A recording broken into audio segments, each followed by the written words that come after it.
Vanishing point. Caution, objects in this mirror may be closer than they appear.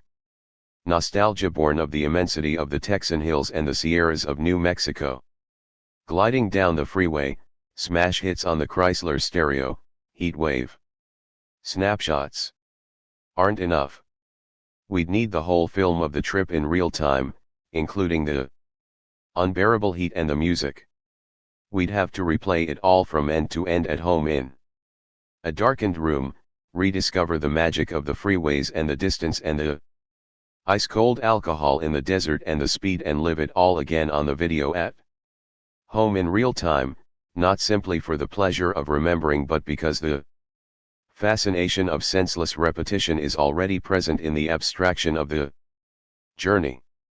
The unfolding of the desert is infinitely close to the timelessness of film. San Antonio. The Mexicans, become Chicanos, act as guides on the visit to El Alamo to laud the heroes of the American nation so valiantly massacred by their own ancestors. But hard as those ancestors fought, the division of labor won out in the end. Today, it is their grandchildren and great-grandchildren who are there, on the same battlefield, to hymn the Americans who stole their lands. History is full of ruse and cunning. But so are the Mexicans who have crossed the border clandestinely to come and work here. Salt Lake City. Pompous Mormon symmetry. Everywhere marble, flawless, funereal, the Capitol. The organ in the visitor center. Yet a Los Angelic modernity, to all the requisite gadgetry for a minimalist, extraterrestrial comfort. The Christ-topped dome, all the Christs here are copied from Thorwaldsen's and look like Björn Borg, straight out of Close Encounters, religion as special effects. In fact, the whole city has the transparency and supernatural, otherworldly cleanness of a thing from outer space. A symmetrical, luminous, overpowering abstraction. At every intersection.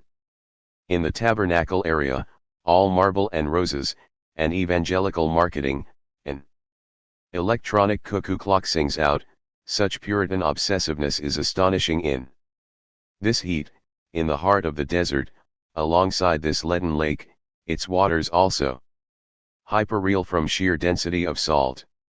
And, beyond the lake, the Great Salt Lake Desert, where they had to invent the speed of prototype cars to cope with the absolute horizontally.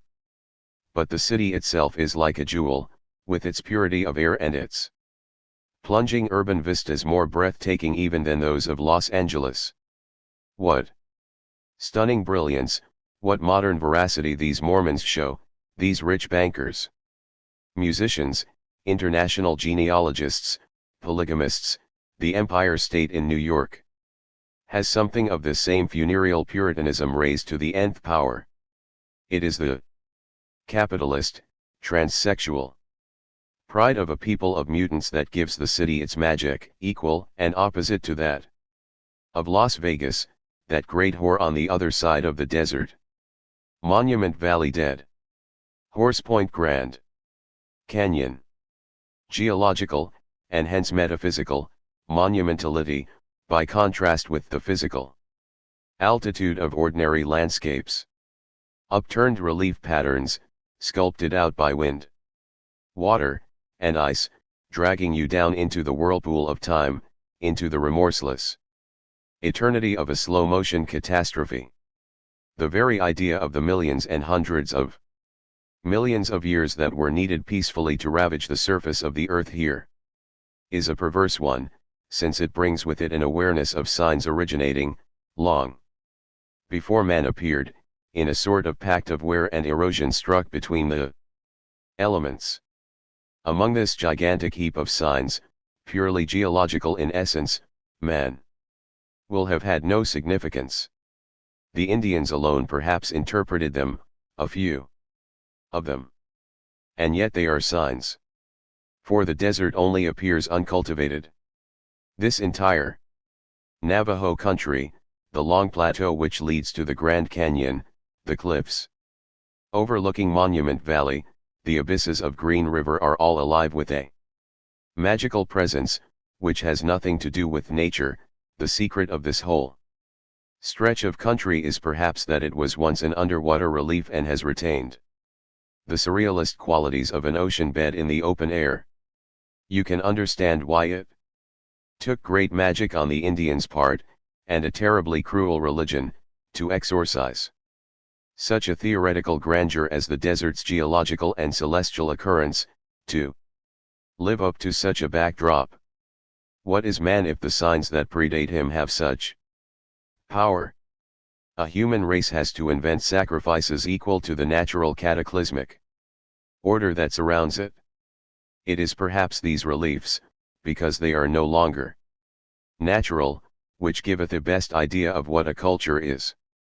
Monument Valley, blocks of language suddenly rising high, then subjected to a pitiless erosion. Ancient sedimentations that owe their depth to where meaning is born out of the erosion of words, significations are born out of the erosion of signs, and that are today destined to become, like all that is cultivated, like all culture, natural parks. Salt Lake City, the World Genealogical Archives, presided over in the depths of the desert caves by those rich living, puritanical conquistadors, the Mormons, and, alongside, the Bonneville track on the immaculate surface of the Great Salt Lake Desert, where prototype cars achieve the highest speeds in the world. Patronymic Genesis as the depth of time, and the speed of sound as pure superficiality. Alamogordo, the first atomic bomb test against the backdrop of white sands, the pale blue backcloth of the mountains and hundreds of miles of white sand, the blinding artificial light of the bomb against the blinding light of the ground. Torrey Canyon, the Salk Institute, sanctuary of DNA and all the Nobel Prize winners for biology. There all the future biological commandments are being devised, within that architecture copied from the Palace of Minos, its white marble staring out over the immensity of the Pacific. Extraordinary sights, capitals of fiction become reality. Sublime, political sites of extraterritoriality, combining as they do the Earth's undamaged geological grandeur with a sophisticated, nuclear, orbital computer technology. I went in search of astral America *, not social and cultural America, but the America of the empty, absolute freedom of the freeways, not the deep America of mores and mentalities, but the America of desert speed, of motels and mineral surfaces. I looked for it in the speed of the screenplay, in the indifferent reflex of television, in the film of days and nights projected across an empty space, in the marvelously affectless succession of signs, images, faces, and ritual acts on the road, looked for what was nearest to the nuclear and enucleated universe, a universe which is virtually our own, right down to its European cottages. I sought the finished form of the future catastrophe of the social in geology. In that upturning of depth that can be seen in the striated spaces, the reliefs of salt and stone, the canyons where the fossil river flows down, the immemorial abyss of slowness that shows itself in erosion and geology. I even looked for it in the verticality of the great cities. I knew all about this nuclear form, this future catastrophe when I was still in Paris, of course. But to understand it, you have to take to the road, to that traveling which achieves what Virilio calls the aesthetics of disappearance. For the mental desert form expands before your very eyes, and this is the purified form of social desertification. Disaffection finds its pure form in the barrenness of speed. All that is cold and dead in desertification or social enucleation rediscovers its contemplative form here in the heat of the desert. Here in the transversally of the desert and the irony of geology, the transpolitical finds its generic, Mental space. The inhumanity of our ulterior, a social, superficial world immediately finds its aesthetic form here, its ecstatic form. For the desert is simply that, an ecstatic critique of culture, an ecstatic form of disappearance. Asterisk Elameric side Ral, this term and its variant forms have been rendered throughout by astral or the less familiar side real, according to context. Tr. The grandeur of deserts derives from their being, in their aridity, the negative of the earth's surface and of our civilized humors.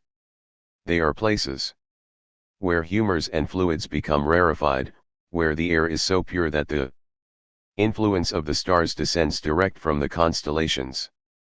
And, with the extermination of the desert Indians, an even earlier stage than that of anthropology became visible, a mineralogy, a geology, a side reality, an inhuman facticity, an aridity that drives out the artificial scruples of culture, a silence that exists nowhere else. The silence of the desert is a visual thing, too. A product of the gaze that stares out and finds nothing to reflect it. There can be no silence up in the mountains, since their very contours roar. And for there to be silence, time itself has to attain a sort of horizontally, there has to be no echo of time in the future, but simply a sliding of geological strata one upon the other, giving out nothing more than a fossil murmur. Desert, luminous, fossilized network of an inhuman intelligence, of a radical indifference, the indifference not merely of the sky, but of the geological undulations, where the metaphysical passions of space and time alone crystallize. Here the terms of desire are turned upside down each day, and night annihilates them. But wait for the dawn to rise, with the awakening of the fossil sounds, the animal silence. Speed creates pure objects. It is itself a pure object, since it cancels out the ground and territorial reference points, since it runs ahead of time to annul time itself, since it moves more quickly than its own cause and obliterates that cause by outstripping it. Speed is the triumph of effect over cause, the triumph of instantaneity over time as depth, the triumph of the surface arid pure objectivity over the profundity of desire. Speed creates a space of initiation, which may be lethal, its only rule is to leave no trace behind. Triumph of forgetting over memory, an uncultivated, amnesic intoxication. The superficiality and reversibility of a pure object in the pure geometry of the desert. Driving like this produces a kind of invisibility, transparency, or transversally in things, simply by emptying them out. It is a sort of slow-motion suicide, death by an extenuation of forms, the delectable form of their disappearance. Speed is not a vegetal thing. It is nearer to the mineral, to refraction through a crystal, and it is already the site of a catastrophe, of a squandering of time. Perhaps, though, its fascination is simply that of the void. There is no seduction here. For seduction requires a secret. Speed is simply the rite that initiates us into emptiness, a nostalgic desire for forms to revert to immobility, concealed beneath the very intensification of their mobility. Akin to the nostalgia for living forms that haunts geometry. Still, there is a violent contrast here, in this country, between the growing abstractness of a nuclear universe and a primary, visceral, unbounded asterisk vitality, springing not from rootedness, but from the lack of roots, a metabolic vitality in sex and bodies, as well as in work and in buying and selling. Deep down, the US, with its space, its technological refinement, its bluff good conscience, even in those spaces which it opens up for simulation, is the only remaining primitive society. The fascinating thing is to travel through it as though it were the primitive society of the future, a society of complexity, hybridity, and the greatest intermingling, of a ritualism that is ferocious but whose superficial diversity lends it beauty, a society inhabited by a total metasocial fact with unforeseeable consequences, whose imminence is breathtaking, yet lacking a pass through which to reflect on this, and therefore fundamentally primitive. Its primitivism has passed into the hyperbolic, inhuman character of a universe that is beyond us, that far outstrips its own moral, social, or ecological rationale. Only Puritans could have invented and developed this ecological and biological morality based on preservation, and therefore on discrimination, which is profoundly racial in nature. Everything becomes an overprotected nature reserve, so protected indeed that there is talk today of denaturalizing Yosemite to give it back to nature, as has happened with the Tazete in the Philippines. A Puritan obsession with origins in the very place where the ground itself has already gone. An obsession with finding a niche, a contact, precisely at the point where everything unfolds in an astral indifference. There is a sort of miracle in the insipidity of artificial paradises, so long as they achieve the greatness of an entire, culture. In America, space lends a sense of grandeur even to the insipidity of the suburbs and funky towns. The desert is everywhere, preserving insignificance. A desert where the miracle of the car, of ice and whiskey is daily reenacted, a marvel of easy living, mixed with the fatality of the desert. A miracle of obscenity that is genuinely American, a miracle of total availability, of the transparency of all functions in space, though this latter nonetheless remains unfathomable in its vastness and can only be exorcised by speed. The Italian miracle, that of stage and scene. The American miracle, that of the obscene. The profusion of sense, as against the deserts of meaninglessness. It is metamorphic forms that are magical. Not the sylvan, vegetal forest, but the petrified, mineralized forest. The salt desert, whiter than snow, flatter than the sea. The effect of monumentality, geometry, and architecture where nothing has been designed or planned. Canyons land, split mountain. Or the opposite, the amorphous reliefless relief of mud hills, the voluptuous, fossilized, monotonously undulating lunar relief of ancient lake beds. The white swell of white sands. It takes the surreality of the elements' Ptoleminate natures picturesque qualities, just as it takes the metaphysics of speed to eliminate the natural picturesqueness of travel. In fact, the conception of a trip without any objective and which is, as a result, endless, only develops gradually for me. I reject the picturesque tourist round, the sights, even the landscapes, only their abstraction remains, in the prism of the scorching heat. Nothing is further from pure traveling than tourism or holiday travel. That is why it is best done in the extensive banality of deserts, or in the equally desert-like banality of a metropolis, not at any stage regarded as places of pleasure or culture, but seen televisually as scenery, as scenarios. That is why it is best done in extreme heat, the orgasmic form of bodily deterritorialization. The acceleration of molecules in the heat contributes to a barely perceptible evaporation of meaning. It is not the discovery of local customs that counts, but discovering the immorality of the space you have to travel through, and this is on a quite different plane. It is this, together with the sheer distance, and the deliverance from the social, that count. Here in the most moral society there is. Space is truly immoral. Here in the most conformist society, the dimensions are immoral. It is this immorality that makes distance light and the journey infinite, that cleanses the muscles of their tiredness. Driving is a spectacular form of amnesia. Everything is to be discovered. Everything to be obliterated.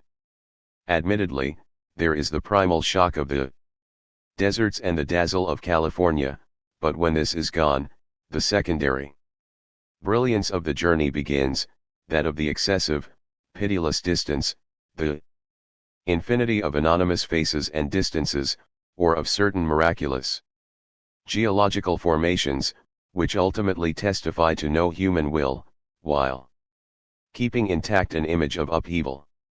This form of travel admits of no exceptions, when it runs up against a known face, a familiar landscape, or some decipherable message, the spell is broken, the amnesic, ascetic, asymptotic charm of disappearance succumbs to affect and worldly semiology.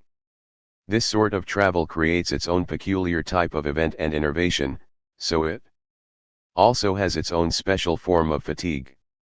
Like a fibrillation of muscles, striated by the excess of heat and speed, by the excess of things seen or read, of places passed through and forgotten.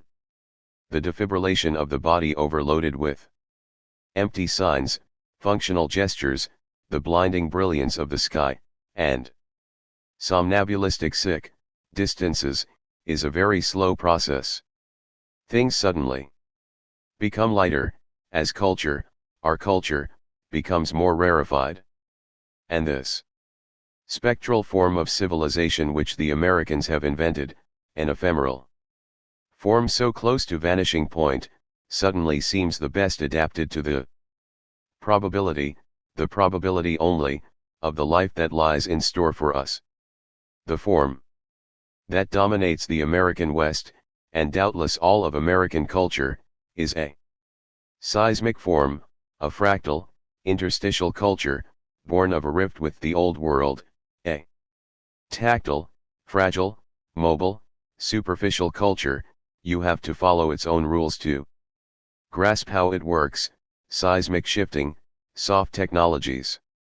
The only question in this journey is, how far can we go in the extermination of meaning, how far can we go in the non-referential desert form without cracking up and, of course, still keep alive the esoteric charm of disappearance? A theoretical question here materialized in the objective conditions of a journey, which is no longer a journey and therefore carries with it a fundamental rule. Aim for the point of no return. This is the key. And the crucial moment is that brutal instant which reveals that the journey has no end, that there is no longer any reason for it to come to an end. Beyond a certain point, it is movement itself that changes. Movement which moves through space of its own volition, changes into an absorption by space itself, and of resistance, and of the scene of the journey as such. Exactly as jet engine is no longer an energy of space penetration, but propels itself by creating a vacuum in front of it that sucks it forward, instead of supporting itself, as in the traditional model, upon the air's resistance. In this way, the centrifugal, eccentric point is reached where movement produces the vacuum that sucks you in. This moment of vertigo is also the moment of potential collapse. Not so much from the tiredness generated by the distance and the heat, as from the irreversible advance into the desert of time. Tomorrow is the first day of the rest of your life. New York. Aeronautic missionary of the silent majorities, I jump with cat-like tread from one airport to the other. Now it's the blazing woods of New Hampshire, casting a fleeting reflection in the mirror of New England. Yesterday, it was the steepling gentleness of skyscrapers. Tomorrow it will be Minneapolis with its sweet-sounding name, its gossamer string of vowels, half Greek, half Cheyenne, evoking a radiating geometric pattern, at the edge of the ice sheets, at the horizon of the inhabited world. Speaking of the silence of the masses and the end of history, and casting an eye over the immensity and radiance of the lake. A biting wind blows over it, away to the east where night is falling. Planes pass overhead, silent as the wind, behind the window panes of the hotel, and the first neon signs begin to roll slowly, above the city. What an amazing place America is! All around is Indian summer, its mildness presaging snow. But where are the 10,000 lakes, the utopian dream of a Hellenistic city on the edge of the Rockies? Minneapolis, Minneapolis. After the patrician elegance and feminine gentleness of the Indian summer in Wisconsin, Minneapolis is merely a rural agglomeration, simply waiting in darkness amid its silos and hunting grounds for the winter and the cold on which it prides itself. But in the depths of this real America, there is the Commodore Bar, with the finest Art Deco in the world, where Fitzgerald, they say, drank every evening. I drink there too. Tomorrow I shall be carried directly by plane to the opposite extreme, opposite in terms of light, surface area, racial mix, aesthetics, and power, to the city that is heir to all other cities at once. Heir to Athens, Alexandria, Persepolis, New York. New York. More sirens here, day and night. The cars are faster, the advertisements more aggressive. This is wall-to-wall prostitution sick. And total electric light too. And the game, all games, gets more intense. It's always like this when you're getting near the center of the world. But the people smile. Actually they smile more and more, though never to other people, always to themselves. The terrifying diversity of faces, their strangeness, strained as they all are into unbelievable expressions. The masks old age or death conferred in archaic cultures are worn here by youngsters of 20 or 12. But this reflects the city as a whole. The beauty other cities only acquired over centuries has been achieved by New York in 50 years. Plumes of smoke, reminiscent of girls wringing out their hair after bathing. Afro or pre-Raphaelite hairstyles. Run-of-the-mill, multiracial city of pharaohs. Sick, all obelisks and needles. The blocks around Central Park are like flying buttresses, lending the huge park the appearance of a hanging garden. It isn't clouds that are fleecy here, but brains. Clouds float over the city like cerebral hemispheres driven by the wind. The people have cirrus clouds in their heads or coming out of their eyes, like the spongy vapors that rise from earth cracked by hot rains. Sexual solitude of clouds in the sky, linguistic solitude of men on the earth. The number of people here who think alone, sing alone, and eat and talk alone in the streets is mind-boggling. And yet they don't add up. Quite the reverse. They subtract from each other and their resemblance to one another is uncertain. Yet there is a certain solitude like no other, that of the man preparing his meal in public on a wall, or on the hood of his car, or along a fence, alone. You see that all the time here. It is the saddest sight in the world. Sadder than destitution, sadder than the beggar is the man who eats alone in public. Nothing more contradicts the laws of man or beast, for animals always do each other the honor of sharing or disputing each other's food. He who eats alone is dead, but not he who drinks alone. Why is this? Why do people live in New York? There is no relationship between them. Except for an inner electricity which results from the simple fact of their being crowded together. A magical sensation of contiguity and attraction for an artificial centrality. This is what makes it a self-attracting universe, which there is no reason to leave. There is no human reason to be here, except for the sheer ecstasy of being crowded together. The beauty of the Black and Puerto Rican women of New York. Apart from the sexual stimulation produced by the crowding together of so many races, it must be said that black, the pigmentation of the dark races, is like an natural makeup that is set off by the artificial kind to produce a beauty which is not sexual, but sublime and animal, a beauty which the pale faces so desperately lack. Whiteness seems an extenuation of physical adornment, a neutrality which, perhaps by that very token, claims all the exoteric powers of the word, but ultimately will never possess the esoteric and ritual potency of artifice. In New York there is this double miracle: each of the great buildings and each of the ethnic groups dominates or has dominated the city, after its own fashion. Here crowdedness lends sparkle to each of the ingredients in the mix, whereas elsewhere it tends to cancel out differences.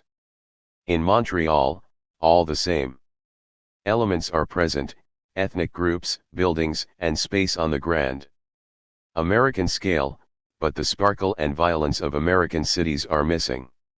Clouds spoil our European skies.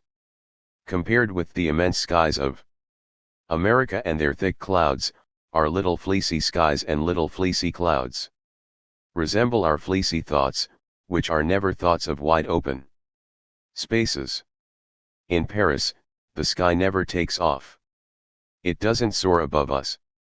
It remains caught up in the backdrop of sickly buildings, all living in each other's shade, as though it were a little piece of private property.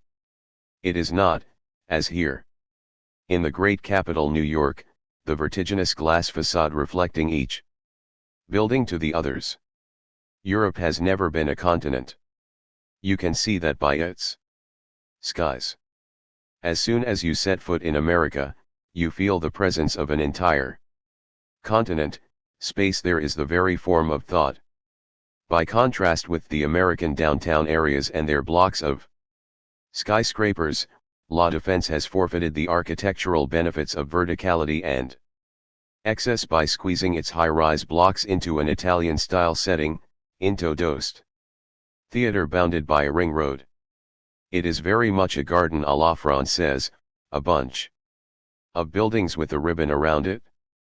All this has closed off the possibility that these monsters might engender others to infinity, that they might battle it out within a space rendered dramatic by their very competition: New York, Chicago, Houston, Seattle, Toronto. It is in such a space that the pure architectural object is born, an object beyond the control of architects, which roundly repudiates the city and its uses, repudiates the interests of the collectivity and individuals, and persists in its own madness. That object has no equivalent, except perhaps the arrogance of the cities of the Renaissance. No, architecture should not be humanized. Anti-architecture, the true sort, not the kind you find in Arco Santi, Arizona, which gathers together all the soft technologies in the heart of the desert, the wild, inhuman type that is beyond the measure of man, was made here, made itself here, in New York, without considerations of setting, well-being, or ideal ecology. It opted for hard technologies, exaggerated all dimensions, gambled on heaven and hell. Eco-architecture, eco-society. This is the gentle hell of the Roman Empire in its decline. Modern demolition is truly wonderful. As a spectacle it is the opposite of a rocket launch. The 20-story block remains perfectly vertical as it slides towards the center of the earth. It falls straight, with no loss of its upright bearing, like a tailor's dummy falling through a trapdoor, and its own surface area absorbs the rubble. What a marvelous modern art form this is, a match for the firework displays of our childhood. They say the streets are alive in Europe, but dead in America. They are wrong. Nothing could be more intense, electrifying, turbulent, and vital than the streets of New York. They are filled with crowds, bustle, and advertisements, each by turns aggressive or casual. There are millions of people in the streets, wandering, carefree, violent, as if they had nothing better to do, and doubtless they have nothing else to do than produce the permanent scenario of the city. There is music everywhere. The activity is intense, relatively violent, and silent. It is not the agitated, theatrical activity you find in Italy. The streets and avenues never empty, but the neat, spacious geometry of the city is far removed from the thronging intimacy of the narrow streets of Europe. In Europe, the street only lives in sudden surges, in historic moments of revolution and barricades. At other times people move along briskly, no one really hangs around, no one wanders anymore. It is the same with European cars. No one actually lives in them, there isn't enough space. The cities, too, do not have enough space, or rather that space is deemed public and bears all the marks of the public arena, which forbids you to cross it or wander around it as though it were a desert or some indifferent area. The American street has not, perhaps, known these historic moments, but it is always turbulent, lively, kinetic, and cinematic, like the country itself, where the specifically historical and political stage counts for little, but where change, whether spurred by technology, racial differences, or the media, assumes virulent forms. Its violence is the very violence of the way of life. Such is the whirl of the city, so great its centrifugal force, that it would take superhuman strength to envisage living as a couple and sharing someone else's life in New York. Only tribes, gangs, mafia families, secret societies, and perverse communities can survive, not couples. This is the anti-arc. In the first arc, the animals came in 2 by 2 to save the species from the Great Flood. Here in this fabulous arc, each one comes in alone. It's up to him or her each evening to find the last survivors for the last party. In New York, the mad have been set free. Let out into the city, they are difficult to tell apart from the rest of the punks, junkies, addicts, winos, or down-and-outs who inhabit it. It is difficult to see why a city as crazy as this one would keep its mad in the shadows, why it would withdraw from circulation specimens of a madness which has in fact, in its various forms, taken hold of the whole city. Breakdancing is a feat of acrobatic gymnastics. Only at the end do you realize it actually was dancing, when the dancer freezes into a lazy, languid pose, elbow on the ground, head nonchalantly resting in the palm of the hand, the pose you see on Etruscan tombs. The way they suddenly come to rest like this is reminiscent of Chinese opera. But the Chinese warrior comes to a halt at the height of the action, in a heroic gesture, whereas the break dancer stops at the slack point in his movements and the gesture is derisive. You might say that in curling up and spiraling around on the ground like this, they seem to be digging a hole for themselves within their own bodies, from which to stare out in the ironic, indolent pose of the dead. I would never have believed that the New York Marathon could move you to tears. It really is the end of the world show. Can we speak of suffering freely entered into as we might speak of a state of servitude freely entered into? In driving rain, with helicopters circling overhead and the crowd cheering, wearing aluminium foil capes and squinting at their stopwatches, or bare-chested, their eyes rolling skywards, they are all seeking death, that death by exhaustion that was the fate of the first marathon man some 2,000 years ago. And he, let us not forget, was carrying a message of victory to Athens. They also dream, no doubt, of bringing a victory message, but there are too many of them and their message has lost all meaning. It is merely the message of their arrival, at the end of their exertions, the twilight message of a futile, superhuman effort. Collectively, they might rather seem to be bringing the message of a catastrophe.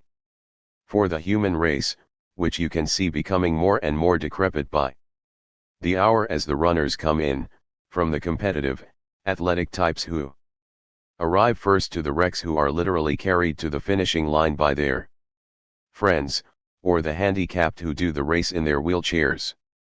There are 17,000 runners, and you can't help thinking back to the Battle of Marathon, where there weren't even 17,000 soldiers in the field. There are 17,000 of them, and each one runs alone, without even a thought for victory, but simply in order to feel alive. "We won," gasped the man from Marathon as he expired. "One did it," sighs the exhausted marathon runner of New York as he collapses on the grass in Central Park. "I did it." The slogan of a new form of advertising activity, of autistic performance, a pure and empty form, a challenge to one's own self that has replaced the Promethean ecstasy of competition, effort, and success. The New York Marathon has become a sort of international symbol of such fetishistic performance, of the mania for an empty victory, the joy engendered by a feat that is of no consequence. "I ran the New York Marathon, I did it. I conquered Annapurna, I did it. The moon landing is the same kind of thing, we did it." The event was ultimately not really so surprising, it was an event pre-programmed into the course of science and progress. We did it. But it has not revived the millenarian dream of conquering space. In a sense, it has exhausted it. Carrying out any kind of program produces the same sense of futility that comes from doing anything merely to prove to yourself that you can do it. Having a child, climbing a mountain, making some sexual conquest, committing suicide. The marathon is a form of demonstrative suicide, suicide as advertising.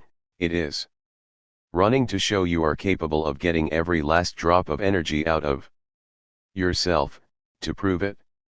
To prove what? That you are capable of finishing. Graffiti carry the same message. They simply say, "I'm so and I exist."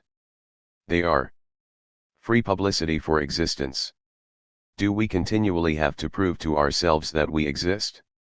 A strange sign of weakness, harbinger of a new fanaticism for a faceless performance, endlessly self-evident. Mystic Transportation Incorporated. A blue-green lorry with gleaming chrome work is going down 7th Avenue in the early morning sun, just after a snowfall. It bears on its sides, in gold metallic lettering, the words Mystic Transportation. It sums up the whole of New York and its mystical view of decadence. Every special effect can be found here, from sublime verticality to decay on the ground, all the special effects of the mixing of races and empires. This is the fourth dimension of the city. In years to come, cities will stretch out horizontally and will be non-urban, Los Angeles. After that, they will bury themselves in the ground and will no longer even have names. Everything will become infrastructure bathed in artificial light and energy. The brilliant superstructure, the crazy verticality will have disappeared. New York is the final fling of this Baroque verticality, this centrifugal eccentricity, before the horizontal dismantling arrives, and the subterranean implosion that will follow. With the marvelous complicity of its entire population, New York acts out its own catastrophe as a stage play. And this is not an effect of its decadence, but of its own power, to which there is, of course, no threat. In fact, this absence of threat is its power. Its density, its surface electricity rule out any thought of war. That life begins again each morning is a kind of miracle, considering how much energy was expended the day before. Its voltage protects it, like a galvanic dome. From all external threats, though not from internal accidents like the blackout of 76. Yet the scale of these makes them world events and simply adds further to the city's glory. This centrality and eccentricity can only create a crazed sense of its own end, which the New York scene aesthetically transcribes in its follies and its violent expressionism, and which the whole city collectively cultivates in its technical frenzy for the vertical, its constant acceleration of the banal, the liveliness of its faces, whether happy or wretched, and the insolence of its sacrifice of humans to pure circulation. No one looks at you, caught up as they all are in their passionate efforts to carry off their own impersonal roles. There are no cops in New York elsewhere. They are there to give a modern, urban look to cities that are still semi-rural. Paris is a good example. Here, urbanization has reached such a pitch that there is no longer any need to express it or give it a political character. Anyway, New York is no longer a political city, and demonstrations by its various ideological groups are rare and invariably derisory. The ethnic groups express themselves through festivals and the racial demonstration of their presence. New York's violence is not a violence of social relations, but of all relations, and it is exponential. Sexuality itself has to some extent been left behind as a form of expression. Even though it is everywhere on display, it no longer has the time to realize itself in human love relationships. It evaporates into the promiscuity of each passing moment, into a multiplicity of more ephemeral forms of contact. You rediscover a feeling of glory in New York, in the sense that you feel wreathed in the general energy of the place. What you are part of here is not the lugubrious spectacle of change, as you find it in Europe, but the aesthetic form of a mutation.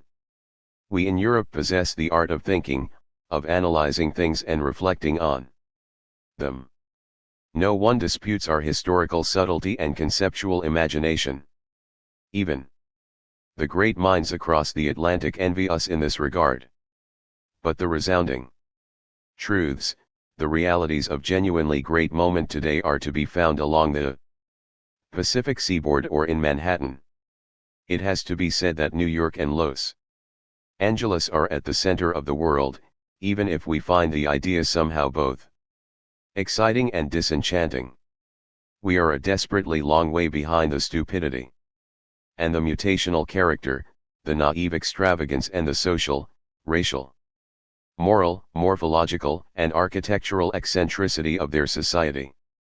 No one is capable of analyzing it, least of all the American intellectuals shut away on their campuses, dramatically cut off from the fabulous concrete mythology developing all around them.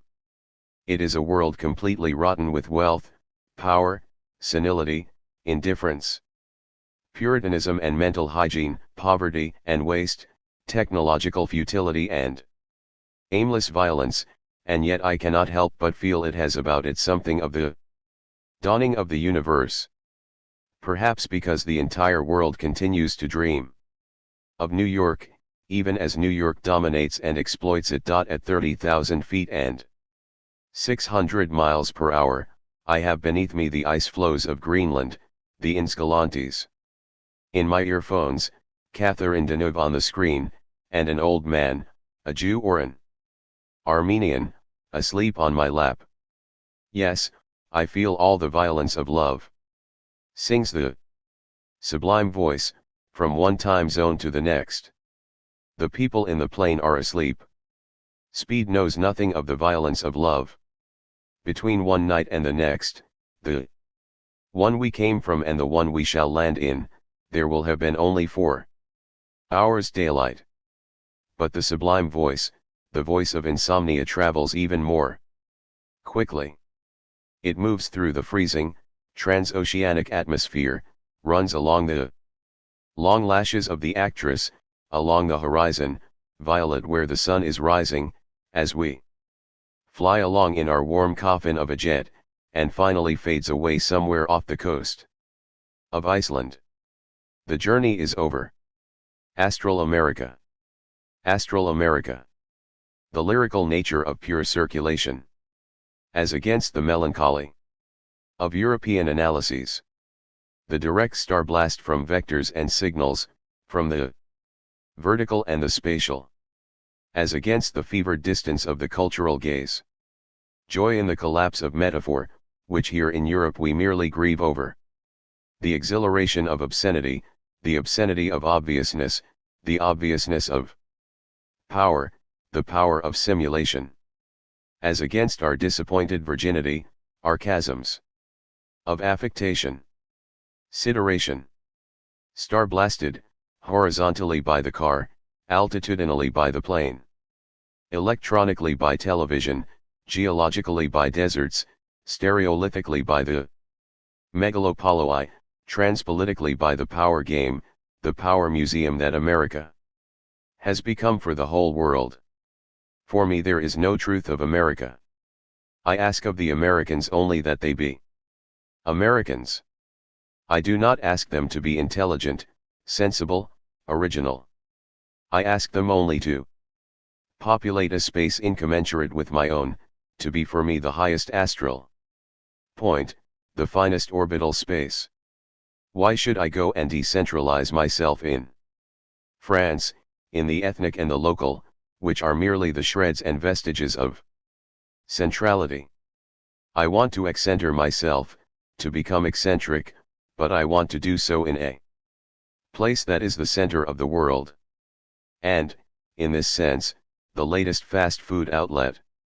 The most banal suburb, the blandest of giant American cars or the most insignificant cartoon strip majorette is more at the center of the world than any of the cultural manifestations of old Europe. This is the only country which gives you the opportunity to be so brutally naive. Things, faces, skies, and deserts are expected to be simply what they are. This is the land of the just as it is. America always gives me a feeling of real asceticism. Culture, politics, and sexuality, too, are seen exclusively in terms of the desert, which here assumes the status of a primal scene. Everything disappears before that desert vision. Even the body, by an ensuing effect of undernourishment, takes on a transparent form, a lightness near to complete disappearance. Everything around me suffers the same desertification. But this radical experimentation is the only thing that enables me to get through and produces that astral quality I have not found anywhere else. America is neither dream nor reality. It is a hyperreality. It is a hyperreality because it is a utopia which has behaved from the very beginning as though it were already achieved. Everything here is real and pragmatic, and yet it is all the stuff of dreams. 2. It may be that the truth of America can only be seen by a European, since he alone will discover here the perfect simulacrum, that of the immanence and material transcription of all values. The Americans, for their part, have no sense of simulation. They are themselves simulation in its most developed state, but they have no language in which to describe it, since they themselves are the model. As a result, they are the ideal material for an analysis of all the possible variants of the modern world. No more and no less in fact than were primitive societies in their day. The same mythical and analytic excitement that made us look towards those earlier societies today impels us to look in the direction of America, with the same passion and the same prejudices. In reality, you do not, as I had hoped, get any distance on Europe from here. You do not acquire a fresh angle on it. When you turn around, it has quite simply disappeared. The point is that there is really no need to adopt a critical stance on Europe from here. That is something you can do in Europe. And what is there to criticize which has not been criticized 1,000 times before? What you have to do is enter the fiction of America, enter America as fiction. It is, indeed, on this fictive basis that it dominates the world. Even if every detail of America were insignificant. America is something that is beyond us all. America is a giant hologram, in the sense that information concerning the whole is contained in each of its elements. Take the tiniest little place in the desert, any old street in a Midwest town, a parking lot, a Californian house, a Burger King sick, or a Studebaker, and you have the whole of the U.S., south, north, east, or west. Holographic also in that it has the coherent light of the laser, the homogeneity of the single elements scanned by the same beams. From the visual and plastic viewpoints too, things seem to be made of a more unreal substance, they seem to turn and move in a void as if by a special lighting effect, a fine membrane you pass through without noticing it. This is obviously true of the desert. It is also the case with Las Vegas and advertising, and even the activities of the people, public relations, and everyday electronics all stand out with the plasticity and simplicity of a beam of light. The hologram is akin to the world of fantasy. It is a three-dimensional dream and you can enter it as you would a dream. Everything depends on the existence of the ray of light bearing the objects. If it is interrupted, all the effects are dispersed, and reality along with it. You do indeed get the impression that America is made up of a fantastic switching between similar elements, and that everything is only held together by a thread of light, a laser beam, scanning out American reality before our eyes. In America the spectral does not refer to phantoms or to dancing ghosts, but to the spectrum into which light disperses. On the aromatic hillsides of Santa Barbara, the villas are all like funeral homes. Between the gardenias and the eucalyptus trees, among the profusion of plant geniuses and the monotony of the human species, lies the tragedy of a utopian dream made reality. In the very heartland of wealth and liberation, you always hear the same question: what are you doing after the orgy? What do you do when everything is available, sex, flowers, the stereotypes of life and death? This is America's problem, and, through America, it has become the whole world's problem. All dwellings have something of the grave about them, but here the fake serenity is complete. The unspeakable house plants, lurking everywhere like the obsessive fear of death, the picture windows looking like Snow White's glass coffin, the clumps of pale, dwarf flowers stretched out in patches like sclerosis, the proliferation of technical gadgetry inside the house, beneath it, around it, like drips in an intensive care ward, the TV, stereo, and video which provide communication with the beyond, the car, or cars, that connect one up to that great shopper's funeral parlor, the super market, and, lastly, the wife and children, as glowing symptoms of success. Everything here testifies to death having found its ideal home. The microwave, the waste disposal, the orgasmic elasticity of the carpets, this soft, resort-style civilization irresistibly evokes the end of the world. All their activities here have a surreptitious end of the world feel to them, these Californian scholars with monomaniacal passions for things French or Marxist, the various sects obsessively concerned with chastity or crime, these joggers sleepwalking in the mist like shadows that have escaped from Plato's cave, the very real mental defectives or Mongols let out of the psychiatric hospitals. This letting loose of the mad into the city seems a sure sign of the end of the world, the loosing of the seals of the apocalypse. These obese individuals who have escaped from the hormone laboratories of their own bodies, and these drilling platforms, oil sanctuaries, keeping watch in the night, like grand casinos, or extraterrestrial spacecraft. Ravishing hyperrealism. Ecstatic asceticism. Multi-process tracking shot. Interactive multidimensionality. Mind-blowing. Western Digital's body. Building Incorporated. Mileage Unlimited. Channel Zero. CD bar in Santa Barbara. The billiard player's red braces. Foucault, Sartre, and Orson Welles all standing together at the counter, talking to each other, strangely convincing, strikingly like the originals. Cocktail scenery. The smell of violence, the stale odor of beer. Hustling is prohibited. Sex, beach, and mountains. Sex and beach, beach, and mountains. Mountains and sex. A few concepts. Sex and concepts. Just a life. Everything is destined to reappear as simulation.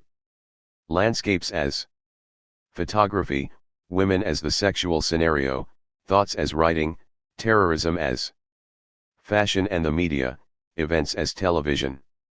Things seem only to exist by virtue of this strange destiny. You wonder whether the world itself isn't just here to serve as advertising copy in some other world.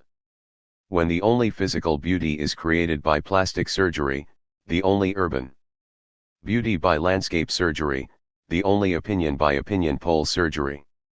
And now, with genetic engineering, along comes plastic surgery for the whole human species.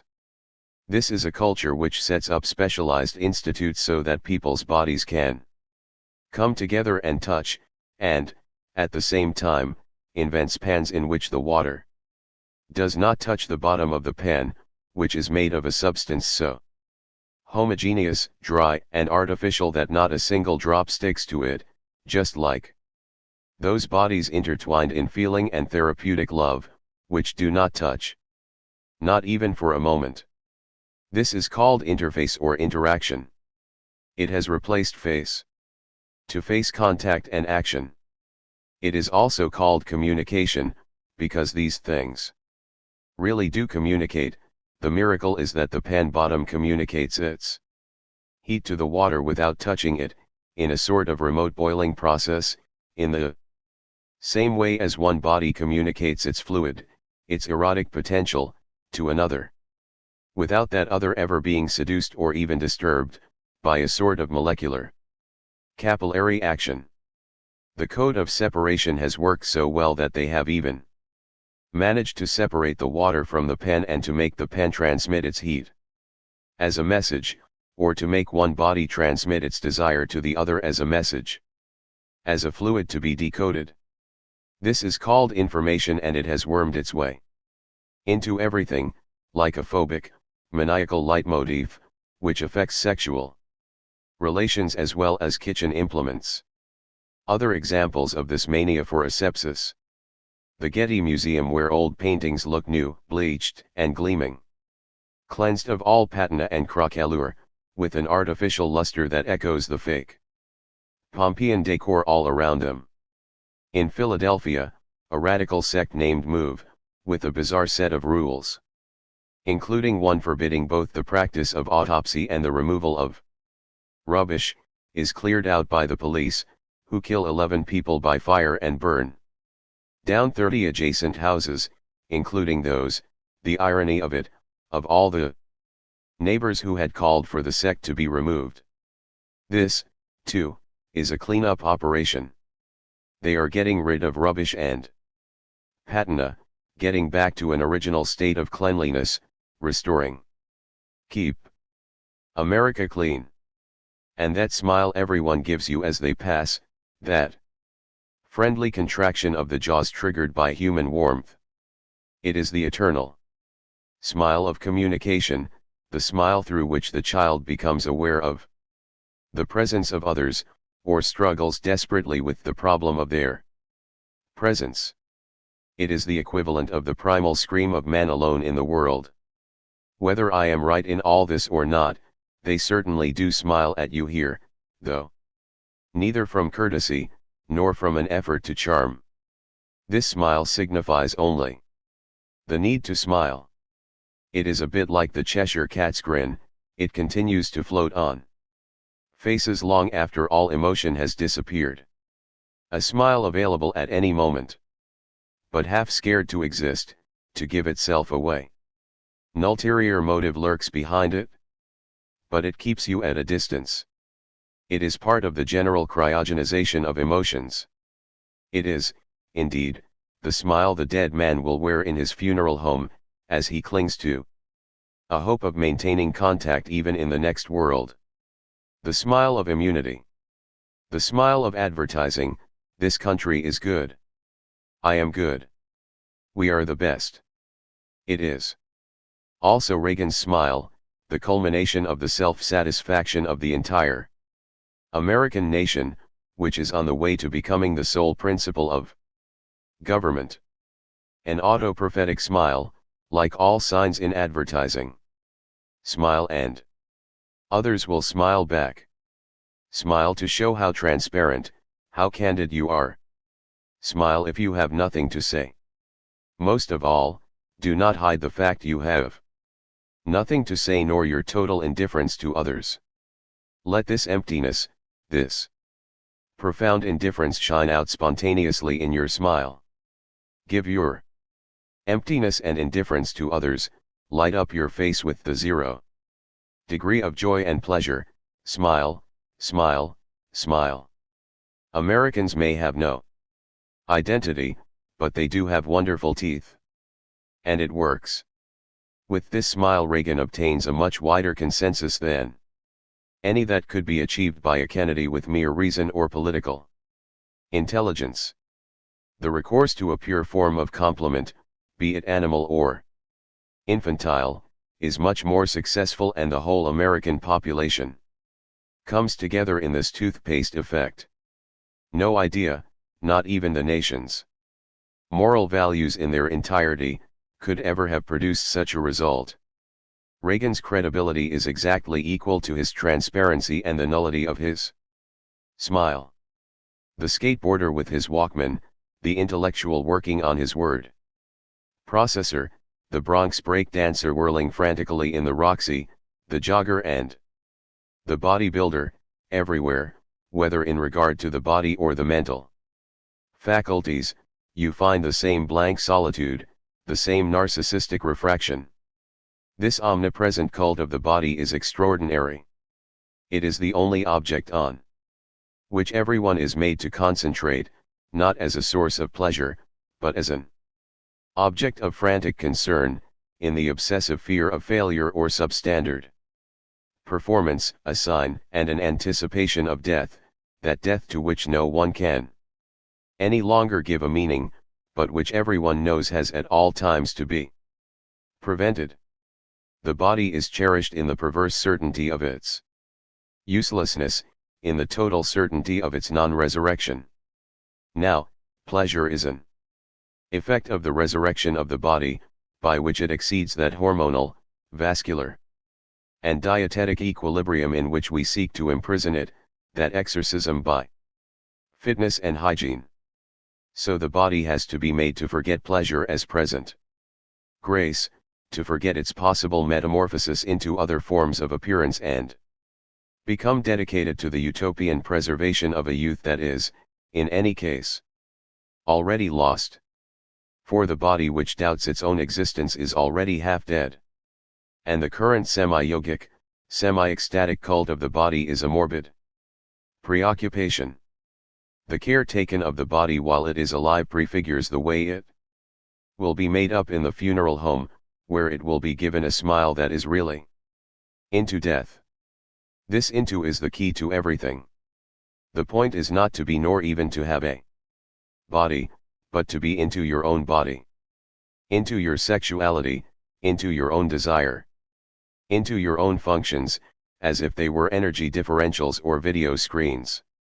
The hedonism of the into, the body is a scenario, and the curious hygienist Three devoted to it runs through the innumerable fitness centers, body building gyms, stimulation and simulation studios that stretch from Venice to Topanga Canyon, bearing witness to a collective asexual obsession. This is echoed by the other obsession, that of being hooked into your own brain. What people are contemplating on their word processor screens is the operation of their own brains. It is not entrails that we try to interpret these days, nor even hearts or facial expressions, it is, quite simply, the brain. We want to expose to view its billions of connections and watch it appearing like a video game. All this cerebral, electronic snobbery is hugely affected, far from being the sign of a superior knowledge of humanity, it is merely the mark of a simplified theory, since the human being is here reduced to the terminal excrescence of his or her spinal cord. But we should not worry too much about this, it is all much less scientific, less functional than is ordinarily thought. All that fascinates us is the spectacle of the brain and its workings. What we are wanting here is to see our thoughts unfolding before us, and this itself is a superstition. Hence, the academic grappling with his computer, ceaselessly correcting, reworking, and complexifying, turning the exercise into a kind of interminable psychoanalysis, memorizing everything in an effort to escape the final outcome, to delay the day of reckoning of death, and that other fatal moment of reckoning that is writing, by forming an endless feedback loop with the machine. This is a marvelous instrument of exoteric magic. In fact, all these interactions come down in the end to endless exchanges with a machine. Just look at the child sitting in front of his computer at school. Do you think he has been made interactive, opened up to the world? Child and machine have merely been joined together in an integrated circuit. As for the intellectual, he has at last found the equivalent of what the teenager gets from his stereo and his Walkman, a spectacular de-sublimation of thought, his concepts as images on a screen. In the Roxy, the soundproofed bar dominates the dance floor the way the screens dominate an air traffic control room or the technician's gallery towers over a television studio. The club is a fluorescent milieu with spotlighting, strobe effects, dancers swept by beams of light. All of these the effects you find on screens. And everyone is aware of this. Today, no staging of bodies, no performance can be without its control screen. This is not there to see or reflect those taking part, with the distance and magic of the mirror. No, it is there as an instantaneous, depthless refraction. Video, everywhere, serves only this end, it is a screen of ecstatic refraction. As such, it has nothing of the traditional image or scene, or of traditional theatricality. And its purpose is not to present action or allow self-contemplation, its goal is to be hooked up to itself. Without this circular hookup, without this brief, instantaneous network that a brain, an object, an event, or a discourse create, by being hooked up to themselves, without this perpetual video, nothing has any meaning today. The mirror phase has given way to the video phase. This is not narcissism, and it is wrong to abuse that term to describe the effect. What develops around the video or stereo culture is not a narcissistic imaginary, but an effect of frantic self-referentiality, a short circuit which immediately hooks up like with like, and, in so doing, emphasizes their surface intensity and deeper meaninglessness. This is the special effect of our times. The ecstasy of the Polaroid is of the same order, to hold the object and its image almost simultaneously, as if the conception of light of ancient physics or metaphysics, in which each object was thought to secrete doubles or negatives of itself that we pick up with our eyes, has become a reality. It is a dream. It is the optical materialization of a magical process. The Polaroid photo is a sort of ecstatic membrane that has come away from the real object. You stop a horse that is bolting. You do not stop a jogger who is jogging. Foaming at the mouth, his mind riveted on the inner countdown to the moment when he will achieve a higher plane of consciousness, he is not to be stopped. If you stopped him to ask the time, he would bite your head off. He doesn't have a bit between his teeth, though he may perhaps be carrying dumb bells or even weights in his belt. Where are the days when girls used to wear bracelets on their ankles? What the 3rd century stylite sought in self-privation and proud stillness, he is seeking through the muscular exhaustion of his body. He is the brother in mortification of those who conscientiously exhaust themselves in the bodybuilding studios on complicated machines with chrome pulleys and on terrifying medical contraptions. There is a direct line that runs from the medieval instruments of torture, via the industrial movements of production line work, to the techniques of schooling the body by using mechanical apparatuses like dieting, bodybuilding, and so many other things. Jogging is a new form of voluntary servitude. It is also a new form of adultery. Decidedly, joggers are the true latter-day saints and the protagonists of an easy-does-it apocalypse. Nothing evokes the end of the world more than a man running straight ahead on a beach, swathed in the sounds of his Walkman, cocooned in the solitary sacrifice of his energy, indifferent even to catastrophes, since he expects destruction to come only as the fruit of his own efforts, from exhausting the energy of a body that has in his own eyes become useless. Primitives, when in despair, would commit suicide by swimming out to sea until they could swim no longer. The jogger commits suicide by running up and down the beach. His eyes are wild, saliva drips from his mouth. Do not stop him. He will either hit you or simply carry on dancing around in front of you like a man possessed. The only comparable distress is that of a man eating alone in the heart of the city. You see people doing that in New York, the human flotsam of conviviality, no longer even concealing themselves to eat leftovers in public. But this still belongs to the world of urban, industrial poverty. The thousands of lone men, each running on their own account, with no thought for others, with a stereophonic fluid in their heads that oozes through into their eyes, that is the world of Blade Runner, the post-catastrophe world. Not to be aware of the natural light of California, nor even of a mountain fire that has been driven 10 miles out to sea by the hot wind, and is enveloping the offshore oil platforms in its smoke, to see nothing of all this and obstinately to carry on running by a sort of lymphatic flagellation till sacrificial exhaustion is reached. That is truly a sign from the beyond. It is like the obese person who keeps on getting fatter, the record rotating endlessly in the same groove, the cells of a tumor proliferating, like everything that has lost the formula for stopping itself. This entire society, including its active, productive part, everyone, is running straight ahead, because they have lost the formula for stopping.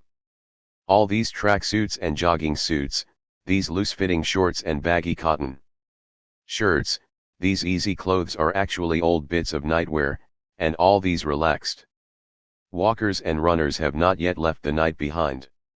As a result of wearing these billowing clothes, their bodies have come to float in their clothes and they themselves float in their own bodies. Anorexic culture, a culture of disgust, of expulsion, of anthropoemia, of rejection. Characteristic of a period of obesity, saturation, overabundance.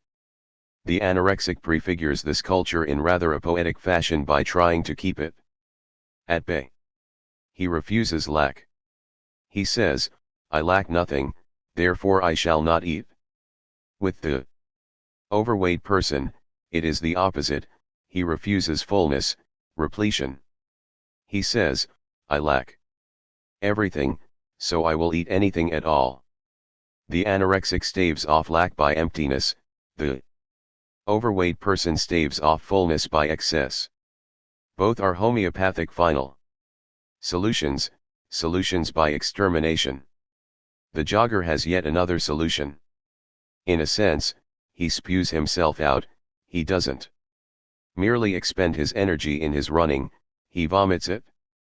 He has to attain the ecstasy of fatigue, the high of mechanical annihilation, just as the anorexic aims for the high of organic annihilation, the ecstasy of the empty body, and the obese individual seeks the high of dimensional annihilation, the ecstasy of the full body.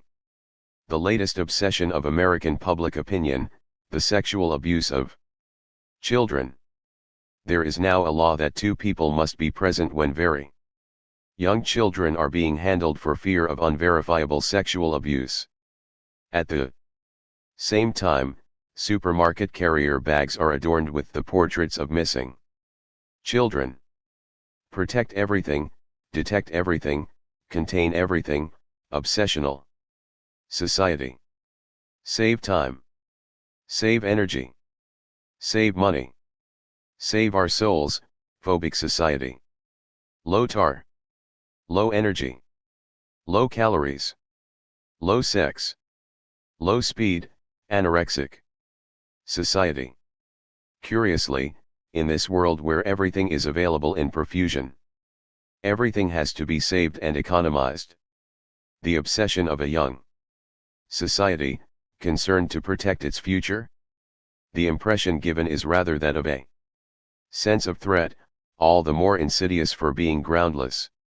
It is profusion which creates an hallucination of a sort of backfiring into shortage and penury, which has to be averted by homeopathic discipline. There are no other reasons for these starvation rations, collective dieting, ecological control, this mortification of bodies and pleasures. A whole society organized to ward off the vengeance of overfed divinities, suffocated by plenty. Of course, our basic problem today is how to avoid becoming overweight. Compiling inventories of everything, stocking everything, memorizing everything. Hence the elephants enveloped in liquid bitumen, whose bones become fossilized in its black, mineral viscosity, together with the lions, mammoths, and wolves who roamed the plains of Los Angeles and were the first, prehistoric victims of the oil fields. Today they have all received a second embalming at Hancock Park in a museum devoted to the rote learning of prehistory. And, in conformity with the prevailing moral code, all this is presented with conviction. Americans are people of conviction, convinced of everything and seeking to convince. One of the aspects of their good faith is the stubborn determination to reconstitute everything of a past and a history which were not their own, and which they have largely destroyed or spirited away. Renaissance castles, fossilized elephants, Indians on reservations, sequoias as holograms, etc. In storing details on their computers of all the known souls in the civilized white countries, the Mormons of Salt Lake City are behaving no differently from other Americans, who all share the same missionary spirit. It is never too late to revive your origins. It is their destiny, since they were not the first to be in on history, they will be the first to immortalize everything by reconstitution. By putting things in museums, they can match in an instant the fossilization process. Nature took millions of years to complete. But the conception Americans have of the museum is much wider than our own. To them, everything is worthy of protection, embalming, restoration. Everything can have a second birth, the eternal birth of the simulacrum. Not only are the Americans missionaries, they are also Anabaptists. Having missed out on the original baptism, they dream of baptizing everything a second time and only accord value to this later sacrament, which is, as we know, a repeat performance of the first, but its repetition as something more real. And this indeed is the perfect definition of the simulacrum. All Anabaptists are sectarian, and sometimes violent. Americans are no exception to this rule. To reconstruct things in their exact form, so as to present them on the day of judgment, they are prepared to destroy and exterminate. Thomas Munzer was an Anabaptist. It is not by chance that it is the Mormons who run the world's biggest computerization project, the recording of 20 generations of living souls throughout the world, a process which is seen as a rebaptizing of those souls, bringing them a new promise of salvation. Evangelization has become a mission of mutants, of extraterrestrials, and if it has progressed in that direction, it is thanks to the latest memory storage techniques. And these have been made possible by the deep Puritanism of computer science, an intensely Calvinistic Presbyterian discipline, which has inherited the universal and scientific rigidity of the techniques for achieving salvation by good works. The Counter-Reformation methods of the Catholic Church, with its naive sacramental practices, its cults, its more archaic and popular beliefs, could never compete with this modernity. Executive terminal, basic extermination, metastatic consumption. Everywhere survival has become a burning issue, perhaps by some obscure weariness of life or a collective desire for catastrophe, though we should not take all this too seriously. It is also a playing at catastrophe.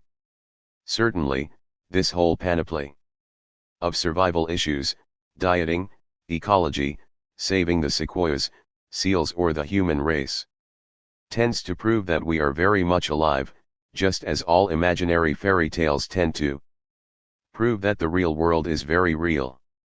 But this is not so certain, for not only is the fact of living not really well attested, but the paradox of this society is that you cannot even die in it any more since you are already dead. This is real suspense.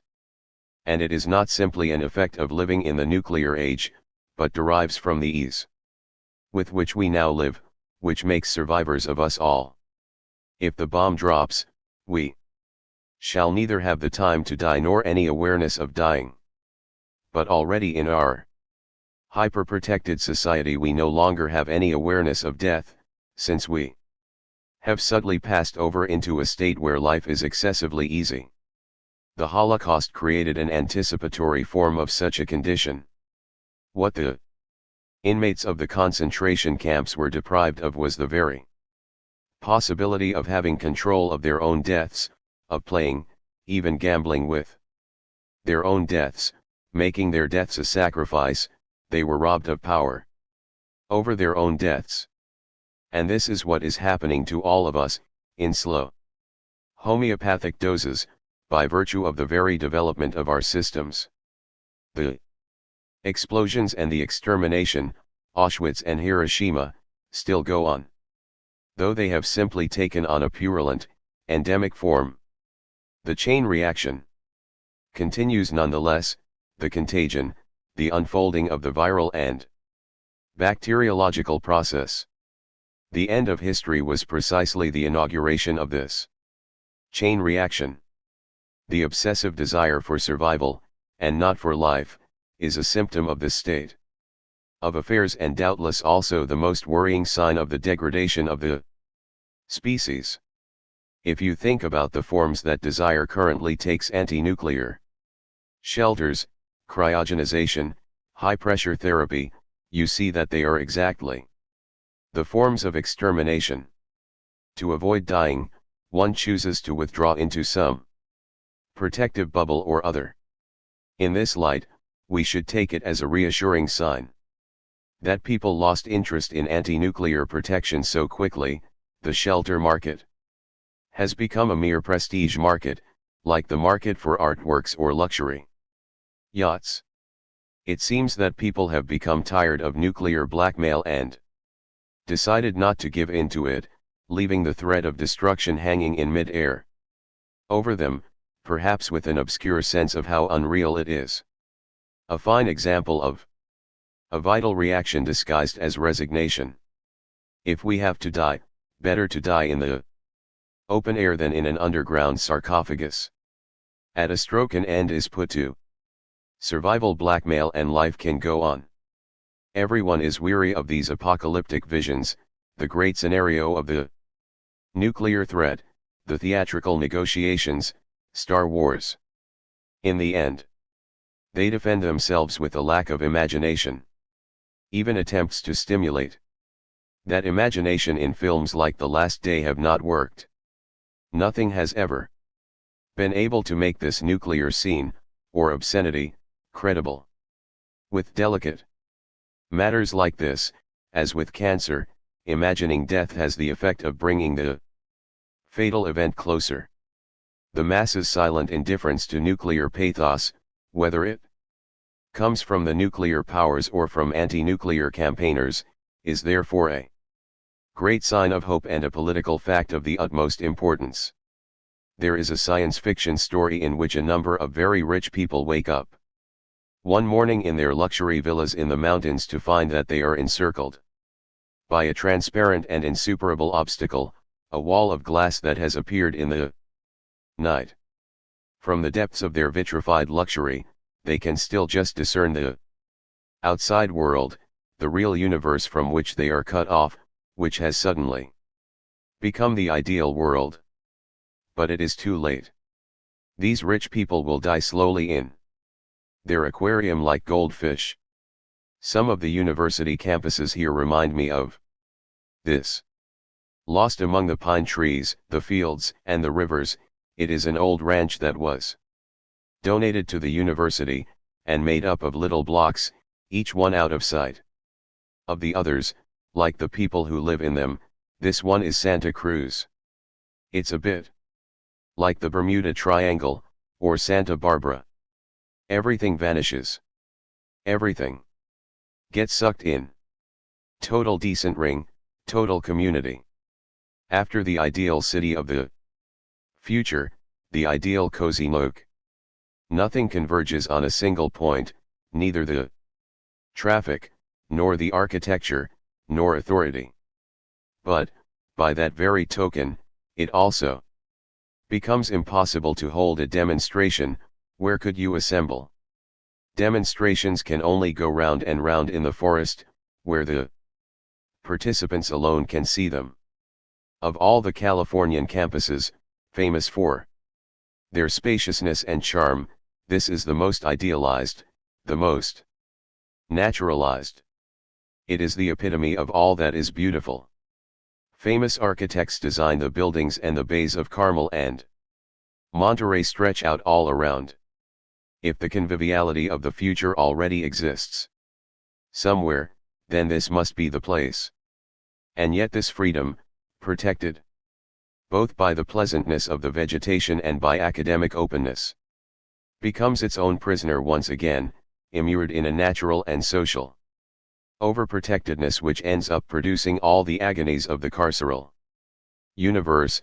Precisely by virtue of its walls, the carceral system may in certain conditions evolve in the direction of utopia more rapidly than open social systems. Society has become emancipated here as nowhere else on earth.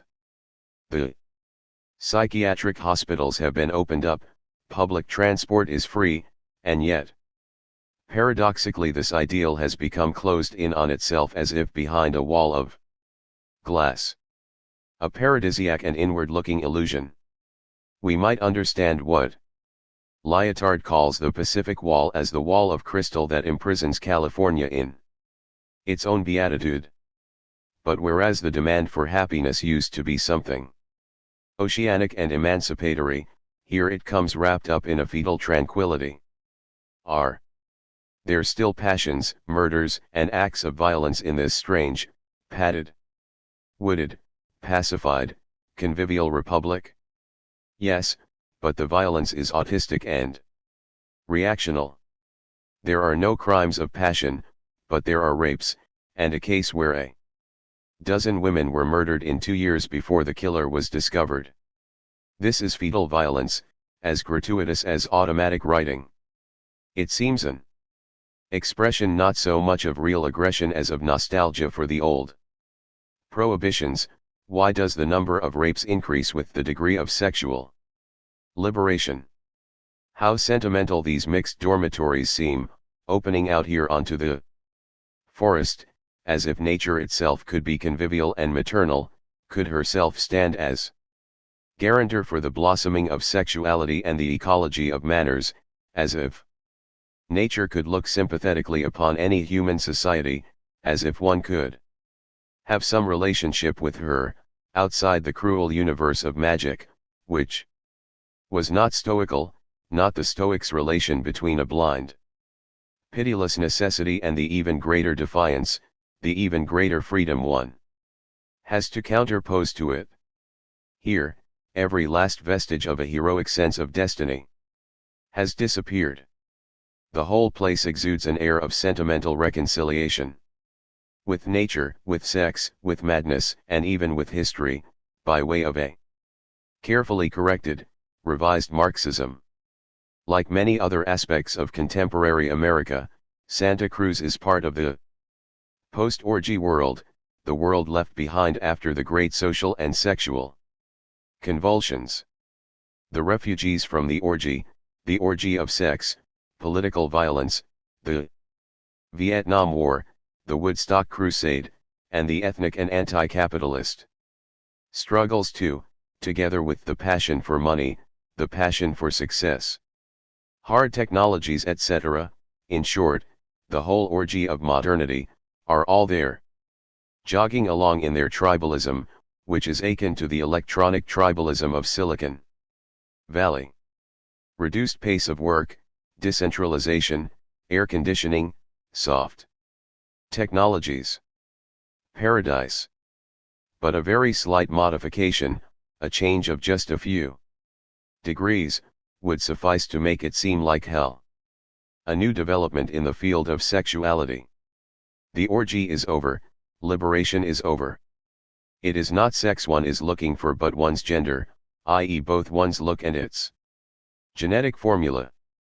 People no longer oscillate between desire and its fulfillment, but between their genetic formula and their sexual identity, to be discovered. This is a new erotic culture. After a culture based on prohibition, what are your prerequisites for sex? The door has to be locked, the lights have to be out, and my mother has to be in another state. This is a culture based on the questioning of one's own definition. Am I sexed? What sex am I? Ultimately, is sex necessary? What does sexual difference consist in? Liberation has left everyone in an undefined state. It is always the same. Once you are liberated, you are forced to ask who you are. After a triumphalist phase, the assertion of female sexuality has become as fragile as that of male sexuality. No one knows where they are. This is why there's so much love-making, so many children produced. There at least you still have proof that two people are needed, so difference still exists. But not for long. Already, the muscle woman, who, simply by using her vaginal muscles, manages to reproduce the effect of male penetration exactly, is a good example of self-referentiality and of getting along without difference. She at least has found her label. The more general problem is one of an absence of difference, bound up with a decline in the display of sexual characteristics. The outer signs of masculinity are tending towards zero, but so are the signs of femininity. It is in this conjuncture that we have seen new idols emerging, idols who take up the challenge of undefinedness and who play at mixing genres/genders. Gender benders. Neither masculine nor feminine, but not homosexual either. Boy George, Michael Jackson, David Bowie. Whereas the idols of the previous generation were explosive figures of sex and pleasure, these new idols pose for everyone the question of the play of difference and their own lack of definition. They are exceptional figures. For want of an identity, most of them have gone in search of a gender model, a generic formula. Some kind of differentiating feature has to be found, so why not look for it in fashion? Or in genetics? A look based on clothes, or a look based on cells. Any old gimmick will do, any idiom. The question of difference is more crucial than that of pleasure. Are we seeing here a postmodern version of a sexual liberation that is now past and gone, that liberation as mere fashion, or is this a biosociological mutation in our own self? Perception, based upon the sexual losing the priority it formerly enjoyed, a priority which characterized the whole modern period. Gender research, a new frontier. Pushed to its logical conclusions, this would leave neither masculine nor feminine, but a dissemination of individual sexes referring only to themselves. Each one managed as an independent enterprise. The end of seduction, the end of difference, and a slide towards a different system of values. An astonishing paradox emerges: sexuality might become once again a merely secondary problem, as it was in most earlier societies, and be eclipsed by other stronger symbolic systems: birth, hierarchy, asceticism, glory, death. This would prove that sexuality was after all only one possible model among many, and not the most crucial. But what might those new models be today, for in the meantime all the others have disappeared? The model that seems likely to emerge is that of an ideal of performance, of the genetic fulfillment of one's own formula. In business, in emotional life, in their projects and their pleasures, everyone will seek to develop their optimum program. Everyone will have their code, their formula, but also their look, their image. So shall we perhaps get something like a genetic look? Irvine, a new Silicon Valley. Electronic factories with no openings to the outside world, like integrated circuits. A desert zone, given over to ions and electrons, a suprahuman place, the product of inhuman decision-making. By a terrible twist of irony, it just had to be here, in the hills of Irvine, that they shot Planet of the Apes. But on the lawn, the American squirrels tell us all is well, and that America is kind to animals, to itself, and to the rest of the world, and that in everyone's heart there is a slumbering squirrel. The whole Walt Disney philosophy eats out of your hand. With these pretty little sentimental creatures in gray fur coats. For my own part, I believe that behind these smiling eyes there lurks a cold, ferocious beast, fearfully stalking us. On the same lawn with the squirrels stands a sign put there by some society or other of Jesus, Vietnam, Cambodia, Lebanon, Grenada. We are a violent society in a violent world. There is nothing funny about Halloween. This sarcastic festival reflects, rather, an infernal demand for revenge by children on the adult world. The threat from this evil force hangs over adults here, equal in intensity only to their devotion to children. There is nothing more unhealthy than this childish sorcery. Behind all the dressing up and the presents, people turn out their lights and hide, for fear of harassment. And it is no accident that some of them stick needles or razor blades into the apples or cookies they hand out to the children. Laughter on American television has taken the place of the chorus in Greek tragedy. It is unrelenting.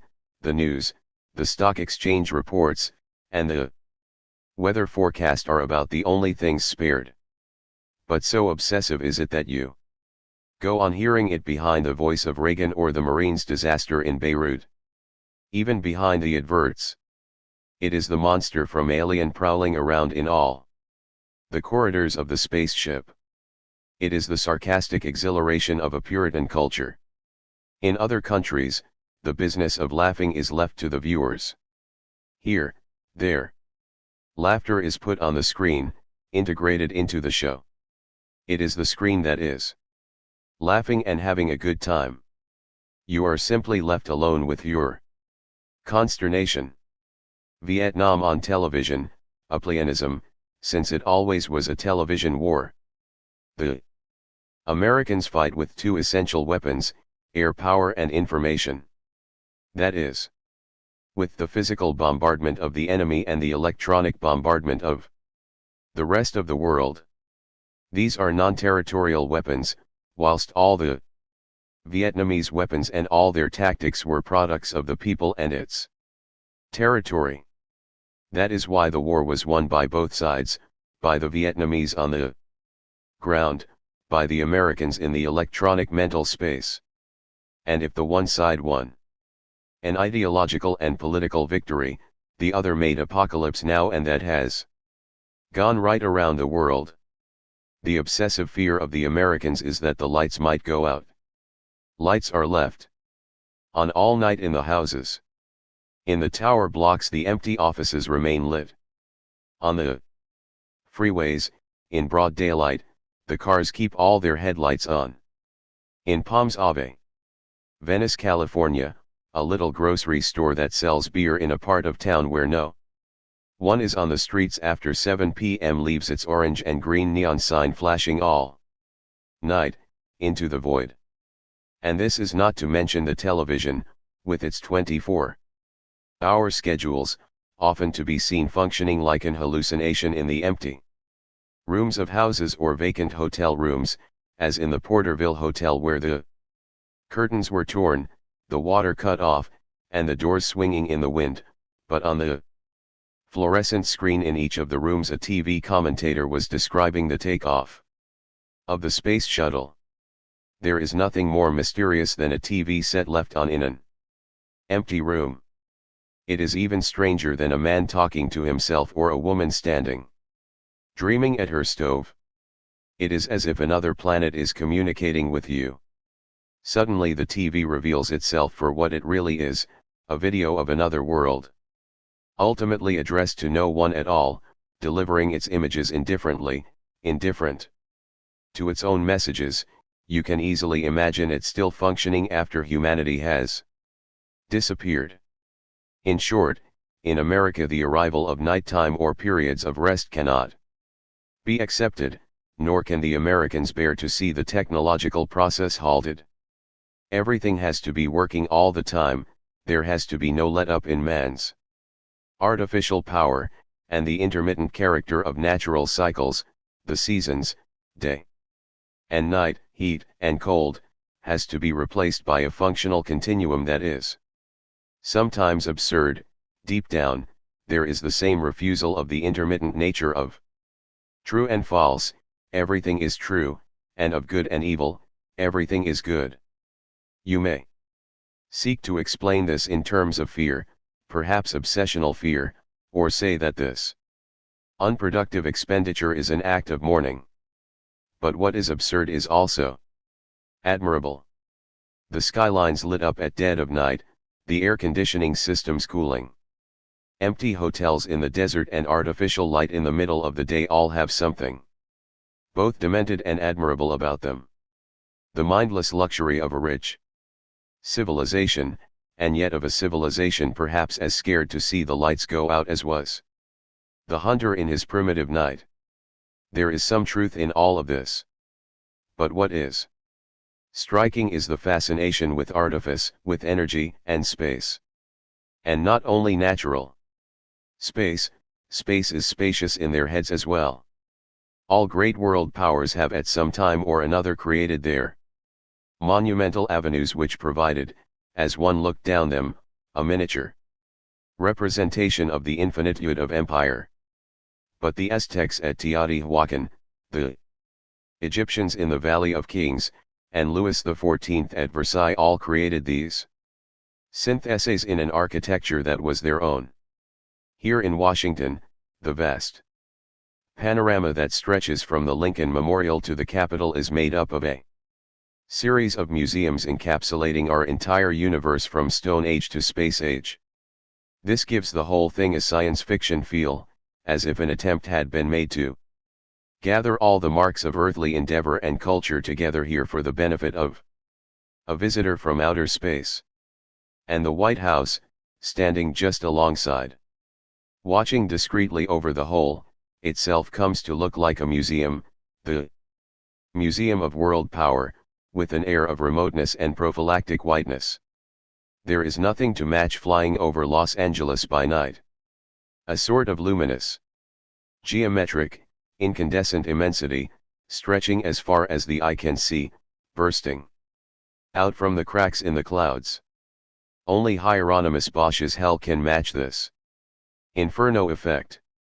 The muted fluorescence of all the diagonals, Wilshire, Lincoln, Sunset, Santa Monica. Already, flying over San Fernando Valley, you come upon the horizontal infinite in every direction. But, once you are beyond the mountain, a city 10 times larger hits you. You will never have encountered anything that stretches as far as this before. Even the sea cannot match it, since it is not divided up geometrically. The irregular, scattered flickering of European cities does not produce the same parallel lines, the same vanishing points, the same aerial perspectives either. They are medieval cities. This one condenses by night the entire future geometry of the networks of human relations, gleaming in their abstraction, luminous in their extension, astral in their reproduction to infinity. Mulholland Drive by night is an extraterrestrial's vantage point on Earth, or conversely, an Earth dweller's vantage point on the galactic metropolis.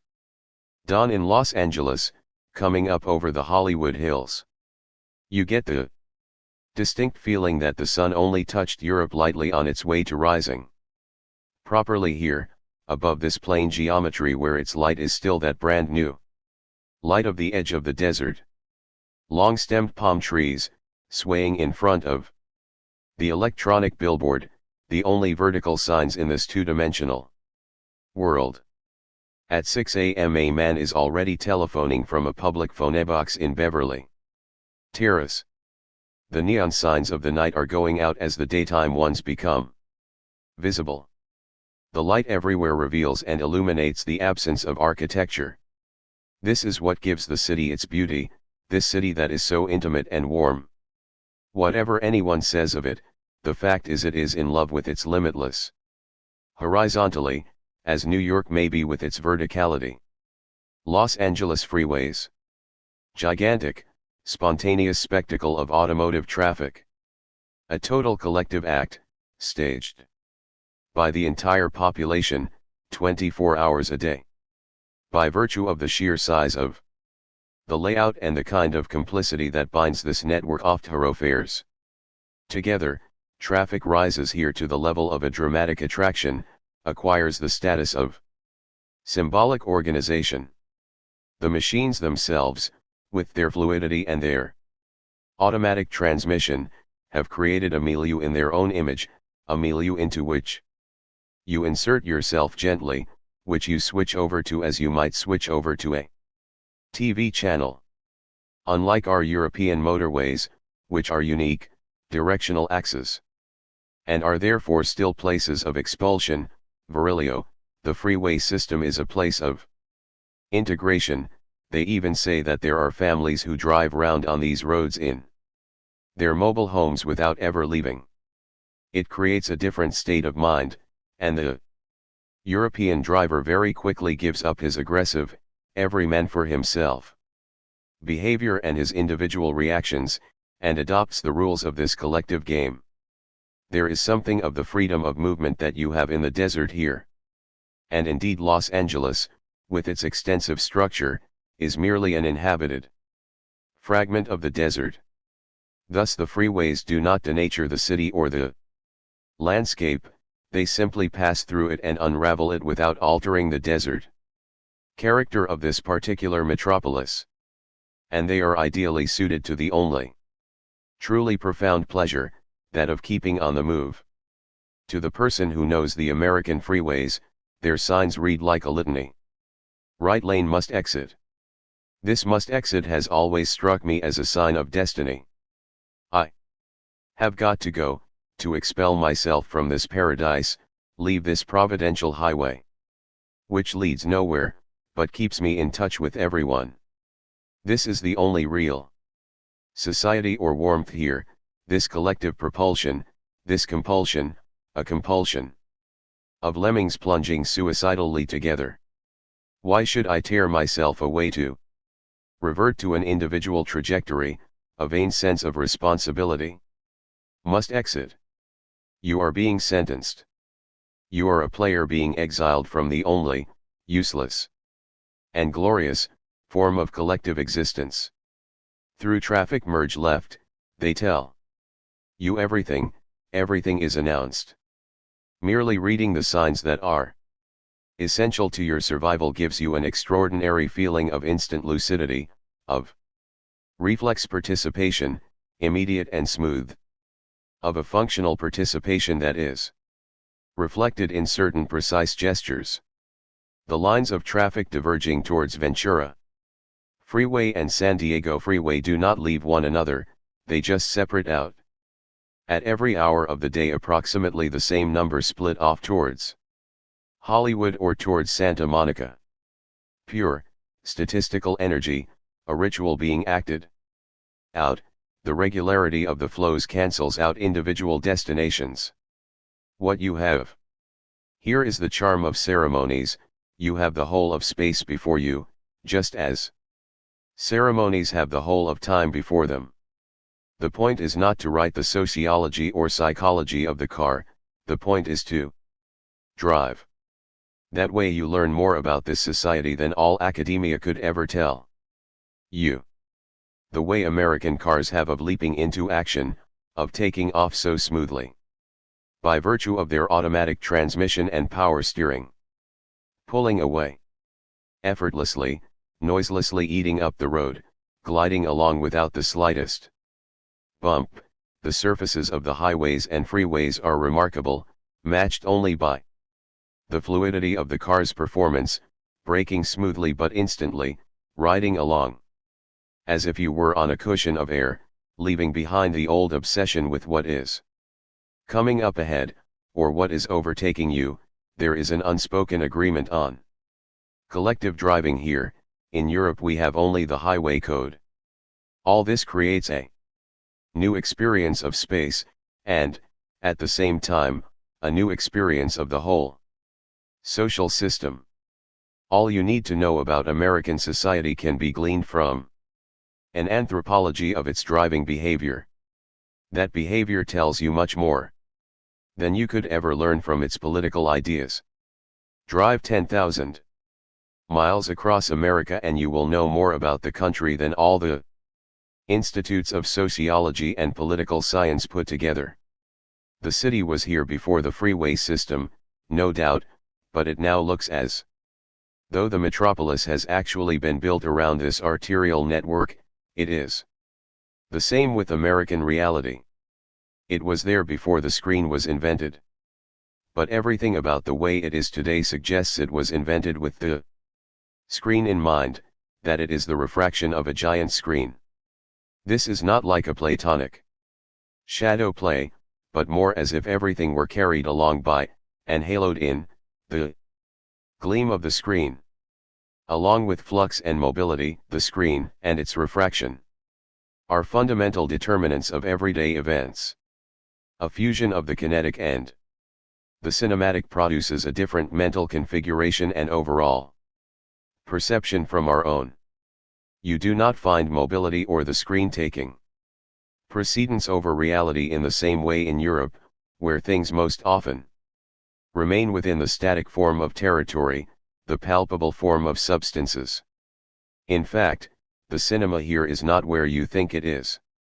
It is certainly not to be found in the studios the tourist crowds flock to, Universal, Paramount, etc., those subdivisions of Disneyland.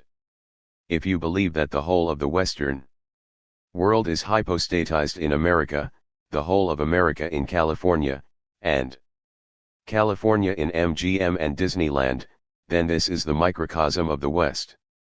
In fact, what you are presented with in the studios is the degeneration of the cinematographic illusion, its mockery, just as what is offered in Disneyland is a parody of the world of the imagination. The sumptuous age of stars and images is reduced to a few artificial tornado effects, pathetic fake buildings, and childish tricks which the crowd pretends to be taken in by to avoid feeling too disappointed. Ghost towns, ghost people. The whole place has the same air of obsolescence about it as Sunset or Hollywood Boulevard. You come out feeling as though you have been put through some infantile simulation test. Where is the cinema? It is all around you outside, all over the city, that marvelous, continuous performance of films and scenarios. Everywhere but here. It is not the least of America's charms that even outside the movie theaters the whole country is cinematic. The desert you pass through is like the set of a Western, the city a screen of signs and formulas. It is the same feeling you get when you step out of an Italian or a Dutch gallery into a city that seems the very reflection of the paintings you have just seen, as if the city had come out of the paintings and not the other way about. The American city seems to have stepped right out of the movies. To grasp its secret, you should not, then, begin with the city and move inwards to the screen. You should begin with the screen and move outwards to the city. It is there that cinema does not assume an exceptional form, but simply invests the streets and the entire town with a mythical atmosphere. That is where it is truly gripping. This is why the cult of stars is not a secondary phenomenon, but the supreme form of cinema, its mythical transfiguration, the last great myth of our modernity. Precisely because the idol is merely a pure, contagious image, a violently realized ideal. They say that stars give you something to dream about, but there is a difference between dreaming and fascination by images. The screen idols are immanent in the unfolding of life as a series of images. They are a system of luxury prefabrication, brilliant syntheses of the stereotypes of life and love. They embody one single passion only: the passion for images, and the immanence of desire in the image. They are not something to dream about, they are the dream. And they have all the characteristics of dreams. They produce a marked condensation, crystallization effect and an effect of contiguity. They are immediately contagious, and, above all, they have that power of instantaneous visual materialization, Anschaulichkeit, of desire, which is also a feature of dreams. They do not, therefore, feed the romantic or sexual imagination. They are immediate visibility, immediate transcription, material collage, precipitation of desire. Fetishes, fetish objects, that have nothing to do with the world of the imagination, but everything to do with the material fiction of the image. In 1989 the Revolutionary Olympic Games will be held in Los Angeles to mark the bicentenary of the French Revolution. The flame of history passes to the West Coast. This is normal. Everything that disappears in Europe is born again. In San Francisco, we may envisage a reconstruction of the great revolutionary scenes in giant holograms, the most extensive archives, a complete film library. The best actors, the best historians. A century from now you will not be able to tell the difference. It will be as if the revolution had taken place here. If the Getty Villa at Malibu were suddenly engulfed by lava, what difference would there be, a few centuries from now, between that building and the ruins of Pompeii? What would the promoters of the bicentenary do if a new revolution broke out? between now and 1989? But there is no way that can happen. And yet you cannot help but wish that the actual event might really occur and short-circuit the simulacrum, or that the simulacrum might itself end in catastrophe. In the same way, at Universal Studios, you hope constantly that the special effects will turn into some real drama. But this is a final nostalgia which has actually been exploited by the cinema itself, Westworld, Future World, the Olympic Games, total happening, collective participation in national self-celebration. We did it. We are the best. Reagan style. It would have taken another Leni Riefenstahl to film this new Berlin 36. Totally sponsored, totally euphoric, totally clean, a 100%er advertising event. No accidents, no catastrophes, no terrorism, no traffic jams on the freeways, no panic and no Soviets. In short, an image of an ideal world, for the whole world to see. But after the national orgasm, a sort of collective melancholy comes over the Angelenos, showing how provincial this metropolis still is. If you get out of your car in this centrifugal metropolis, you immediately become a delinquent. As soon as you start walking, you are a threat to public order, like a dog wandering in the road. Only immigrants from the third world are allowed to walk. It is, in a sense, their privilege, a privilege that goes along with that of occupying the empty hearts of the big cities. For other people, walking, fatigue, or muscular activity have become rare commodities, services costing a lot of money. Thus, ironically, the old state of affairs has been inverted. Similarly, the queues at high-class restaurants or fashionable nightclubs are often longer than those at soup kitchens. This is democracy. The signs of the most utter poverty always have at least a chance of becoming fashionable. One of America's specific problems is fame and glory, partly on account of its extreme rarity these days, but also because of its extreme vulgarization. In the future, everyone will be famous for 15 minutes, Andy Warhol. And it is true.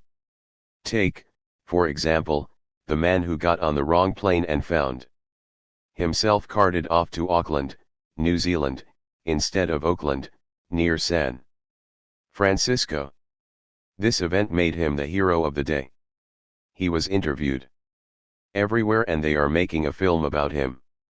In this country, it is not the highest virtue, nor the heroic act, that achieves fame, but the uncommon nature of the least significant destiny. There is plenty for everyone, then, since the more conformist the system as a whole becomes, the more millions of individuals there are who are set apart by some tiny peculiarity. The slightest vibration in a statistical model, the tiniest whim of a computer are enough to bathe some piece of abnormal behavior, however banal, in a fleeting glow of fame. Like this white Christ carrying a heavy cross down Main Street, Venice. It is a very hot day. You want to tell him it has already been done, 2,000 years ago. But he is not trying to do anything new. He is just carrying his cross the same way as other people carry Jesus Saves or No Jesus badges on their cars. You could point out that no one, not a single person, is watching, and that he is accorded only indifference and derision as he passes. But he would tell you that was exactly how it was 2,000 years ago. The top of the Bonaventure Hotel, its metal structure and its plate glass windows, rotate slowly around a cocktail bar. The movement of the skyscrapers outside is almost imperceptible. Then you realize that it is the platform of the bar that is moving, while the rest of the building remains still. In the end, I get to see the whole city revolve around the top of the hotel. A dizzy feeling, which continues inside the hotel as a result of its labyrinthine convolution. Is this still architecture? This pure illusionism, this mere box of spatio-temporal tricks? Ludic and hallucinogenic, is this postmodern architecture? No interior/exterior interface. The glass facades merely reflect the environment, sending back its own image.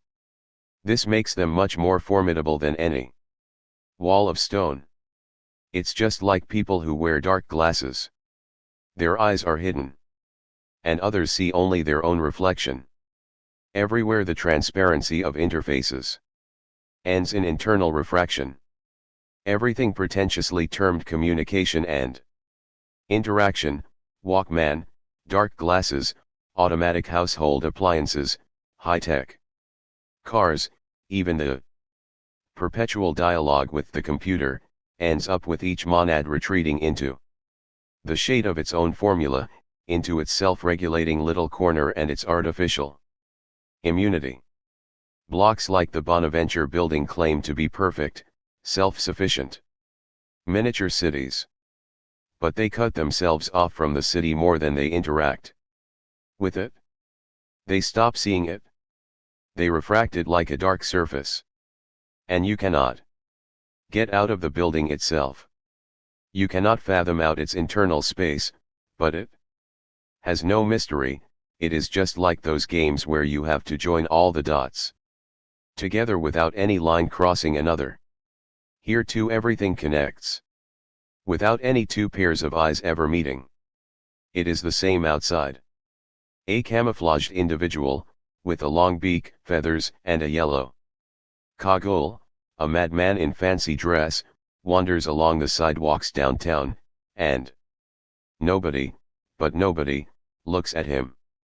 They do not look at other people here. They are much too afraid they will throw themselves upon them with unbearable, sexual demands, requests for money or affection. Everything is charged with a somnambulic violence and you must avoid contact to escape its potential discharge. Now that the mad have been let out of the asylums, everyone is seen as a potential madman. Everything is so informal, there is so little in the way of reserve or manners, except for that eternal film of a smile, which offers only a very flimsy protection, that you feel anything could blow up at any moment. By some chain reaction, all this latent hysteria could be released at a stroke. The same feeling in New York, where panic is almost the characteristic smell of the city streets. Sometimes it takes the form of a gigantic breakdown, as in 1976. All around, the tinted glass facades of the buildings are like faces, frosted surfaces. It is as though there were no one inside the buildings, as if there were no one behind the faces. And there really is no one. This is what the ideal city is like. First International Bank, Crocker Bank, Bank of America, Pentecostal Savings, or is that one a church? All bunched together in the heart of the city, alongside the big airlines. Money is fluid. Like grace, it is never yours. Coming to claim it is an offense against the divinity. Have you deserved this favor? Who are you and what are you going to do with it? You are suspected of wanting to put it to some use, and an evil one no doubt, whereas money is so beautiful. In the fluid and intemporal state it is in at the bank, when it is being invested, rather than spent. Shame on you and kiss the hand that gives it to you. It is true that ownership of money burns your fingers, like power. We need people to take this risk for us and we should be eternally grateful to them. This is why I hesitate to deposit money in a bank. I am afraid I shall never dare to take it out again. When you go to confession and entrust your sins to the safe keeping of the priest, do you ever come back for them? And yet the atmosphere in a bank is that of the confessional. There is no more Kafkaesque situation. Admit that you have money, confess that this is not normal. And it is true. Having money is an awkward situation, from which the bank is only too happy to deliver you. Your money interests us, the bank holds you to ransom, its greed knows no bounds. Its immodest gaze reveals your private parts to you. And you are forced to hand your money over to appease it. One day I tried to close my account, taking all the money out in cash. The teller would not let me go with such a sum on me. It was obscene, dangerous, immoral. Would I not at least take traveler's checks? No, the whole lot in cash. I was mad. In America, you are stark raving mad if, instead of believing in money and its marvelous fluidity, you want to carry it round on you in banknotes. Money is dirty, that you must admit. And we really do need all these concrete and metal sanctuaries to protect us from it. So banks fulfill a crucial social function, and it is quite logical that these buildings should form the monumental heart of every town and city. One of the finest things there is, at dawn, the Santa Monica Pier, with the white waves rolling in, the sky gray over Venice, the pale green or turquoise hotel overlooking the sands, and the endless line of run-down motels with their grimy little lamps, their graffiti-covered walls. The first waves, already frequented by a few insomniac surfers, the oh-so-melancholy palm trees with their roaring 20s grace, and the merry-go-round. The bay that bends round towards Long Beach is as vast as the Bay of Ipanema in Rio, the only one of comparable size. But, unlike Rio with its proud, luxurious, and pretentious, though none the less beautiful, seafront, here the town ends almost in a piece of waste ground at the ocean, like a seaside suburb. And it has indeed the hazy charm of just such a suburb. Here at dawn, it is one of the most insignificant shorelines in the world, just a place to go fishing. The Western world ends on a shore devoid of all signification, like a journey that loses all meaning when it reaches its end. The immense metropolis of Los Angeles peters out here in the sea like a desert, with all the nonchalance of a desert. Live or die, the graffiti message on the pier at Santa Monica is mysterious. Because we really have no choice between life and death. If you live, you live; if you die, you die.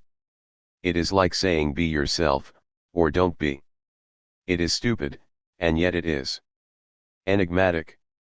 You could read it to mean that you should live intensely or else disappear, but that is banal. Following the model of pay or die, your money or your life, it would become your life or your life. Stupid again, since you cannot exchange life for itself. And yet there is poetic force in this implacable tautology, as there always is when there is nothing to be understood. In the end, the lesson of this graffiti is perhaps, if you get more stupid than me, you die. Where the others spend their time in libraries, I spend mine in the deserts and on the roads. Where they draw their material from the history of ideas, I draw mine from what is happening now, from the life of the streets, the beauty of nature. This country is naive, so you have to be naive. Everything here still bears the marks of a primitive society, technologies, the media, total simulation, stereo-video, are developing in a wild state, in their original state. Insignificance exists on a grand scale and the desert remains the primal scene, even in the big cities. Inordinate space, a simplicity of language and character. My hunting grounds are the deserts, the mountains, Los Angeles, the freeways, the safe ways, the ghost towns, or the downtowns, not lectures at the university. I know the deserts, their deserts, better than they do, since they turn their backs on their own space as the Greeks turned their backs on the sea, and I get to know more about the concrete, social life of America from the desert than I ever would from official or intellectual gatherings. American culture is heir to the deserts, but the deserts here are not part of a nature defined by contrast with the town. Rather they denote the emptiness, the radical nudity that is the background to every human institution.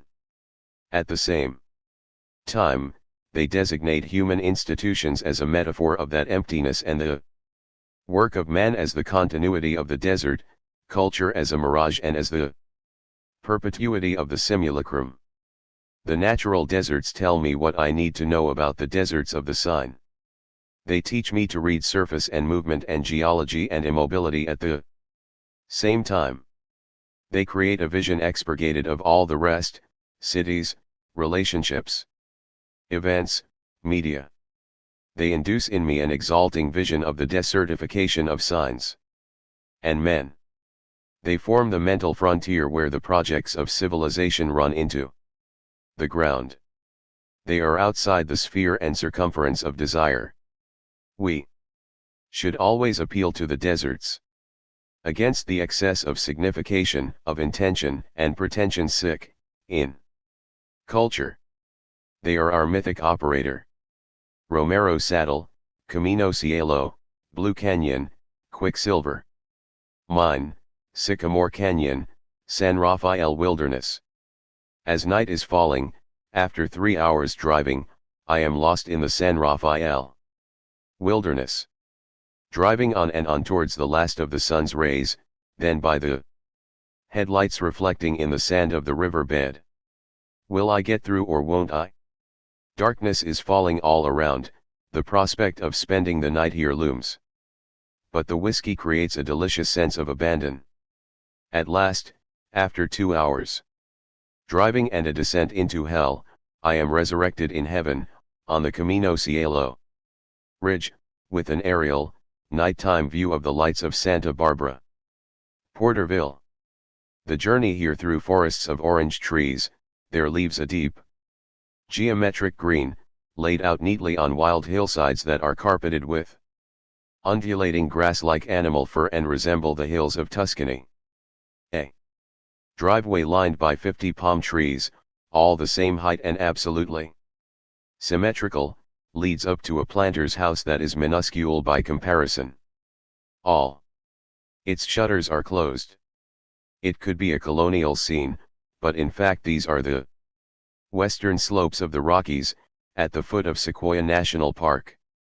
The road down into this town that is not really a town is as straight as the rows of orange trees and is peopled by Mexican slaves who have bought up their masters' old 1950s Chevrolets. You go down through an oleander lined avenue. But the real revelation is the town itself, which is completely devoid, to a point unintelligible to us Europeans, of any center. You drive up and down every street in the town without being able to find anything remotely like a central point. Without even a bank, an administrative building, or a town hall, the town has no coordinates. It is like a plantation. The only sign of life, an American flag. Just alongside the dead center of the town, the hotel. This is the only 3-story building and its torn curtains flap through the broken window panes in the warm late afternoon wind. The hotel rooms can't even be opened. The Mexican owner can't find the keys. The prices are ridiculously low. You can spend a week here for $20. And yet in every room, with its sagging mattress and its dusty mirror, the TV is constantly on, apparently not for any resident, since it is on in the rooms that are open to the winds and those that can't even be opened. You can see the televisions, or at least their reflections, from the street, through the curtains. All the corridors, with their worn-out carpets, display a single sign, exit. You can leave in any direction you like. You can rent 3 rooms here for a week for the price of a night in an ordinary motel. 40 years ago, no doubt, it was a hotel for Bakersfield's smart set when they escaped to the cool of the mountains. Today it is the heart of Porterville, and an irrevocable process of decay has set in. But it is too hot to worry about that. Darkness falls slowly on Porterville, and Saturday night fever begins. American Graffiti 85. All the cars drive up and down the main thoroughfare in slow or animated procession, a collective parade, drinking, eating ice creams, calling out from one car to the next, whereas in the daytime they all drive round oblivious of anyone else. Music, PA systems, beer, ice cream. It is the same ceremony, on a smaller scale, as the slow nocturnal cruising on the Strip in Las Vegas, or the procession of cars on the Los Angeles freeways simply transformed into a Saturday night provincial extravaganza. The only element of culture, the only mobile element, the car. No cultural center, no center of entertainment. A primitive society, the same motor identification, the same collective fantasy of an unfolding ritual, breakfast, movie, religious service. Love and death, the whole of life as a drive-in. Truly magnificent. It is all in this parade of bulky capsules, luminous and silent, the whole thing passes off in relative silence with no gear changes and no overtaking.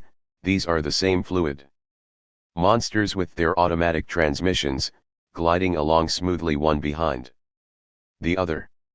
Nothing else will happen during the evening.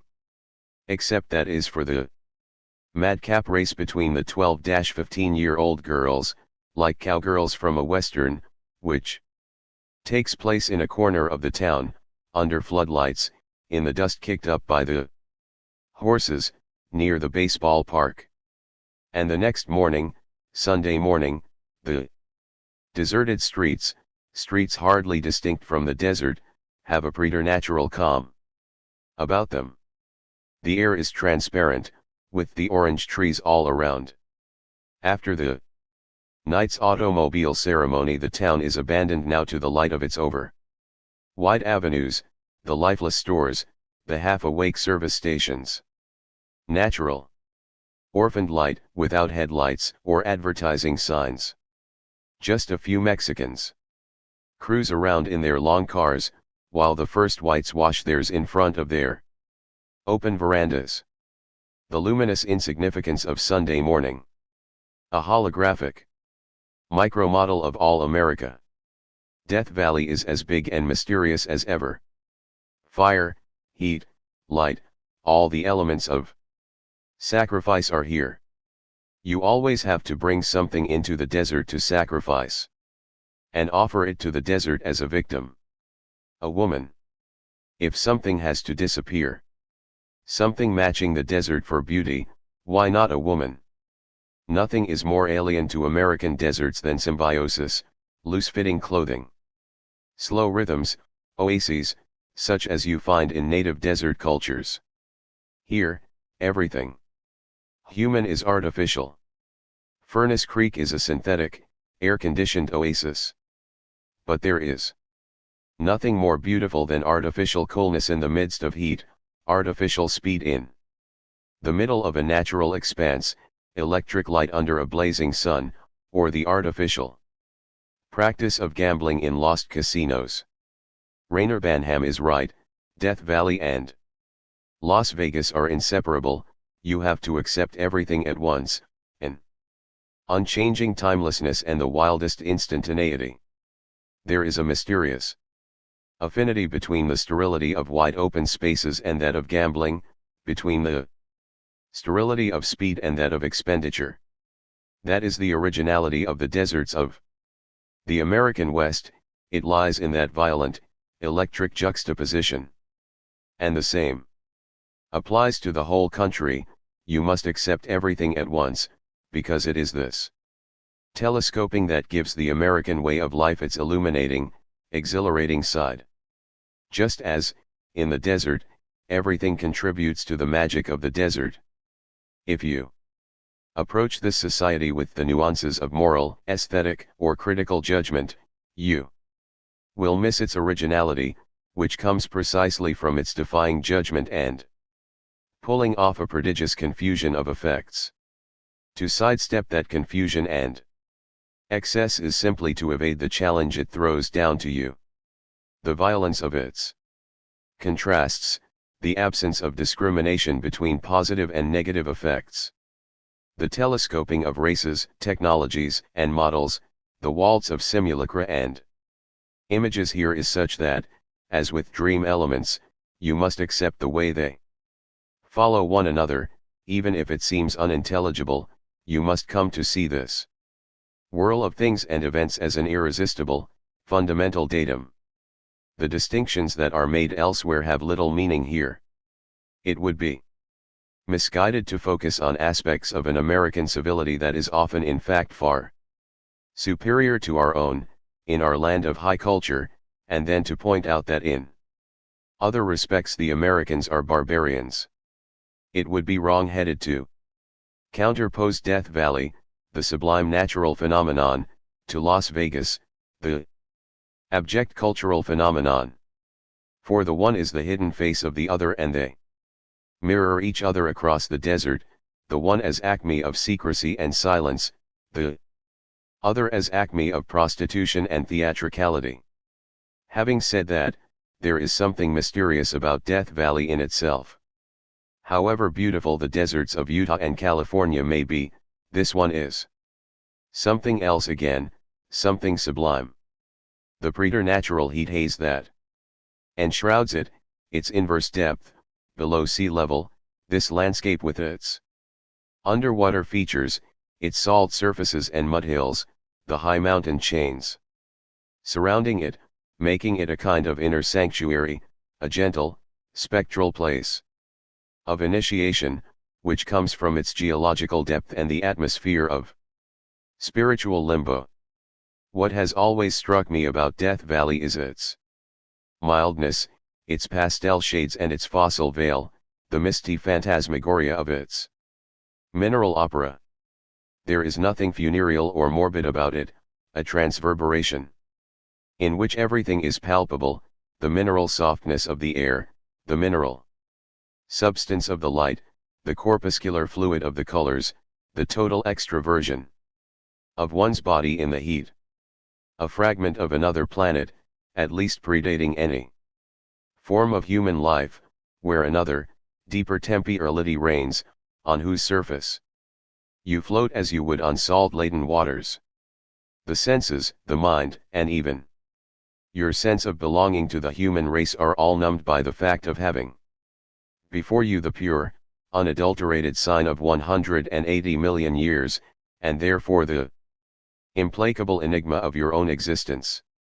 It is the only place where it is possible to relieve, alongside the physical spectrum of colors, the spectrum of the inhuman metamorphoses that preceded us, our successive historical forms, the mineral, the organic, salt desert, sand dunes, rock, or light, heat, everything the earth has been, all the inhuman forms it has been through, gathered together in a single anthologizing vision. The desert is a natural extension of the inner silence of the body. If humanity's language, technology, and buildings are an extension of its constructive faculties, the desert alone is an extension of its capacity for absence, the ideal schema of humanity's disappearance. When you come out of the Mojave, writes Banham, it is difficult to focus less than 15 miles ahead of you. Your eye can no longer rest on objects that are near. It can no longer properly settle on things, and all the human or natural constructions that intercept your gaze seem irksome obstacles which merely corrupt the perfect reach of your vision. When you emerge from the desert, your eyes go on trying to create emptiness all around, in every inhabited area, every landscape. They see desert beneath, like a watermark. It takes a long time to get back to a normal vision of things, and you never succeed completely. Take this substance. From my side? But the desert is more than merely a space from which all substance has been removed. Just as silence is not what remains when all noise has been suppressed. There is no need to close your eyes to hear it. For it is also the silence of time. And even the foreshortening effect of cinema is present in Death Valley, for all. This mysterious geology is also a scenario. The American desert is an extraordinary piece of drama, though in no sense is it theatrical like an alpine landscape, nor sentimental like the forest or the countryside, nor eroded and monotonous like the sublunar Australian desert, nor mystical like the deserts of Islam. It is purely, geologically dramatic, bringing together the sharpest, most ductile shapes with the gentlest, most lascivious underwater forms. The whole metamorphism of the Earth's crust is present in synthesis, in a miraculous abridged version.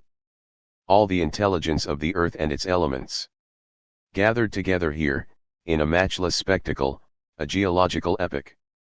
Cinema is not alone in having given us a cinematic vision of the desert. Nature itself pulled off the finest of its special effects here, long before men came on the scene. It is useless to seek to strip the desert of its cinematic aspects in order to restore its original essence. Those features are thoroughly superimposed upon it and will not go away. The cinema has absorbed everything: Indians, mesas, canyons, skies. And yet it is the most striking spectacle in the world. Should we prefer authentic deserts and deep oases? For us moderns, and ultramoderns, as for Baudrillard, who knew that the secret of true modernity was to be found in artifice, the only natural spectacle that is really gripping is the one which offers both the most moving profundity and at the same time the total simulacrum of that profundity. As here, where the depth of time is revealed through the cinematic depth of field. Monument Valley is the geology of the Earth, the mausoleum of the Indians, and the camera of John Ford. It is erosion and it is extermination, but it is also the tracking shot, the movies. All three are mingled in the vision we have of it, and each phase subtly terminates the preceding one. The extermination of the Indians put an end to the natural cosmological rhythm of these landscapes, to which their magical existence was bound for millennia. With the arrival of pioneer civilization, an extremely slow process gave way to a much quicker one.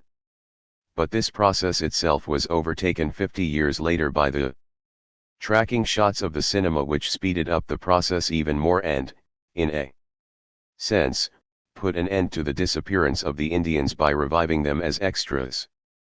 Thus this landscape has been witness to all the great events both of geology and anthropology, including some of the most recent. Hence the exceptional scenic qualities of the deserts of the West, combining as they do the most ancestral of hieroglyphs, the most vivid light, and the most total superficiality. Colors there seem rarefied, detached from all substance, diffracted into the air, floating on the surface of things. Hence the spectral, ghostly, and at the same time veiled, translucent, calm, and subtle impression made by these landscapes.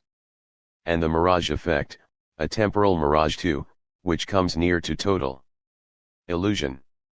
The rocks, sands, crystals, and cacti are eternal, but they are also ephemeral, unreal, and detached from their substance. The vegetation is minimal, but indestructible, and each new spring sees a miracle of bloom. By contrast, light itself has substance here. Floating like a powder in the air, it gives all shades of color, that pastel nuance that seems the very image of disincarnation, of the Separation of the body from the spirit. In this sense, one may speak of the abstraction of the desert, of a deliverance from the organic, a deliverance that is beyond the body's abject passage into carnal inexistence, into that dry, luminous phase of death in which the corruption of the body reaches completion. The desert is beyond this accursed phase of decomposition, this humid phase of the body, this organic phase of nature. The desert is a sublime form that banishes all sociality, all sentimentality, all sexuality. Words, even when they speak of the desert, are always unwelcome. Caresses have no meaning, except from a woman who is herself of the desert, who has that instantaneous, superficial animality in which the fleshly is combined with dryness and disincarnation. And yet, in another sense, there is nothing to match night falling in its shroud of silence on Death Valley, seen from broken down, worn-out motel chairs on the veranda, looking out over the dunes. The heat does not fall off here. Only night falls, its darkness pierced by a few car headlights. And the silence is something extraordinary, as though it were itself all ears. It is not the silence of cold, nor of barrenness, nor of an absence of life. It is the silence of the whole of this heat over the mineral expanses that stretch out before us for hundreds of miles, the silence of the gentle wind upon the salt mud of Badwater, caressing the ore deposits of Telegraph Peak. A silence internal to the valley itself, the silence of underwater erosion, below the very water line of time, as it is below the level of the sea. No animal movement. Nothing dreams here, nothing talks in its sleep. Each night the earth plunges into perfectly calm darkness, into the blackness of its alkaline gestation, into the happy depression of its birth. Long before I left, I could not get Santa Barbara out of my mind. Santa Barbara is simply a dream, and it has in it all the processes of dreams, the wearisome fulfillment of all desires, condensation, displacement, facility of action. All this very quickly becomes unreal. Happy days. This morning a bird came to my balcony to die. I photographed it. But no one is indifferent to his own life. And the least event still has something moving about it. I was here in my imagination long before I actually came here. Suddenly the stay has become a sojourn in a previous existence. In the last weeks, time seemed multiplied by a feeling of no longer being there and of living Santa Barbara each day, with its fatal charm and its blandness, as the predestined site of an eternal return. Things fade into the distance faster and faster in the rear-view mirror of memory. 2.5 months disappear in a few moments, even quicker than the jet lag when your mind readjusts to Europe. It's not easy keeping your sense of wonderment alive, or the first flashes of surprise, or even recalling what it felt like when things were still unexpected. Things last no longer than the time it takes for them to happen. It used to be the agreeable custom that you went to see the same film more than once. We are losing that habit. I doubt now whether we really see our whole life flashing before us at the moment of our death. The very possibility of the eternal return is becoming precarious. That marvelous perspective presupposes that things unfold in a necessary, predestined order, the sense of which lies beyond them. There is nothing like that today. Things merely follow on in a flabby order that leads nowhere. Today's eternal return is that of the infinitely small, the fractal, the obsessive repetition of things on a microscopic and inhuman scale. It is not the exaltation of a will, nor the sovereign affirmation of an event, nor its consecration by an immutable sign, such as Nietzsche sought, but the viral recurrence of microprocesses. This is, admittedly inescapable, but no powerful sign presents it to the imagination as predestined. Neither nuclear explosions nor viral implosions can be named by the imagination. Such are the events which surround us, microprocessive and instantaneously obliterated. Coming back from California means re-entering a world you have known and lived in, but doing so without feeling the charm you might expect at returning to a former life.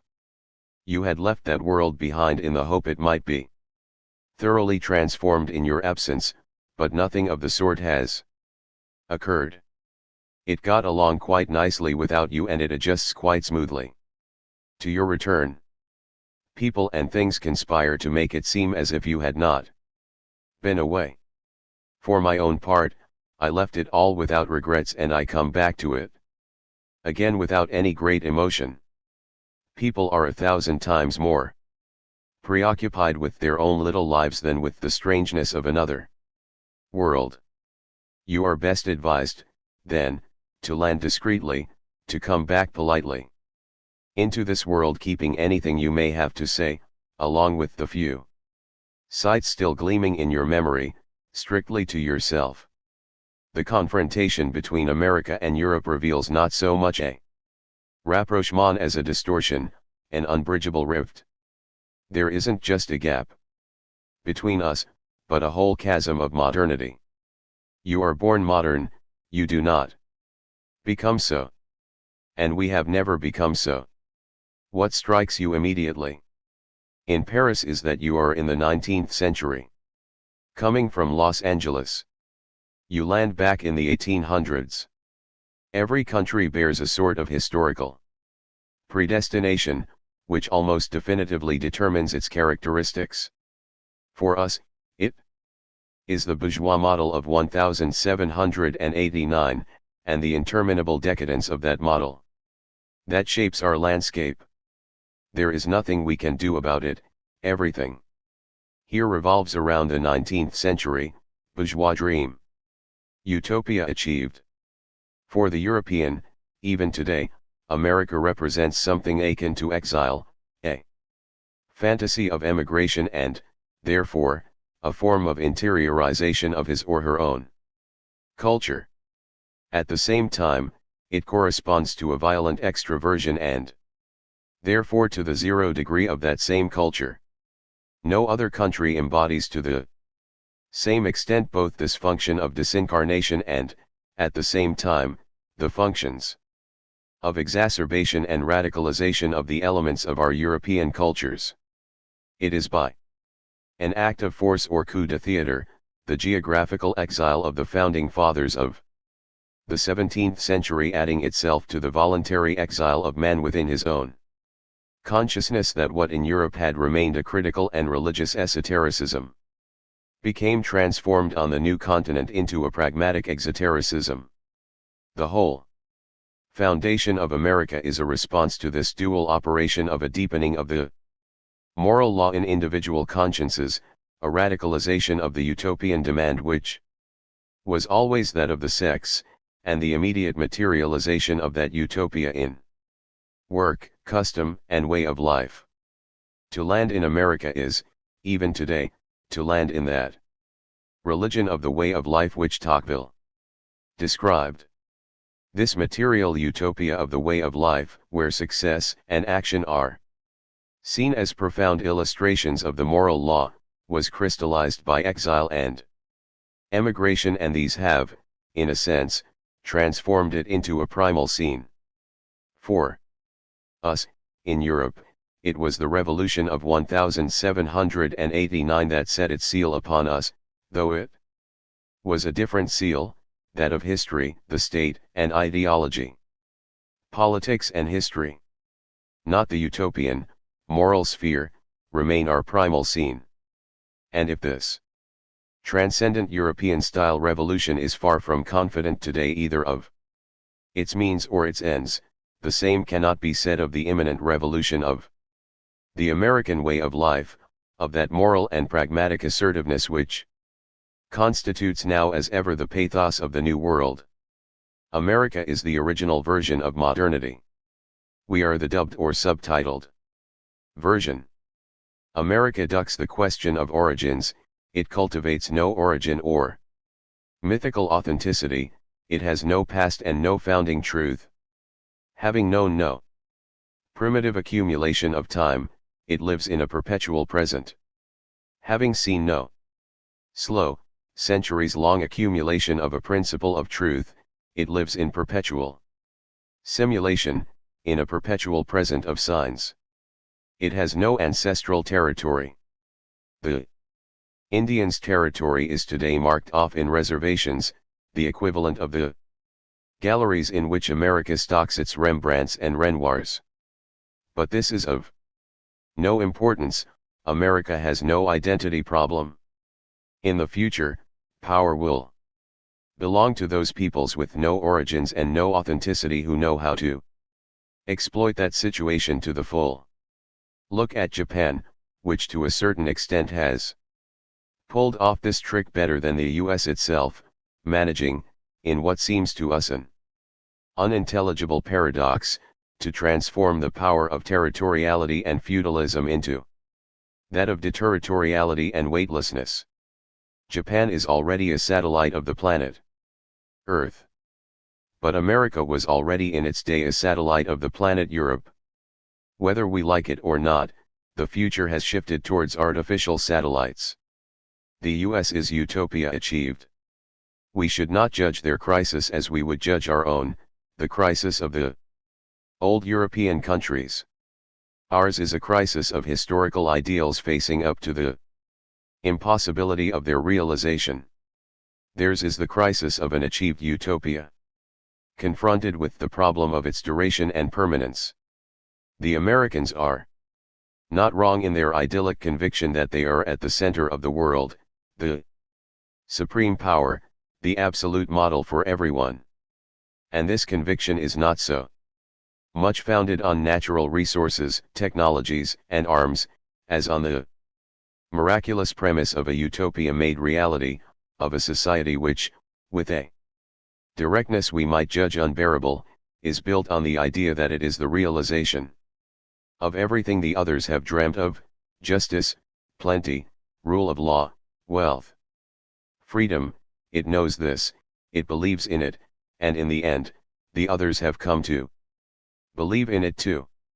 In the present crisis of values, everyone ends up turning towards the culture which dared to forge right ahead and, by a theatrical masterstroke, turn those values into reality, towards that society which, thanks to the geographical and mental break effected by emigration, allowed itself to imagine it could create an ideal world from nothing. We should also not forget the fantasy consecration of this process by the cinema. Whatever happens, and whatever one thinks of the arrogance of the dollar or the multinationals, it is this culture which, the world over, fascinates those very people who suffer most at its hands, and it does so through the deep, insane conviction that it has made all their dreams come true.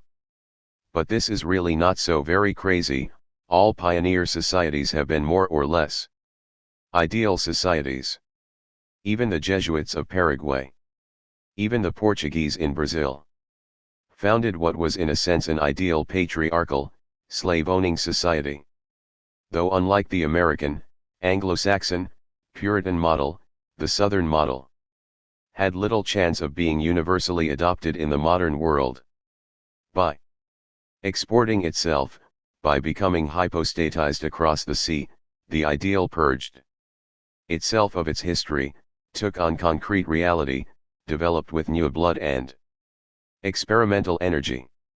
The dynamism of the New World still bears witness to their superiority over the old countries, the ideal the others only cultivated as an ultimate, and secretly impossible, goal, they put into operation. Colonization was, in this sense, a world-scale coup de theater which leaves deep, nostalgic traces everywhere, even when it is collapsing. For the old world, it represents the unique experience of an idealized substitution of values, almost as you find in science fiction novels, the tone of which it often reflects, as in the U.S., a substitution which at a stroke short-circuit the destiny of these values in their countries of origin. The emergence of these societies at the margins deprives the historical societies of their destinies.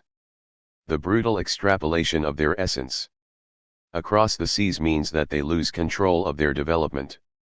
They are eradicated by the ideal model they have themselves secreted. And development will never again take place in the form of progressive alignment. The moment at which those values, which up to then had been transcendent, are realized, are projected into reality, or collapse in the encounter with it, America, is an irreversible one. This is what separates us, come what may, from the Americans. We shall never catch them up, and we shall never have their candor. We merely imitate them, parody them with a 50-year time lag, and we are not even successful at that. We do not have either the spirit or the audacity for what might be called the 0 degree of culture, the power of unculture. It is no good our trying more or less to adapt. Their vision of the world will always be beyond our grasp, just as the transcendental, historical Weltanschauung of Europe will always be beyond the Americans. Just as the countries of the Third World will never internalize the values of democracy and technological progress. There are some gaps that are definitive and cannot be bridged. We shall remain nostalgic utopians, agonizing over our ideals, but balking ultimately at their realization, professing that everything is possible, but never that everything has been achieved. Yet that is what America asserts. Our problem is that our old goals, revolution, progress, freedom, will have evaporated before they were achieved, before they became reality. Hence our melancholy. We shall never have had the good fortune to enjoy the coup d'theater. We live in negativity and contradiction, they live in paradox, for a realized utopia is a paradoxical idea. And the quality of the American way of life resides for many in that pragmatic, paradoxical humor of theirs, whilst ours was, characterized by the subtlety of our critical wit. Many American intellectuals envy us this and would like to fashion a set of ideal values and a history for themselves, and relieve the philosophical or Marxist delights of old Europe. Yet this runs against the grain of everything that makes up their original situation, since the charm and power of American culture derive precisely from the sudden and unprecedented materialization of models. When I see Americans, particularly American intellectuals, casting a nostalgic eye towards Europe, its history, its metaphysics, its cuisine, and its past, I tell myself that this is just a case of unhappy transference.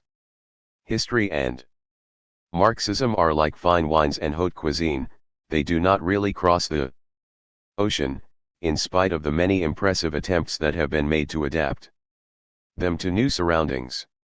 This is a just revenge for the fact that we Europeans have never really been able to domesticate modernity, which also refuses to cross the ocean, though in the other direction. There are products which cannot be imported or exported. That is our loss, and theirs. If, for us, society is a carnivorous flower, history for them is an exotic one. Its fragrance is no more convincing than the bouquet of Californian wines, in spite of all the effort being expended to make us believe otherwise. Not only can history not be caught up, but it seems that in this capitalist society capital can never actually be grasped in its present reality. It is not that our Marxist critics have not tried to run after it, but it always stays a length ahead of them. By the time one phase has been unmasked, capital has already passed on to another, Ernest Mondale and his third phase of world capital. Capital cheats. It doesn't play by the rules of critique, the true game of history. It eludes the dialectic, which only reconstitutes it after the event, a revolution behind. Even anti-capitalist revolutions only serve to give fresh impetus to its own, they are the equivalent of the exogenous events Mondale speaks of, like wars, crises, or the discovery of gold mines, which set capital off on a new developmental process on fresh bases. In the end, these theorists themselves reveal the inanity of their hopes. By reinventing capital in each successive phase on the basis of the primacy of political economy, they simply confirm the absolute initiative capital enjoys as historical event. They therefore fall straight into their own trap and give themselves no chance of getting ahead of it. And this at the same time ensures, as was perhaps their objective, the continuing validity of their retrospective analyses. America has never been short of violence, nor of events, people, or ideas, but these things do not of themselves constitute a history. Octavio Paz is right when he argues that America was created in the hope of escaping from history, of building a utopia sheltered from history, and that it has in part succeeded in that project, a project it is still pursuing today. The concept of history as the transcending of a social and political rationality, as a dialectical, conflictual vision of societies, is not theirs, just as modernity, conceived precisely as an original break with a certain history, will never be ours. We have lived long enough now in the unhappy consciousness of this modernity to be aware of that. Europe invented a certain kind of feudalism, aristocracy, bourgeoisie, ideology, and revolution. All this had meaning for us, but at bottom it had no meaning elsewhere. All who have tried to ape these things have either made themselves a laughing stock or have been dramatically driven off course. We ourselves are doing little more than merely imitating ourselves, outliving ourselves. America made a break with all that and found itself in a situation of radical modernity. It is, therefore, in America and nowhere else that modernity is original. We can only imitate it without being able to challenge it on its own home territory. Once an event has taken place, it has taken place, full stop. And when I see Europe casting longing eyes towards all out modernity, I tell myself that, too, is an unhappy transference. We are still at the center, but at the center of the old world. They who were a marginal transcendence of that old world are today its new, eccentric center. Eccentricity is stamped on their birth certificate. We shall never be able to take it from them. We shall never be able to excenter or decenter ourselves in the same way. We shall therefore never be modern in the proper sense of the term. And we shall never enjoy the same freedom, not the formal freedom we take for granted, but the concrete, flexible, functional, active freedom we see at work in American institutions and in the head of each citizen. Our conception of freedom will never be able to rival their spatial, mobile conception, which derives from the fact that at a certain point they freed themselves from that historical centrality. From the day when that eccentric modernity was born in all its glory on the other side of the Atlantic, Europe began to disappear. The myths migrated. Today, all the myths of modernity are American. It will do us no good to worry our poor heads over this. In Los Angeles, Europe has disappeared. As Isabel Huppert says, they have everything. They don't need anything. Admittedly, they envy us our past and our culture and admire them, but deep down to them we are a sort of elegant third world in the political sphere. There will always remain of this initial decent ring of federalism, an absence of centralism and, at the level of mores and culture, a decentralization, an eccentricity which is that of the New World in relation to Europe. The US has no insoluble problem of federation. They have, of course, had their war of secession, but we are speaking here of the current federal setup, because they are from the outset, from the very dawn of their history, a culture of mixing, of national and racial mix, of rivalry and heterogeneity. This is clearly visible in New York, where each successive skyscraper and, after its own fashion, each ethnic group has dominated the city, and where the whole none the less still gives the impression not of a heteroclite mishmash, but of converging energies, not of unity or plurality, but of intensity born of rivalry, of antagonistic power, thus creating a complicity, a collective attraction. Beyond culture or politics, in the very violence or banality of the way of life.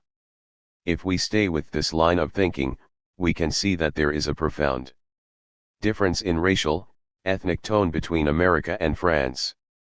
In America, the violent mixing of multiple European nationalities, then of exogenous races, produced an original situation. This multiracialism transformed the country and gave it its characteristic complexity. In France there was neither an initial mix, nor a real resolution, nor was there any real challenge between ethnic groups. All that happened was a transferring of the colonial situation back to the metropolis, out of its original context. All our immigrants are, at bottom, Harkis * living under the social protection of their oppressors, to whom they can oppose only their poverty and their de facto sentence of transportation for life. Immigration is, admittedly, a hot issue, but the presence of several million immigrants has not made its mark on the French way of life nor changed the face of the country.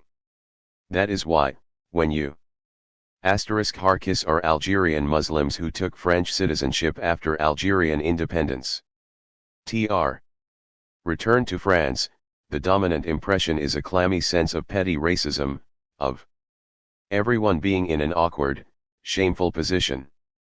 The sequel to a colonial situation, in which the bad faith of both colonizer and colonized persists, whereas in America, each ethnic group, each race develops a language, a culture in competition with and sometimes superior to that of the natives, and each group symbolically rises to the top.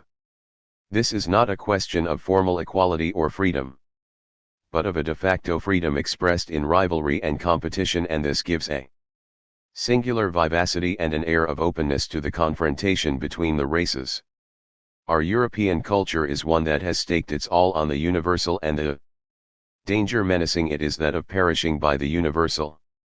This includes not only the extension of the concepts of market, monetary exchange, or production goods, but also the imperialism of the idea of culture.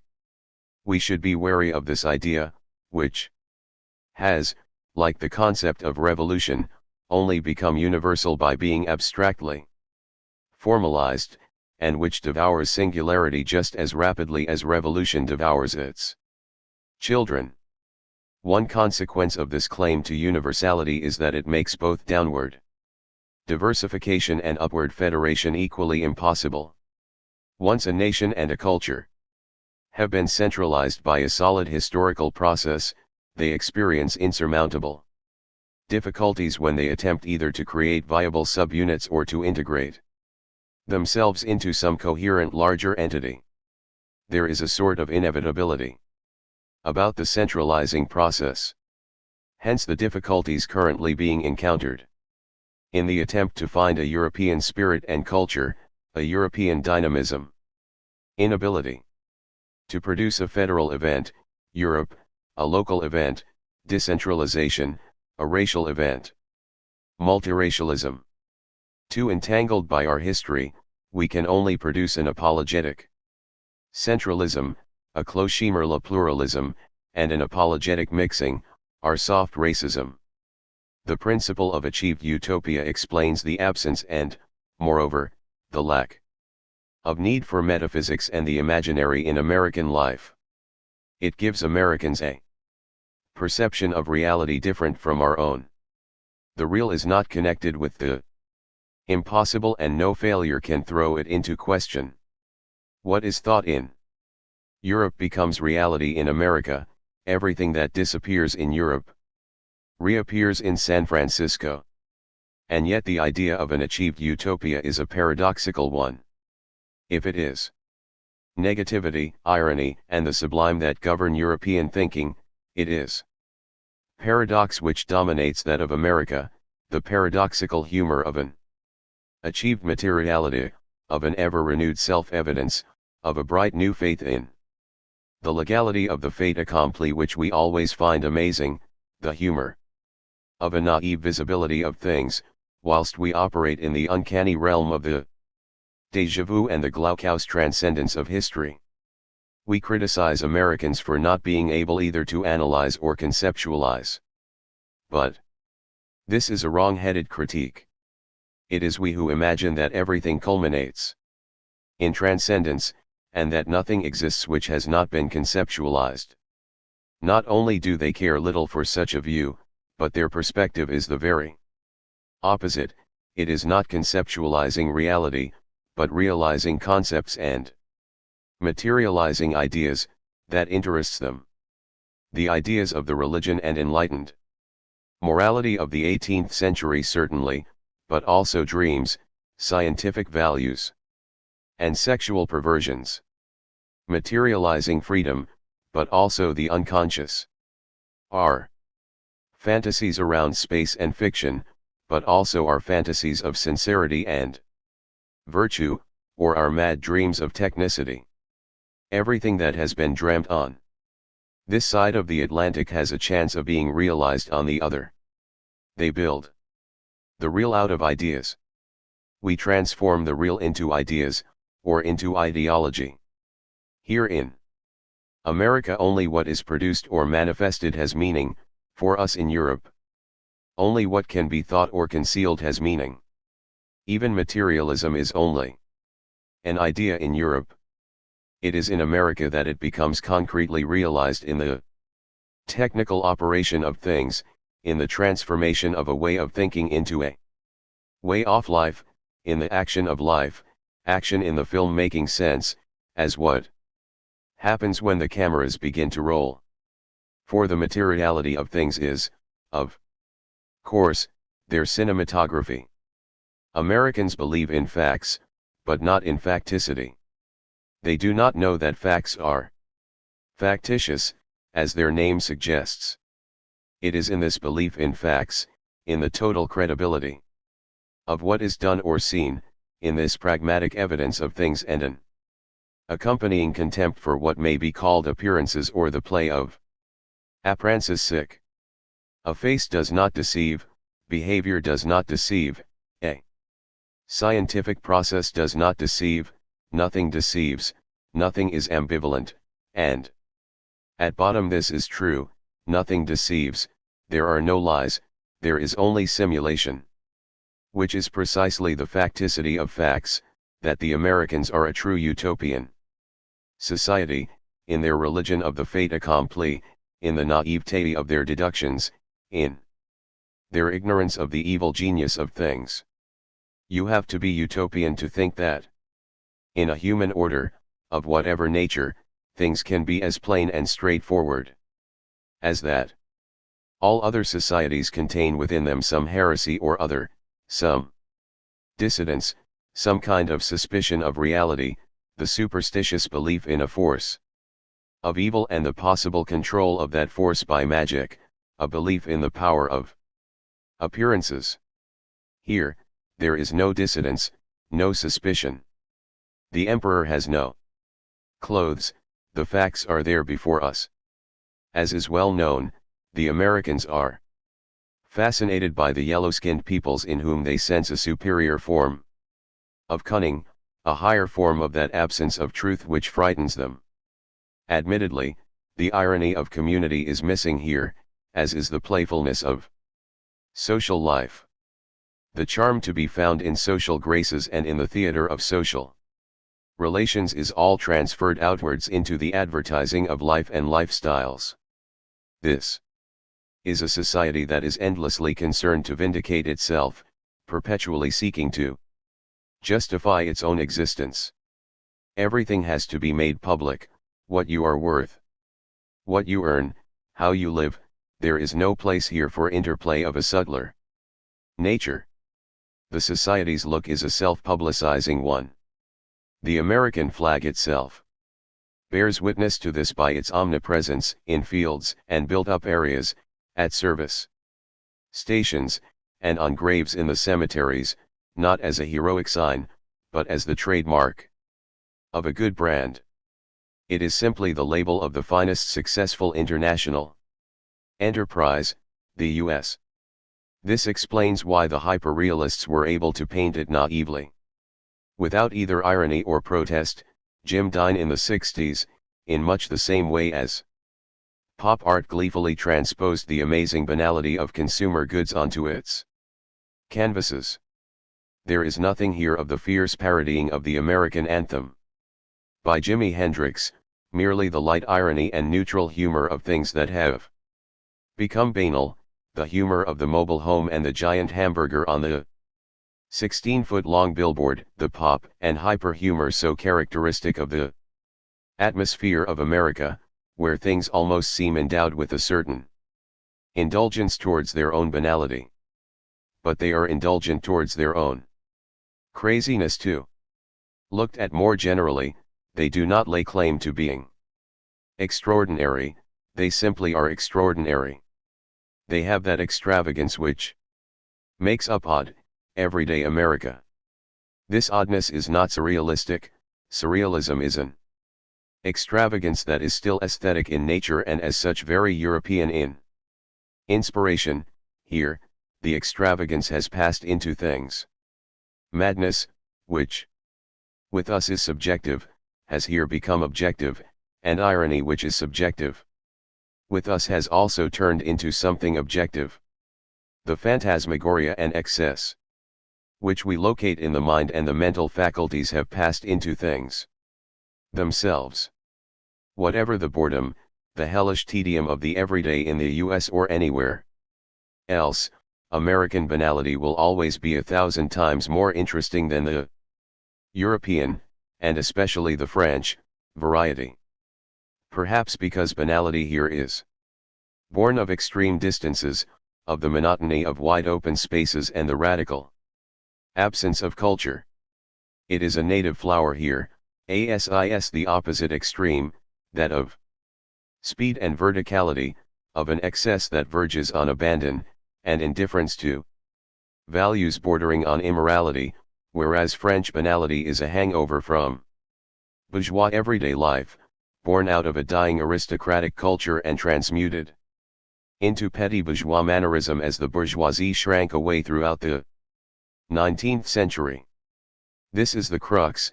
It is the corpse of the bourgeoisie that separates us. With us, it is that class that is the carrier of the chromosome of banality. Whereas the Americans have succeeded in preserving some humor in the material signs of manifest reality and wealth. This also explains why Europeans experience anything relating to statistics as tragic. They immediately read in them their individual failure and take refuge in a pained denunciation of the merely quantitative. The Americans, by contrast, see statistics as an optimistic stimulus, as representing the dimensions of their good fortune, their joyous membership of the majority. Theirs is the only country where quantity can be extolled without compunction. This same indulgence and humor which things attest in their banality here, Americans also show towards themselves and other people. Their intellectual conduct is pleasant, a model of gentleness. They make no claim to what we call intelligence, and they do not feel threatened by other people's. For them, this is merely a particular cast of mind in which one should not indulge unduly. They do not therefore move spontaneously to deny or contest. Their natural inclination is Towards agreement. When we say I agree with you, we do so to contest what follows. When an American says he agrees, it is because, in all honesty, he can see no reason to demur. But quite often he will confirm your analysis by facts, statistics, or lived experience, thereby divesting it of all conceptual value. This self-indulgence, which is not without humor, is evidence of a society secure in its wealth and power, a society which seems, to some extent, to have internalized Hannah Arendt's comment that the American Revolution, unlike the European revolutions, was successful. But even a successful revolution has its victims and its sacrificial emblems. When all is said and done, it is on the murder of Kennedy that Reagan's current reign is founded. That murder has been neither avenged nor elucidated, and with good reason. And this is not to mention the murder of the Indians. It is the energy of Kennedy's murder which radiates out over present-day America. I say this to illustrate not only the indulgence, but the self-publicizing, self-justificatory violence of this society, that triumphalist violence which forms part of all successful revolutions. Tocqueville describes the beneficial effects of democracy and the American Constitution with considerable enthusiasm, praising the inherent freedom of the way of life, the regularity of mores, rather than the equality of status, the supremacy of a moral, rather than political, organization of society. He then describes with equal lucidity the extermination of the Indians and the condition of the Negroes, without ever bringing these two realities together. As if good and evil had developed separately. Is it possible that one can, while keenly feeling both these aspects, pass over the relation between them? Certainly it is, and the same paradox faces us today. We shall never resolve the enigma of the relation between the negative foundations of greatness and that greatness itself. America is powerful and original, America is violent and abominable. We should not seek to deny either of these aspects, nor reconcile them. But what has become of this paradoxical grandeur, the New World's original situation as described by Tocqueville? What has become of this American Revolution that consisted in the dynamic resolution of a clearly understood individual interest and a well-tempered collective morality? A problem that was not resolved in Europe, and for that reason was to fuel a problematic of history, of the state, and the disappearance of the state which America has not known. What has become of the challenge sketched out in Tocqueville? Can a nation strike a pact of greatness on the basis of each individual's banal interest alone? Can there exist a pact of equality and banality, of interests, rights, and wealth, which retains a heroic and original dimension? For what is a society without a heroic dimension? In short, has the New World fulfilled its promise? Has it reaped the benefits of freedom to the full, or has it merely garnered all the unhappy consequences of equality? The glory of American power is most often described as an effect of freedom and its exercise. But freedom does not of itself generate power. Freedom, understood as public action, as the collective discourse of a society on its own undertakings and values, has in fact disappeared in the individual liberation of mores and in agitation. Agitation, as is well known, is one of the Americans' main activities. It is, therefore, equality and its consequences that have been more instrumental in the creation of power. This is the equality of which Tocqueville once said, in a fine phrase, do not find fault with equality for drawing men into the pursuit of forbidden pleasures, but for absorbing them entirely in the search for the pleasures that are permitted. It is this equality, the modern equalization of statuses and values, the uniformity of features and characters, which gives birth to Power. It is around this equality that Tocqueville's paradox is recast. The American world tends both towards absolute insignificance, all things tending to become equal and therefore cancelling each other out in their power, and towards absolute originality, today even more than 150 years ago, the effects having been multiplied by geographical extension. This is a world that has shown genius in its irrepressible development of equality, banality, and indifference. It is this overall dynamism, this dynamic of the abolition of differences which is so exciting and which poses, in Tocqueville's words, a new problem for the understanding of human societies. It is, moreover, extraordinary to see how little the Americans have changed in the last 2 centuries, much less than European societies. Whereas these were caught up in the revolutions of the 19th century, the Americans kept intact, preserved as it was by a breadth of ocean that created something akin to temporal insularity, the utopian and moral perspective of the men of the 18th century, or even of the Puritan sects of the 17th, transplanted and kept alive, safely sheltered from the vicissitudes of history. This Puritan and moral hysteresis is that of exile, that of utopia. We criticize them for this. Why did the revolution not take place here, in this new country, this land of liberty and advanced bastion of capitalism? Why do the social and the political, our favored categories, have so little purchase here?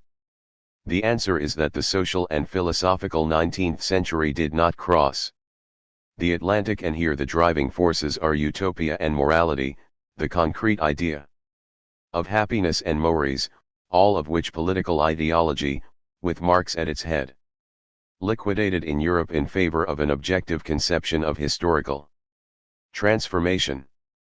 It is from this point of view that we tax Americans with historical naivete and moral hypocrisy. But the fact is simply that, in their collective consciousness, they are closer to the models of thought of the 18th century, which are utopian and pragmatic, than to those that were to be imposed by the French Revolution, which were ideological and revolutionary. Why are the sects so powerful and dynamic? The mixing of races, institutions, and technologies should have swept them away long ago. Yet the fact is that they have preserved here the living form and practical illuminism of their origins, together with their moral obsession. In a sense, it is their micro-model which has been extended to the whole of America. From the beginning, the sects played the major role in the move towards an achieved utopia, which is the equivalent of an acting out. They it is who live on utopia, the Church considers it a virtual heresy, and who strive to bring about the kingdom of God on earth, whereas the Church restricts itself to the hope of salvation and theological virtues. It is as though America as a whole had espoused this sect-like destiny, the immediate concretization of all perspectives of salvation. The multiplication of individual sects should not fool us. The important point is that the whole of America is preoccupied with the sect as a moral institution, with its immediate demand for beatification, its material efficacity, its compulsion for justification, and doubtless also with its madness and frenzy. If America were to lose this moral perspective on itself, it would collapse. This is not perhaps evident to Europeans, for whom America is a cynical power and its morality a hypocritical ideology. We remain unconvinced by the moral vision Americans have of themselves, but in this we are wrong. When they ask with such seriousness why other peoples detest them, we would be wrong to smile, for it is this same self-examination which makes possible both the various Watergates and the unrelenting exposure of corruption and their own society's faults in the cinema and the media, a freedom we might envy them, we who are the truly hypocritical societies, keeping our individual and public affairs concealed beneath the bourgeois affectations of secrecy and respectability. Tocqueville's central idea is that the spirit of America is to be found in its mode of life, in the revolution of mores, the moral revolution. This creates neither a new legality nor a new state, but it does create a practical legitimacy, a legitimacy grounded in the way of life. Salvation no longer has to do with the divine or the state, but with the ideal form of practical organization. Is this to be traced back to the secularization of conscience effected by Protestantism, to the introjection of divine jurisdiction into daily discipline? The fact is that religion has become part of everyday life, which means that it can no longer be challenged or questioned as to its basis, since it no longer has transcendent value. This is religion as way of life. Similarly, politics has become part of everyday life, as pragmatic machine, as game, as interaction, as spectacle, which means that it can no longer be judged from a specifically political point of view. There is no ideological or philosophical principle of government anymore. Things are at once both more naive and more conjunctural. This does not mean there are no strategies, but they are modal, not final strategies. Sexuality itself has become part of life, which means that it, too, no longer has transcendent value, neither as prohibition, nor as principle of analysis, pleasure, or transgression. It has been ecologized, psychologized, secularized for domestic use. It has become part of the way of life. The preeminent position accorded to mores, the hegemony enjoyed by the way of life signifies that the abstract universal of law is subordinated to the concrete regulation of exchanges. Law is not consensual, you are supposed to know it and obey it. But there may be honor in disobeying it too, and history is made of the simultaneous extolling of the law and of those who have broken it.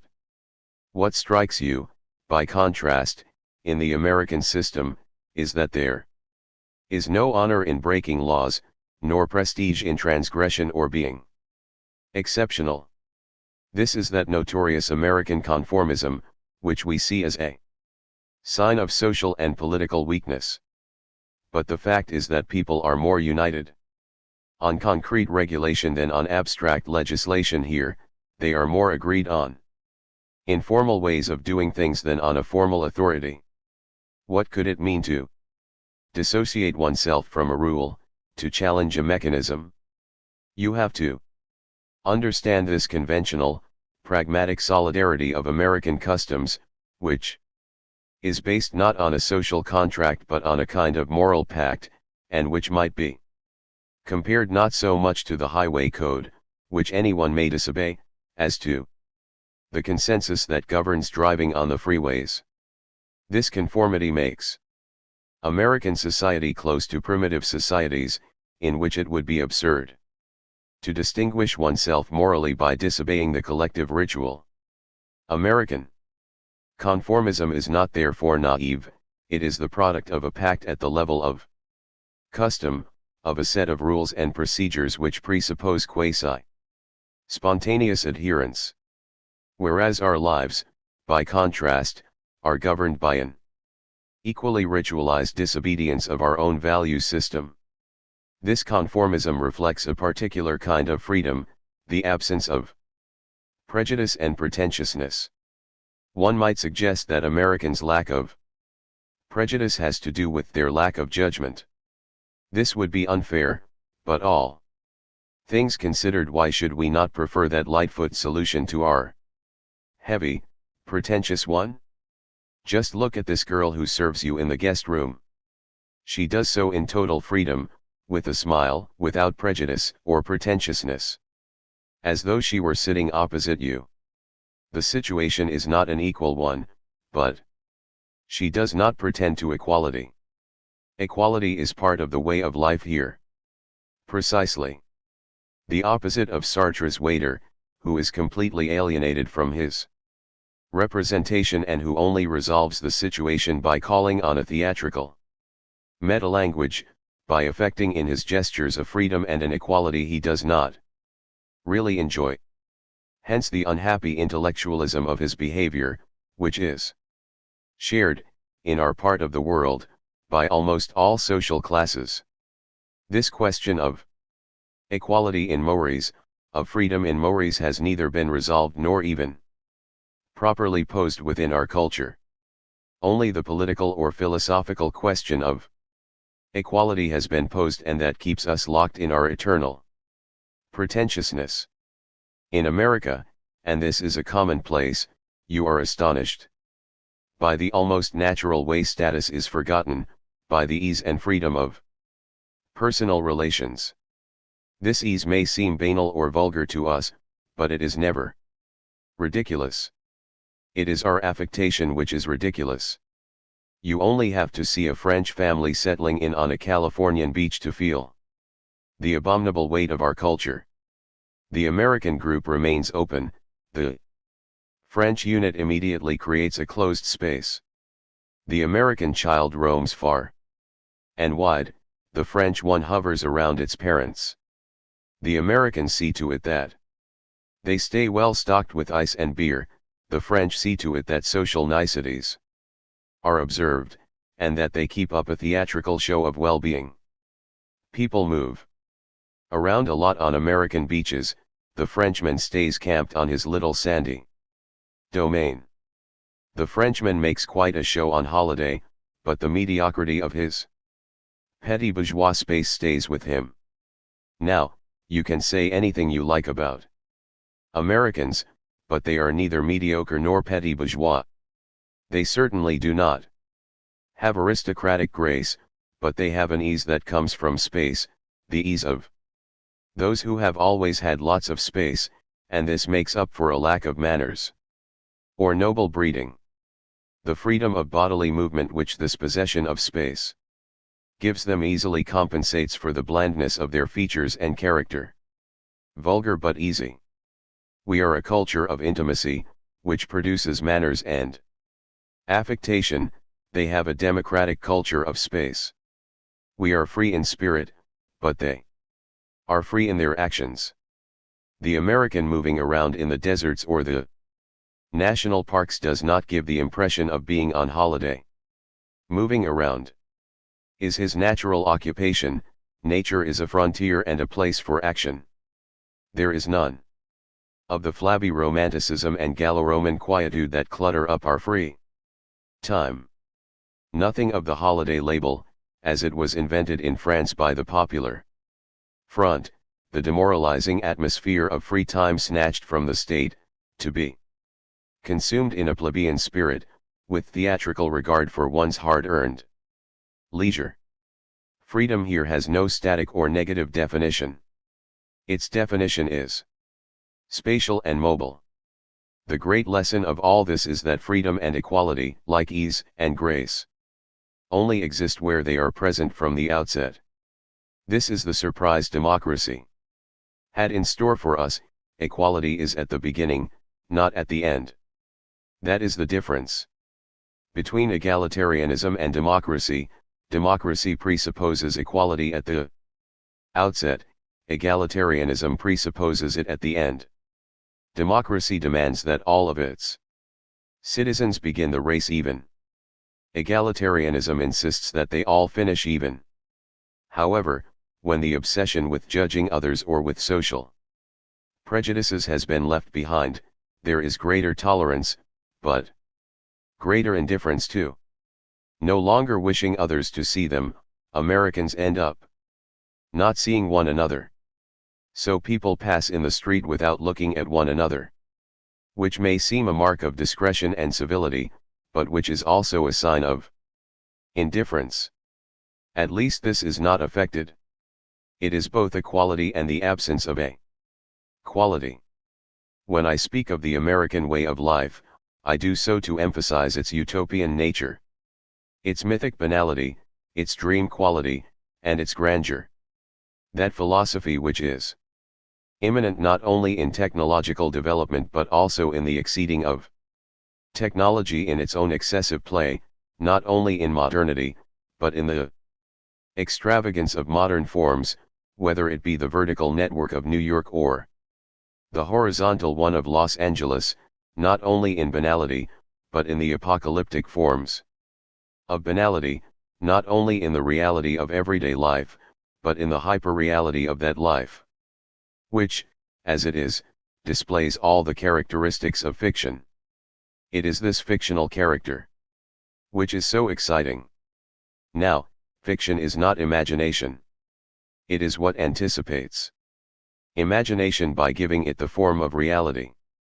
This is quite opposite to our own natural tendency, which is to anticipate reality by imagining it, or to flee from it by idealizing it. That is why we shall never inhabit true fiction. We are condemned to the imaginary and to nostalgia for the future. The American way of life is spontaneously fictional, since it is a transcending of the imaginary in reality. Fiction is not abstraction either, and if America suffers from a kind of infirmity when it comes to abstraction, that incapacity takes on a glory all its own in the sprawling reality of Middle America, in the apotheosis of daily life, in that empirical genius which so amazes us. Perhaps this successful revolution is no longer successful in the way Tocqueville understood it, as a spontaneous movement of the public mind, a form of spontaneous, concrete ordering of mores to modern values. It is not so much in the operation of institutions as in the freeing of technologies and images that the glorious form of American reality is to be found, in the immoral dynamic of images, in the orgy of goods and services, an orgy of power and useless energy. Yet who can say where useful energy ends, in which the spirit of advertising is more to the fore than Tocqueville's public spirit?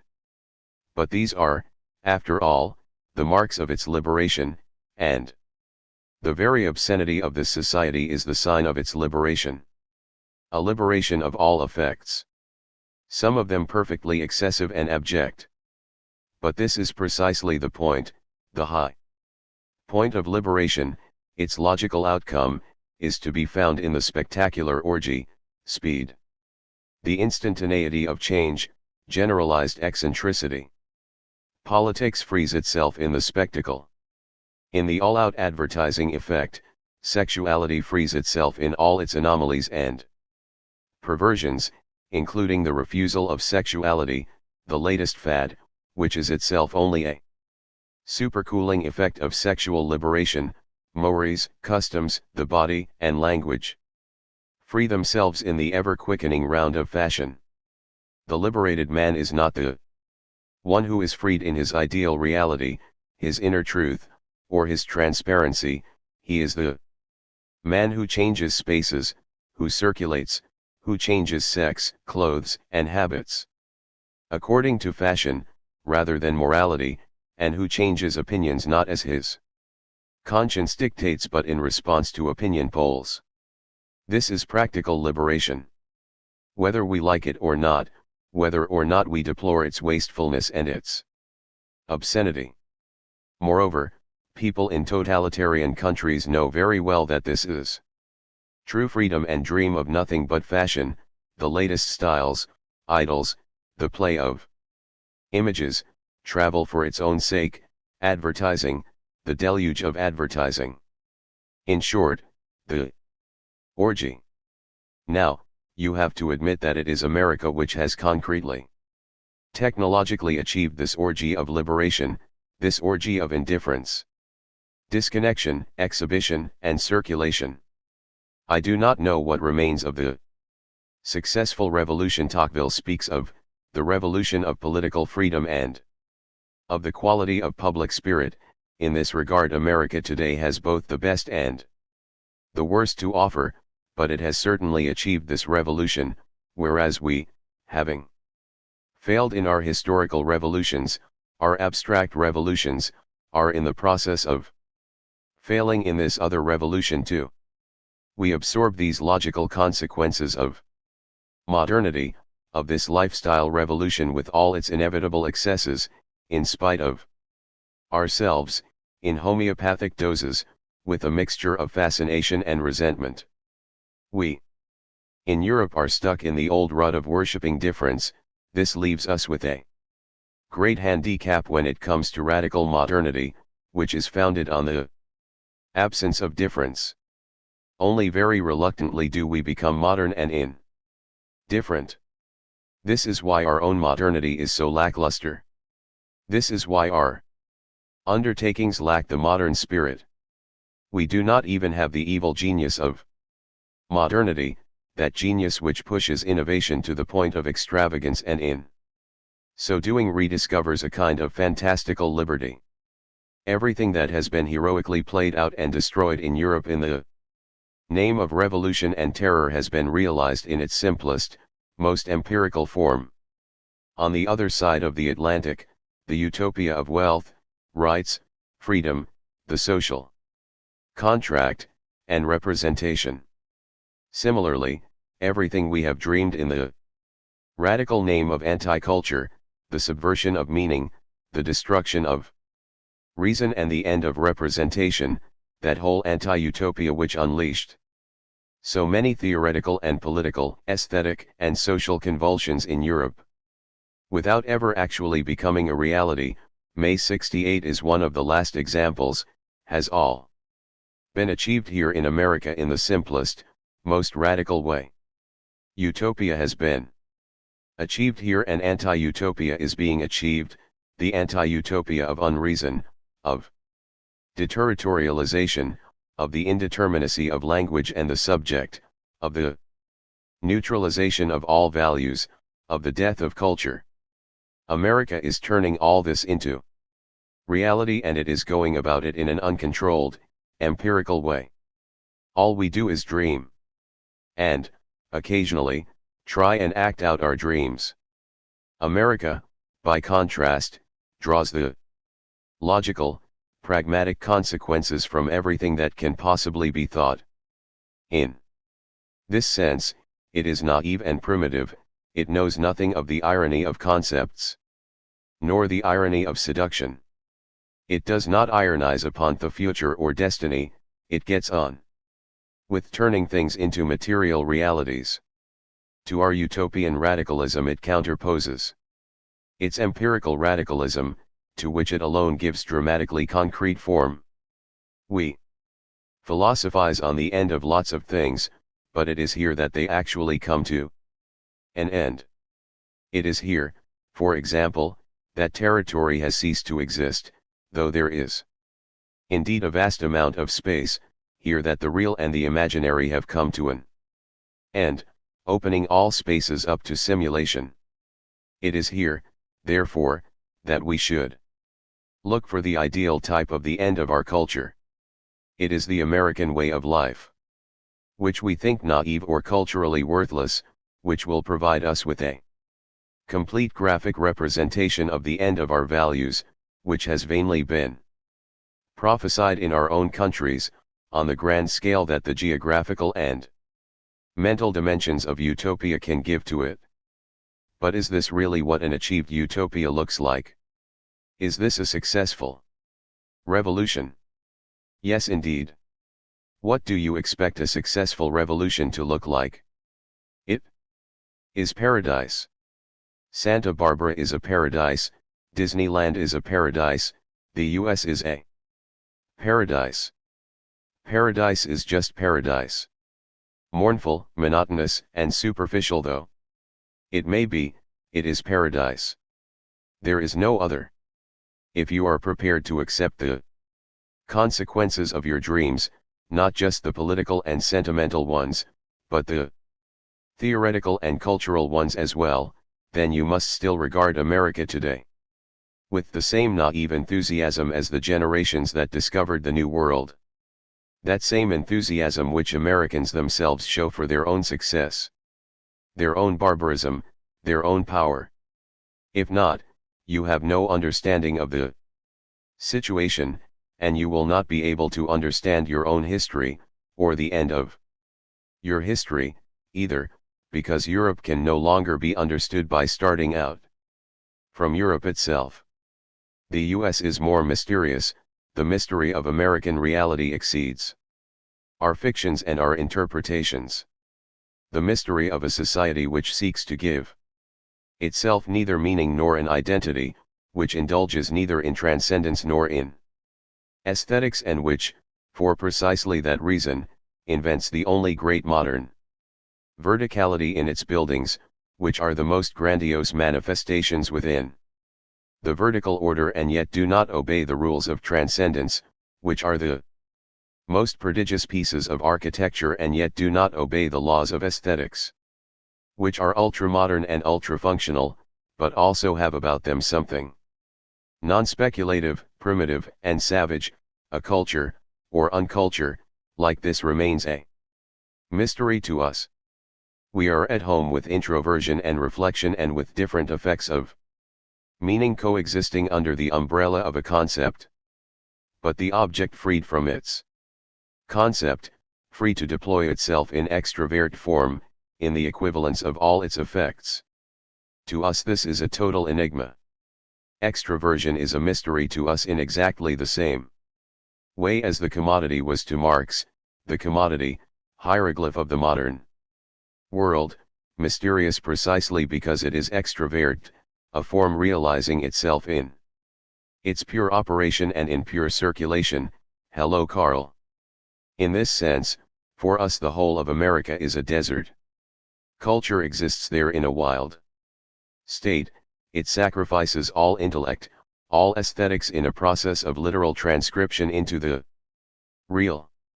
Doubtless the original descent ring into virgin territory gave it this wildness, though it certainly acquired it without the agreement of the Indians whom it destroyed. The dead Indian remains the mysterious guarantor of these primitive mechanisms, even into the modern age of images and technologies. Perhaps the Americans, who believed they had destroyed these Indians, merely disseminated their virulence. They have opened up the deserts, threaded and crisscrossed them with their freeways, but by some mysterious interaction their towns and cities have taken on the structure and color of the desert. They have not destroyed space. They have simply rendered it infinite by the destruction of its center, hence these infinitely extendable cities. In so doing, they have opened up a true fictional space. In the savage mind, too, there is no natural universe, no transcendence of either man or nature, or of history. Culture is everything, or nothing, depending on how you look at it. You find this same absence of distinction between the two in modern simulation. There is no natural universe there either, and you cannot differentiate between a desert and a metropolis. It is not that the Indians were infinitely close to nature, nor that the Americans are infinitely distant from it. Both belong to the ideality of nature, as they do to the ideality of culture, and both are also equally alien to nature and culture. There is no culture here, no cultural discourse, no ministries, no commissions, no subsidies, no promotion. There is none of the sickly cultural pathos which the whole of France indulges in, that fetishism of the cultural heritage, nor of our sentimental, and today also statist and protectionist invocation of culture. The Bobarg would be impossible here, just as it would in Italy, for other reasons. Not only does centralization not exist, but the idea of a cultivated culture does not exist either, no more than that of a theological sacred religion. No culture of culture, no religion of religion. One should speak rather of an anthropological culture, which consists in the invention of mores and a way of life. That is the only interesting culture here, just as it is New York's streets, and not its museums or galleries that are interesting. Even in dance, cinema, the novel, fiction, and architecture, there is something wild in everything specifically American, something that has not known the glossy, high-flown rhetoric and theatricality of our bourgeois cultures, that has not been kitted out in the gaudy finery of cultural distinction. Here in the US, culture is not that delicious panacea which we Europeans consume in a sacramental mental space and which has its own special columns in the newspapers, and in people's minds. Culture is space, speed, cinema, technology. This culture is authentic, if anything can be said to be authentic.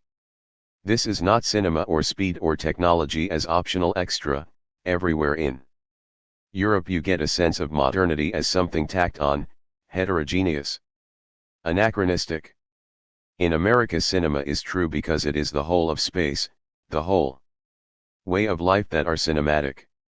The break between the two, the abstraction which we deplore, does not exist. Life is cinema. That is why searching for works of art or sophisticated entertainment here has always seemed tiresome and out of place to me. A mark of cultural ethnocentrism. If it is the lack of culture that is original, then it is the lack of culture one should embrace. If the term taste has any meaning, then it commands us not to export our aesthetic demands to places where they do not belong. When the Americans transfer Roman cloisters to the New York cloisters, we find this unforgivably absurd. Let us not make the same mistake by transferring our cultural values to America. We have no right to such confusion. In a sense, they do because they have space. And their space is the refraction of all others. When Paul Getty gathers Rembrandt's Impressionists and Greek statues together in a Pompeian villa on the Pacific coast, he is following American logic, the pure Baroque logic of Disneyland. He is being original. It is a magnificent stroke of cynicism, naivete, kitsch, and unintended humor, something astonishing in its nonsensicality. Now the disappearance of aesthetics and higher values in kitsch and hyperreality is fascinating, as is the disappearance of history and the real in the televisual. It is in this unfettered pragmatics of values that we should find some pleasure. If you simply remain fixated on the familiar canon of high culture, you miss the essential point, which is precisely the inessential. The advertisements which cut into the films on TV are admittedly an outrage. But they aptly emphasize that most television productions never even reach the aesthetic level and are, basically, of the same order as advertisements. Most films, including many of the better ones, are made up from the same everyday romance, cars, telephones, psychology, makeup. They are purely and simply illustrations of the way of life. Advertising does just the same. It canonizes the way of life through images, making the whole a genuinely integrated circuit. And if everything on television is, without exception, part of a low-calorie, or even no-calorie, diet, then what good is it complaining about the adverts? By their worthlessness, they at least help to make the programs around them seem of a higher level.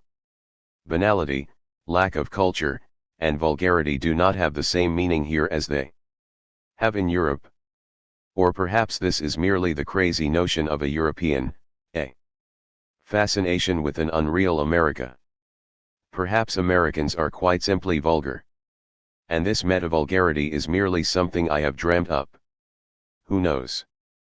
But I am inclined to suggest, in time-honored fashion, that you have nothing to lose if I am wrong and everything to gain if I am right. The fact is that a certain banality, a certain vulgarity which seem unacceptable to us in Europe seem more than acceptable, even fascinating, to us here. The fact is that all our analyses in terms of alienation, conformism, standardization, and dehumanization collapse of themselves.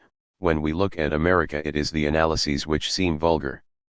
Why is a passage like the following, by G. Fay, both true and At the same time, absolutely false.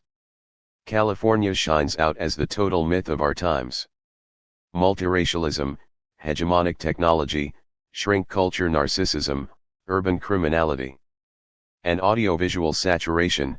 As Super America, California stands out as the absolute antithesis of authentic Europe.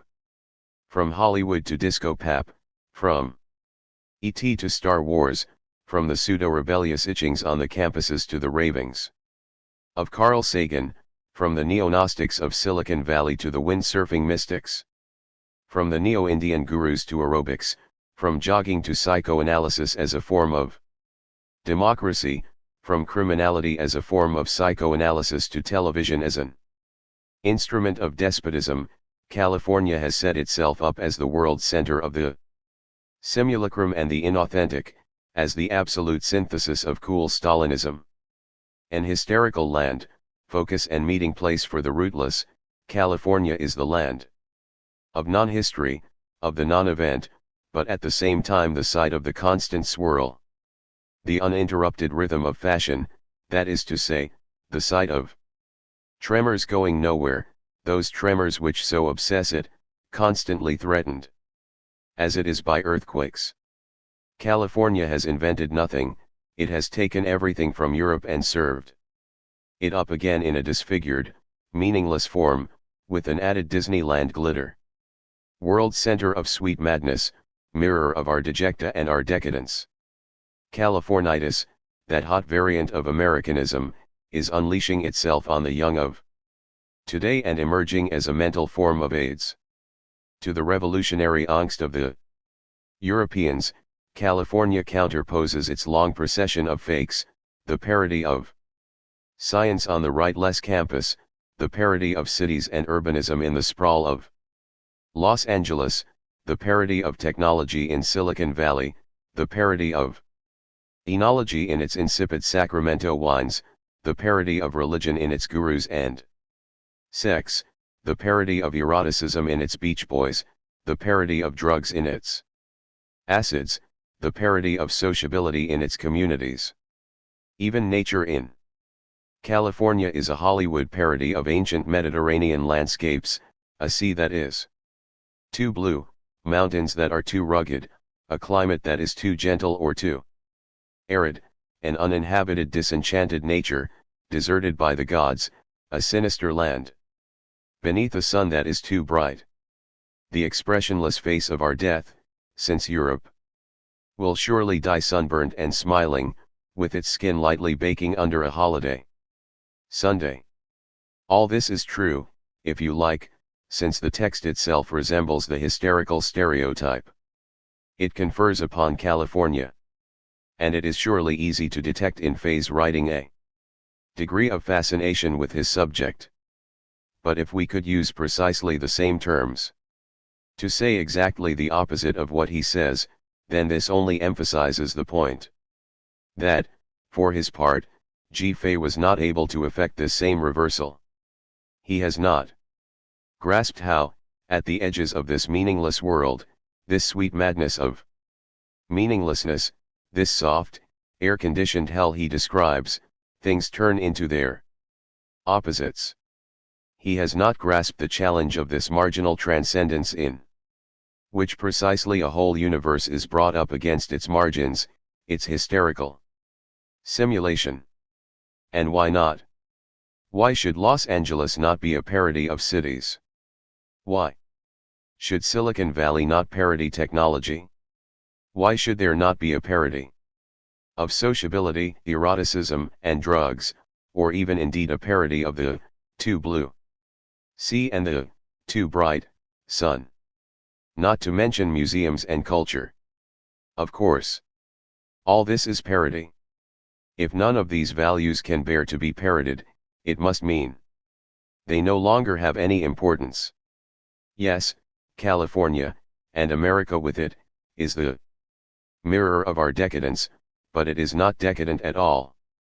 It is hyperreal in its vitality, it has all the energy of the simulacrum. It is the world center of the inauthentic. Certainly it is, That is what gives it its originality and power.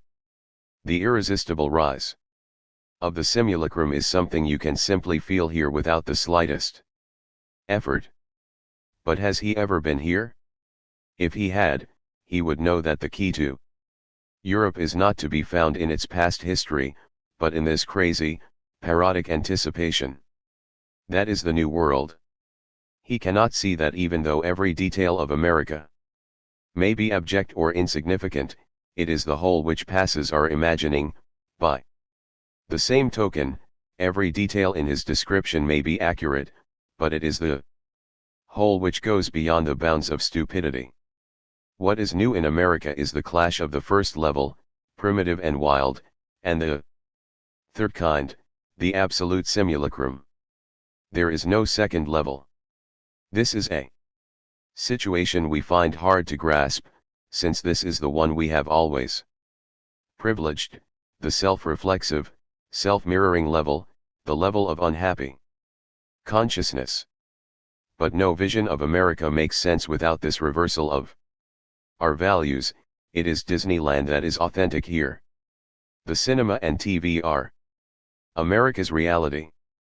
The freeways, the safeways, the skylines, speed, and deserts, these are America, not the galleries, churches, and culture. Let us grant this country the admiration it deserves and open our eyes to the absurdity of some of our own customs. This is one of the advantages, one of the pleasures of travel. To see and feel America, you have to have had for at least one moment in some downtown jungle, in the painted desert, or on some bend in a freeway, the feeling that Europe had disappeared. You have to have wondered, at least for a brief moment, how can anyone be European? The end of US power? The 50s were the real high spot for the US, when things were going on, and you can still feel the nostalgia for those years, for the ecstasy of power, when power held power. In the 70s power was still there, but the spell was broken. That was orgy time, war, sex, Manson, Woodstock. Today the orgy is over. The US, like everyone else, now has to face up to a soft world order, a soft situation. Power has become impotent. But if America is now no longer the monopolistic center of world power, this is not because it has lost power, but simply because there is no center anymore. It has, rather, become the orbit of an imaginary power to which everyone now refers. From the point of view of competition, hegemony, and imperialism, it has certainly lost ground, but from the exponential point of view, it has gained some. Take the unintelligible rise of the dollar, for example, which bears no relation to any economic supremacy, or the fabulous apotheosis of New York, or even, and why not, the worldwide success of Dallas. America has retained power, both political and cultural, but it is now power as a special effect. In the image of Reagan, the whole of America has become Californian. Exactor and ex-governor of California that he is, he has worked up his euphoric, cinematic, extrovert, advertising vision of the artificial paradises of the West to all American dimensions. He has introduced a system where the easy life exerts a kind of blackmail, reviving the original American pact of an achieved utopia. It seems in fact that the ideal combination described by Tocqueville has come apart, though Americans have maintained a keen sense of individual interest, they do not seem to have preserved a sense of a meaning that could be collectively given to their undertakings. Hence the current crisis, which is deep-seated and real, and whose likely outcome seems to be a shift towards the rehabilitation of a collective principle, a set of values that would orient behavior in a virtually spontaneous way and could present itself as an ideal resultant of all the various forces in play. What we see here is the success of Reagan's illusionist effort to resurrect the American primal scene. America is back again. Left brittle by the Vietnam War, which was as unintelligible to them as the eruption of little green men in a cartoon strip, and which, incidentally, they dealt with as though it were a cartoon, as something remote from them, a television war. With no understanding of the world's condemnation of their actions and only able to see their enemy, since they are the achieved utopia of goodness, as the achieved utopia of evil, communism, they have taken refuge in the tranquility of the easy life, in a triumphal illusionism. This too is entirely Californian, for in reality it is not always sunny in California. You often get fog with the sun, or smog, in Los Angeles. And yet you retain a sun-filled memory of the place, a sunny screen memory. This is what the Reagan mirage is like. Americans are no keener than anyone else today to think about whether they believe in the merits of their leaders, or even in the reality of power. That would take them onto much too tricky ground. They prefer to act as though they believed in them, on condition that their belief is not taken too much for granted. Governing today means giving acceptable signs of credibility. It is like advertising, and it is the same effect that is achieved commitment to a scenario, whether it be a political or an advertising scenario. Reagan's is both at once. It is also successful. Everything is in the credits. Now that society has been definitively turned into an enterprise, everything is in the synopsis of performance and enterprise. And its leaders must produce all the signs of the advertising look. The slightest failing becomes unpardonable, since the whole nation would be diminished by it. Even illness can become part of this look, as for example with Reagan's cancer. By contrast, political weaknesses or stupidity are of no importance. Image alone counts. This consensus around simulation is much less fragile than is commonly thought, since it is far less exposed to any testing against political truth. All our modern governments owe a kind of political metastability to the regulation of public opinion by advertising. Mistakes, scandals, and failures no longer signal catastrophe. The crucial thing is that they be made credible, and that the public be made aware of the efforts being expended in that direction. The marketing immunity of governments is similar to that of the major brands of washing powder. No one keeps count of the mistakes made by the world's political leaders any more, mistakes which, in days gone by, would have brought about their downfall. No one much minds these now within our present system of simulation of government and of consensus through indifference. The people no longer take pride in their leaders, and the leaders no longer pride themselves on their decisions. The tiniest bit of window dressing is all that is needed to restore market confidence. Take, for example, the operation in Grenada, which followed the 300 deaths in the Lebanon, risk-free scenario, calculated production, artificial event, success ensured. And the two events, Lebanon and Grenada, bore witness to the same political unreality. The one, a terrorist act, was completely beyond control; the other, a total fake, was too much under control. Neither had any meaning so far as the art of government is concerned. Both were equally vacuous, as empty as today's political arena. There is this same self-advertisement, this same cult of the credit titles in the new Reagan generation. Dynamic and euphoric, or rather generating dynamism and spreading euphoria. They see neither happiness as a new idea, nor success as a compelling one, since they already have all these things. They are not the militants of happiness and success, but its sympathizers. The generation that has come from the 60s and 70s, but has rid itself of all nostalgia for, all bad conscience about, and even any subconscious memory of those wild years.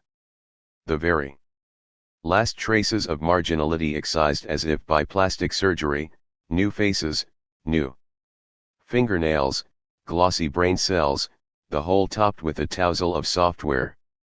A generation neither fired by ambition nor fueled by the energy of repression, but completely refocused upon themselves, in love with business not so much for profit or prestige as for its being a sort of performance, a technical feat. They hover around the media, advertising, and computing. They are not the ogres of business, but the footsloggers of showbiz, for business itself has become showbiz. Clean and perfect. The yuppies. Their joyous readaptation sings out in their very name. There has been no heart-rending reappraisal to separate them from the preceding generation, just an excision, an amnesia, an absolution, the mildly unreal process of forgetting that follows an event that is too intense to deal with. The yuppies are not defectors from revolt, they are a new race, assured, amnestied, exculpated. Moving with ease in the world of performance, mentally indifferent to any objective other than that of change and advertising everything. Products, people, research, careers, lifestyle. One might have expected the orgy of the 60s and 70s to throw up a mobile, disenchanted elite, but that has not been the case. The members of this elite, at least in their own publicity, see themselves as mobile and enchanted. Their enchantment takes mild forms, they are motivated, but not impassioned, whether in business, politics, or data processing. They present themselves as cozily effective. Their slogan might well be, "You can't have your money and spend it too. You can't have your cake and eat it too. You can't eat your wife and fuck it too. You can't live and have your living too, asterisk." But this easy life knows no pity. Its logic is a pitiless one. If utopia has already been achieved, then unhappiness does not exist, the poor are no longer credible. If America is resuscitated, then the massacre of the Indians did not happen. Vietnam did not happen while frequenting the rich ranchers or manufacturers of the West. Reagan has never had the faintest inkling of the poor and their existence, nor the slightest contact with them. He knows only the self-evidence of wealth, the tautology of power, which he magnifies to the dimensions of the nation, or indeed of the whole world. The have-nots will be condemned to oblivion, to abandonment, to disappearance pure and simple. This is must exit. Logic, poor people must exit. The ultimatum issued in the name of wealth and efficiency wipes them off the map. And rightly so, since they show such bad taste as to deviate from the general consensus. That poverty which was until recently being relieved, which was still asterisk in English in original tr within the orbit of subsidized socialization, has all now fallen within the scope of providential, presidential, decree. It is as though the last judgment had already happened. The good have been found virtuous, the others have been cast out. No need for goodwill any more. No need to feel guilty. The third world, which no one mourns, has been obliterated. After all, it only served to give the rich a bad conscience, and all efforts to save it were certain to end in failure. That is all over. Long live the fourth world, the world to which you can say, right, utopia has arrived. If you aren't part of it, get lost, the world that no longer has the right to surface, the disenfranchised, who have no voice and are condemned to oblivion. Thrown out to go off and die their second-class deaths. Disenfranchising. You lose your rights one by one, First your job, then your car. And when your driver's license goes, so does your identity. This way entire swathes of the population are falling into oblivion, being totally abandoned. Enfranchisement was an historical event. It was the emancipation of the serfs and slaves, the decolonization of the Third World and, in our societies, the various social and political rights, workers' rights, the vote, sexual liberation, and the rights of women, prisoners, and homosexuals, things which today have been won everywhere. Human rights have been won everywhere. The world is almost entirely liberated, there is nothing left to fight for. And yet at the same time entire social groups are being laid waste from the inside, individuals too. Society has forgotten them and now they are forgetting themselves. They fall out of all reckoning, zombies condemned to obliteration, consigned to statistical graphs of endangered species. This is the Fourth World. Entire sectors of our modern societies, entire countries in the Third World now fall into this Fourth World desert zone. But whereas the Third World still had a political meaning, even if it was a resounding worldwide failure, the Fourth World has none. It is transpolitical. This is a result of our societies withdrawing political interest, of our advanced societies withdrawing social interest, of that excommunication, which affects precisely the communications-based societies. And it is true on a world scale.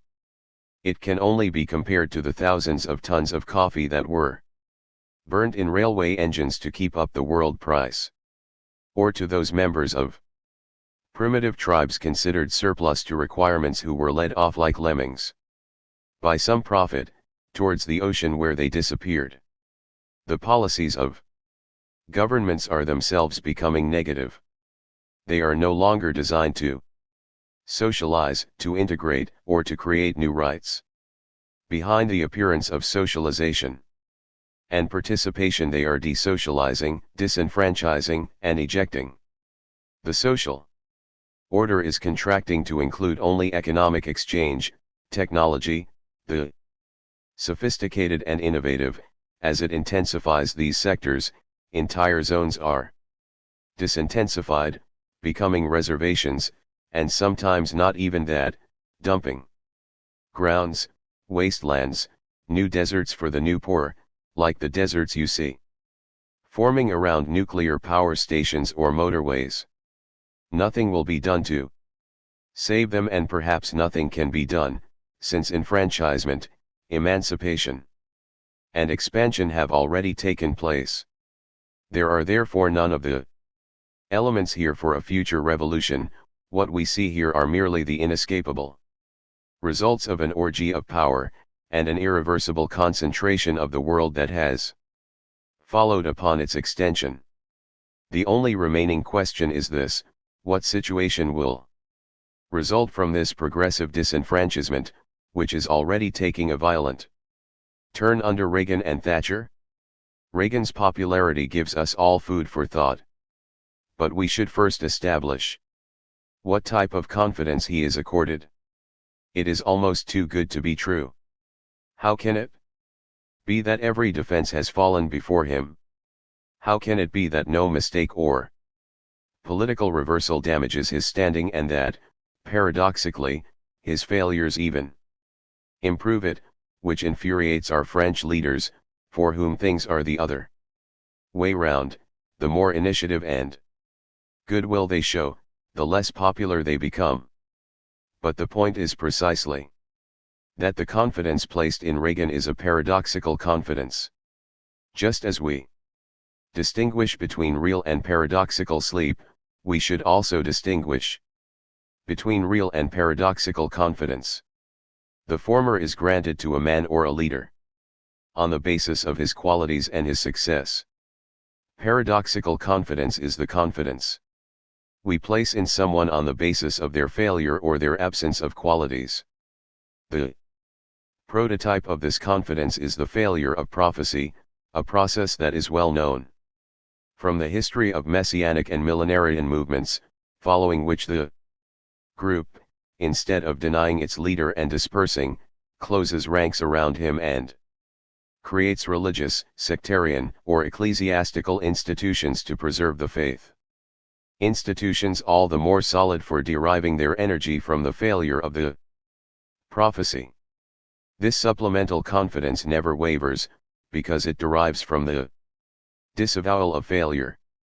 Such, making all due allowance, is the amazing aura that surrounds Reagan's credibility, and which necessarily makes one think that the American prophecy, the grand prospect of utopia on earth combined with world power, has suffered a setback, that something of that imaginary feat that was to crown the history of 2 centuries has precisely not been realized, and that Reagan is the product of the failure of that prophecy. In Reagan, a system of values that was formerly effective turns into something ideal and imaginary. The image of America becomes imaginary for Americans themselves, at a point when it is, without doubt, profoundly compromised.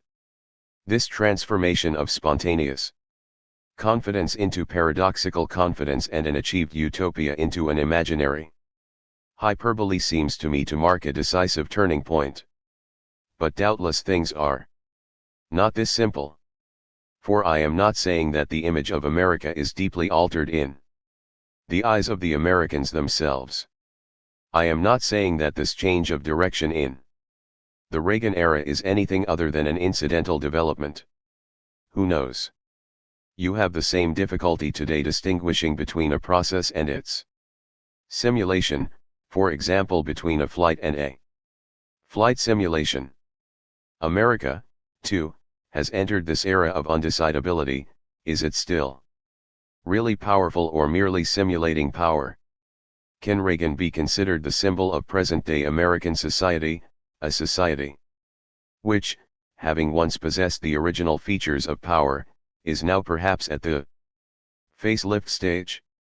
Another hypothesis might be that America is no longer what it was, but is continuing on its course.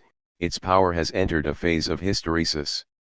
Hysteresis, the process whereby something continues to develop by inertia, whereby an effect persists even when its cause has disappeared.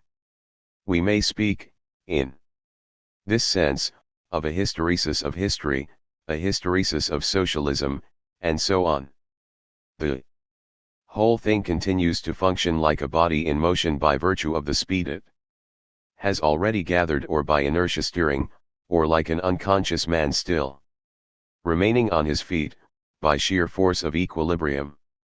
Or, in more comic vein, like the cyclist in Jerry's Supermail, who has died of exhaustion on the incredible trip across Siberia, but who carries on pedaling and propelling the great machine, his rigor mortis transformed into motive power.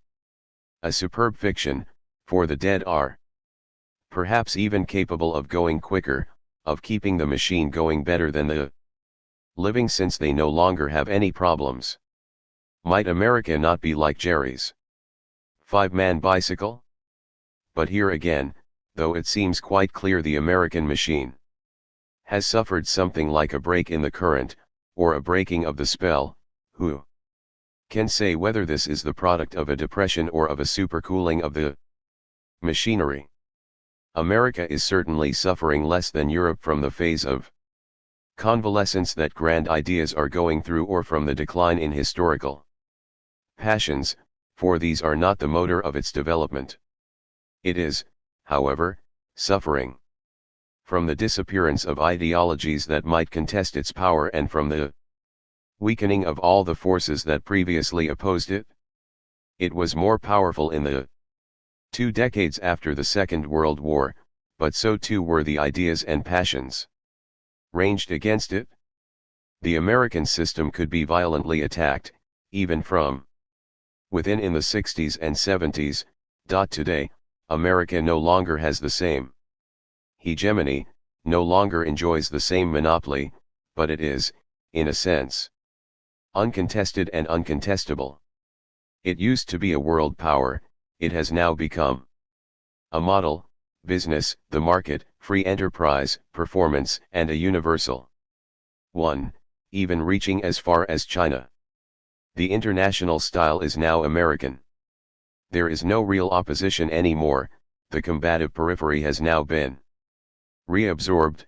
China, Cuba, Vietnam, the great anti-capitalist ideology has been emptied of its substance. All in all, the same consensus is forming around the US in the world at large as has developed around Reagan at home. A credibility effect, an advertising effect, the potential adversary losing its defenses. This is the way things have gone for Reagan. Little by little, everything facing him, everything opposing him has faded away, without it being possible to credit him with any personal political genius. Consensus by a fusion, by an elision of the oppositional elements and the margins. Political decline, but PR ascendancy. It's the same for the US on a planetary scale. American power does not seem inspired by any spirit or genius of its own, it works by inertia, in an ad hoc fashion, in the void, hampered by its own strength. Yet, on the other hand, the country indulges in a kind of promotional hype. America has a sort of mythical power throughout the world, a power based on the advertising image, which parallels the polarization of advertising images around Reagan. It is in this way, by this kind of added value, of exponential, self-referential, though ultimately unfounded credibility, that an entire society becomes stabilized beneath a profusion of advertising. The flooding of the dollar on the world marketplace is the symbol and finest example of this. Yet it is a fragile metastability, as much externally as on the domestic political stage. For, in the last resort, it is due to the evaporation of any real alternative, to the disappearance of resistances and antibodies. This is the real crisis of American power, that of a potential stabilization by inertia, of an assumption of power in a vacuum. In many respects it resembles the loss of immune defenses in an overprotected organism. That is why I feel there is a poetic irony in Reagan contracting cancer. In its form, cancer is somewhat similar to that transparent credibility, that euphoria of a body no longer producing antibodies and threatened with destruction by an excess of functionality. The leader of the greatest world power struck down by cancer. Power in the grip of metastases. The two poles of our civilization meet here. The end of presidential immunity. It will be AIDS next. This should mark the beginning of a general implosion. In the Eastern Bloc, political power has long been in the grip of necrosis. But we are going a bit quickly, we should perhaps rather speak of a menopause. An abatement of the fever in the public mind, a general realignment. After the convulsions of the 70s, no more new frontiers, a conservative, image-conscious management of things, steady, unambitious performativity with no thought of the future, austerity and physical training, business and jogging, the end of the mad whirl and the orgy, the restoration of a sort of naturalist utopia of the enterprise and a biosociological conservation of the race. Does all this signify the end of the glories of potency, and the onset of the hysterical euphoria of the menopause? Or, once again, is the Reagan phase merely a temporary period of convalescence, a revival after a breakdown, but one presaging further developments? Yet no new frontier, no new Kennedy philosophy seems thinkable today. Indeed, that is what has changed so profoundly in the atmosphere of America. The Reagan effect has sapped the nation's energy. Having said that, this menopause effect is not peculiar to America. It can be seen in all the Western democracies, and it is wreaking its havoc everywhere, in culture as well as in politics, in individual emotions and in ideological passions. One can only hope that as we enter that third phase that is old age, we shall also see some close encounters of the third kind. We have already known the debauched excess of middle age, fascism. As for American reality, even the face-lifted variety retains its vast scope, its tremendous scale, and, at the same time, an unspoiled rawness. All societies end up wearing masks. Why not the mask of Reagan? But what remains intact is what was there at the beginning: space and the spirit of fiction. Desert forever. The sunsets are giant rainbows lasting for an hour. The seasons here make no sense. In the morning it is spring, at noon it is summer, and the desert nights are cold without it ever being winter. It is a kind of suspended eternity in which the year is renewed daily, with the guarantee that it will be like this each day. That every evening will be that rainbow of all the colors of the spectrum in which light, after having reigned all day long in its indivisible form, in the evening fragments into all the nuances of color that make it up, before it finally disappears. Nuances which are already those of the instant rainbow catching fire in the wind on the crest of the Pacific waves. This is the invulnerable grace of the climate, privilege of a nature that completes that insane richness that is man's. This country is without hope. Even its garbage is clean, its trade lubricated, its traffic pacified. The latent, the lacteal, the lethal, life is so liquid, the signs and messages are so liquid, the bodies and the cars so fluid, the hair so blonde, and the soft technologies so luxuriant, that a European dreams of death and murder, of suicide motels, of orgies and cannibalism to counteract the perfection of the ocean, of the light, of that insane ease of life, to counteract the hyper-reality of everything here. Hence the fantasy of a seismic fracture and a crumbling into the Pacific, which would be the end of California and of its criminal and scandalous beauty. For it is unbearable, while one is still alive, to pass beyond the difficulty of being, simply to pass into the fluidity of sky, cliffs, surf, and deserts, into the hypothesis of happiness alone. But even the seismic challenge is still only a flirtation with death. It still forms part of the natural beauty, as do history or revolutionary theory, whose hyper-realist echoes come here to die with the discreet charm of something from a previous existence.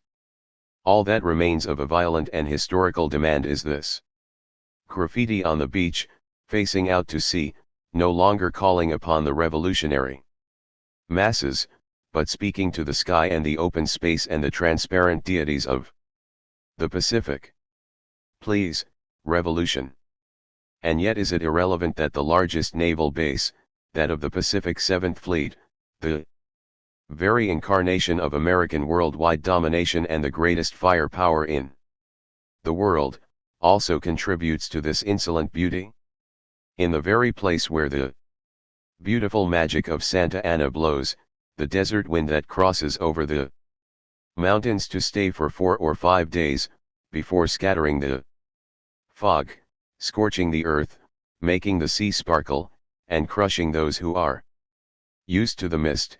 The most beautiful thing about the Santa Ana is spending the night on the beach, swimming there as if it were daytime, and tanning, like vampires, under the moonlight. This country is without hope. We fanatics of aesthetics and meaning, of culture, of flavor and seduction, we who see only what is profoundly moral as beautiful and for whom only the heroic distinction between nature and culture is exciting, we who are unfailingly attached to the wonders of critical sense and transcendence find it a mental shock and a unique release to discover the fascination of nonsense and of this vertiginous disconnection, as sovereign in the cities as in the deserts. To discover that one can exult in the liquidation of all culture and rejoice in the consecration of indifference. I speak of the American deserts and of the cities which are not cities. No oases, no monuments, infinite panning shots over mineral landscapes and freeways. Everywhere, Los Angeles or 29 Palms, Las Vegas or Borrego Springs. No desire, the desert. Desire is still something deeply natural, we live off its vestiges. In Europe, and off the vestiges of a moribund critical culture. Here the cities are mobile deserts. No monuments and no history, the exaltation of mobile deserts. And simulation. There is the same wildness in the endless, indifferent cities as in the intact silence of the Badlands. Why is LA, why are the deserts so fascinating? It is because you are delivered from all depth there. A brilliant, mobile, superficial neutrality, a challenge to meaning and profundity. A challenge to nature and culture, an outer hyperspace, with no origin, no reference points. No charm, no seduction in all this. Seduction is elsewhere, in Italy, in certain landscapes that have become paintings, as culturalized and refined in their design as the cities and museums that house them. Circumscribed, traced out. Highly seductive spaces where meaning, at these heights of luxury, has finally become adornment. It is exactly the reverse here, there is no seduction, but there is an absolute fascination, the fascination of the very disappearance of all aesthetic and critical forms of life in the irradiation of an objectless neutrality. Immanent and solar. The fascination of the desert, immobility without desire. Of Los Angeles, insane circulation without desire. The end of aesthetics. It is not just the aesthetics of decor, of nature or architecture, that vanishes into thin air, but the aesthetics of bodies and language, of everything that forms the Europeans, especially the Latin Europeans, mental and social habitus, that continual commedia dell'arte, the pathos and rhetoric of social relations, the dramatization of speech, the subtle play of language, the aura of makeup and artificial gesture. The whole aesthetic and rhetorical system of seduction, of taste, of charm, of theater, but also of contradictions, of violence always reappropriated by speech, by play, by distance, by artifice. Our universe is never desert-like, always theatrical, always ambiguous, always cultural, and faintly ridiculous in its hereditary culturally. What is arresting here is the absence of all these things, both the absence of architecture in the cities, which are nothing but long tracking shots of signals, and the dizzying absence of emotion and character in the faces and bodies. Handsome, fluid, supple, or cool, or grotesquely obese, probably less as a result of compulsive bulimia than a general incoherence, which results in a casualness about the body or language, food, or the city, a loose network of individual successive functions, a hypertrophied cell tissue proliferating in all directions. Thus the only tissue of the city is that of the freeways, a vehicular, or rather an incessant transurbanistic tissue, the extraordinary spectacle of these thousands of cars moving at the same speed, in both directions, headlights full on in broad daylight, on the Ventura Freeway, coming from nowhere, going nowhere, an immense collective act, rolling along, ceaselessly unrolling, without aggression, without objectives, transferential sociality, doubtless the only kind in a hyperreal, technological, soft mobile era, exhausting itself in surfaces, networks, and soft technologies. No elevator or subway in Los Angeles. No verticality or underground, no intimacy or collectivity, no streets or facades, no center or monuments, a fantastic space, a spectral and discontinuous succession of all the various functions, of all signs with no hierarchical ordering, an extravaganza of indifference, extravaganza of undifferentiated surfaces, the power of pure open space, the kind you find in the deserts. The power of the desert form, it is the erasure of traces in the desert, of the signified of signs in the cities, of any psychology in bodies. An animal and metaphysical fascination, the direct fascination of space, the immanent fascination of dryness and sterility. The mythical power of California consists in this mixture of extreme disconnection and vertiginous mobility captured in the setting, the hyperreal scenario of deserts, freeways, ocean, and sun. Nowhere else does there exist such a stunning fusion of a radical lack of culture and natural beauty, of the wonder of nature and the absolute simulacrum, just in this mixture of extreme irreferentiality and deconnection overall, but embedded in most primeval and great featured natural scenery of deserts and ocean and sun. Nowhere else is this antagonistic climax to be found. Elsewhere, sites of natural beauty are heavy with meaning, with nostalgia, and the culture itself is unbearable in its seriousness. The strong cultures, Mexico, Japan, Islam, reflect back to us the image of our degraded one, and the image of our profound guilt. The surplus of meaning in a strong, ritual, territorial culture turns us into gringos, zombies, tourists kept under house arrest in the country's natural beauty spots. No such thing in California, where there is total rigor, for culture itself is a desert. There, and culture has to be a desert so that everything can be equal and shine out in the same supernatural form. This is why even the flight from London to Los Angeles, passing over the pole, is, in its stratospheric abstraction and its hyperreality, already part of California and the deserts. Deterritorialization begins with the disconnection of night and day.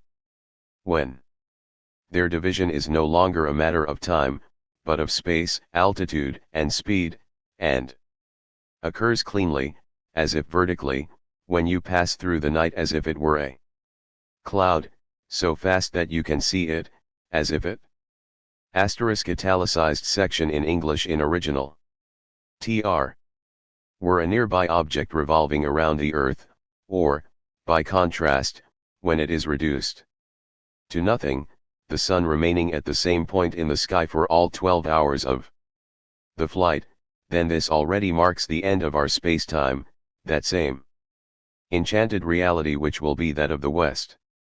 The wonder of the heat is metaphysical. The very colors, pastel blue, mauve, lilac, are the products of a slow, geological, timeless combustion. The mineral quality of the earth breaks through the surface in the crystalline flora. All the natural elements here have known their ordeal by fire. The desert is no longer a landscape. It is a pure form produced by the abstraction of all others. Its definition is absolute, its frontier initiatory, its ridges steep, its contours cruel. It is a place of signs of an imperious necessity, an ineluctable necessity, but void of all meaning, arbitrary and inhuman, and one crosses it without deciphering them. Irrevocable transparency. The towns of the desert also end abruptly, they have no surround. And they have about them something of the mirage, which may vanish at any instant.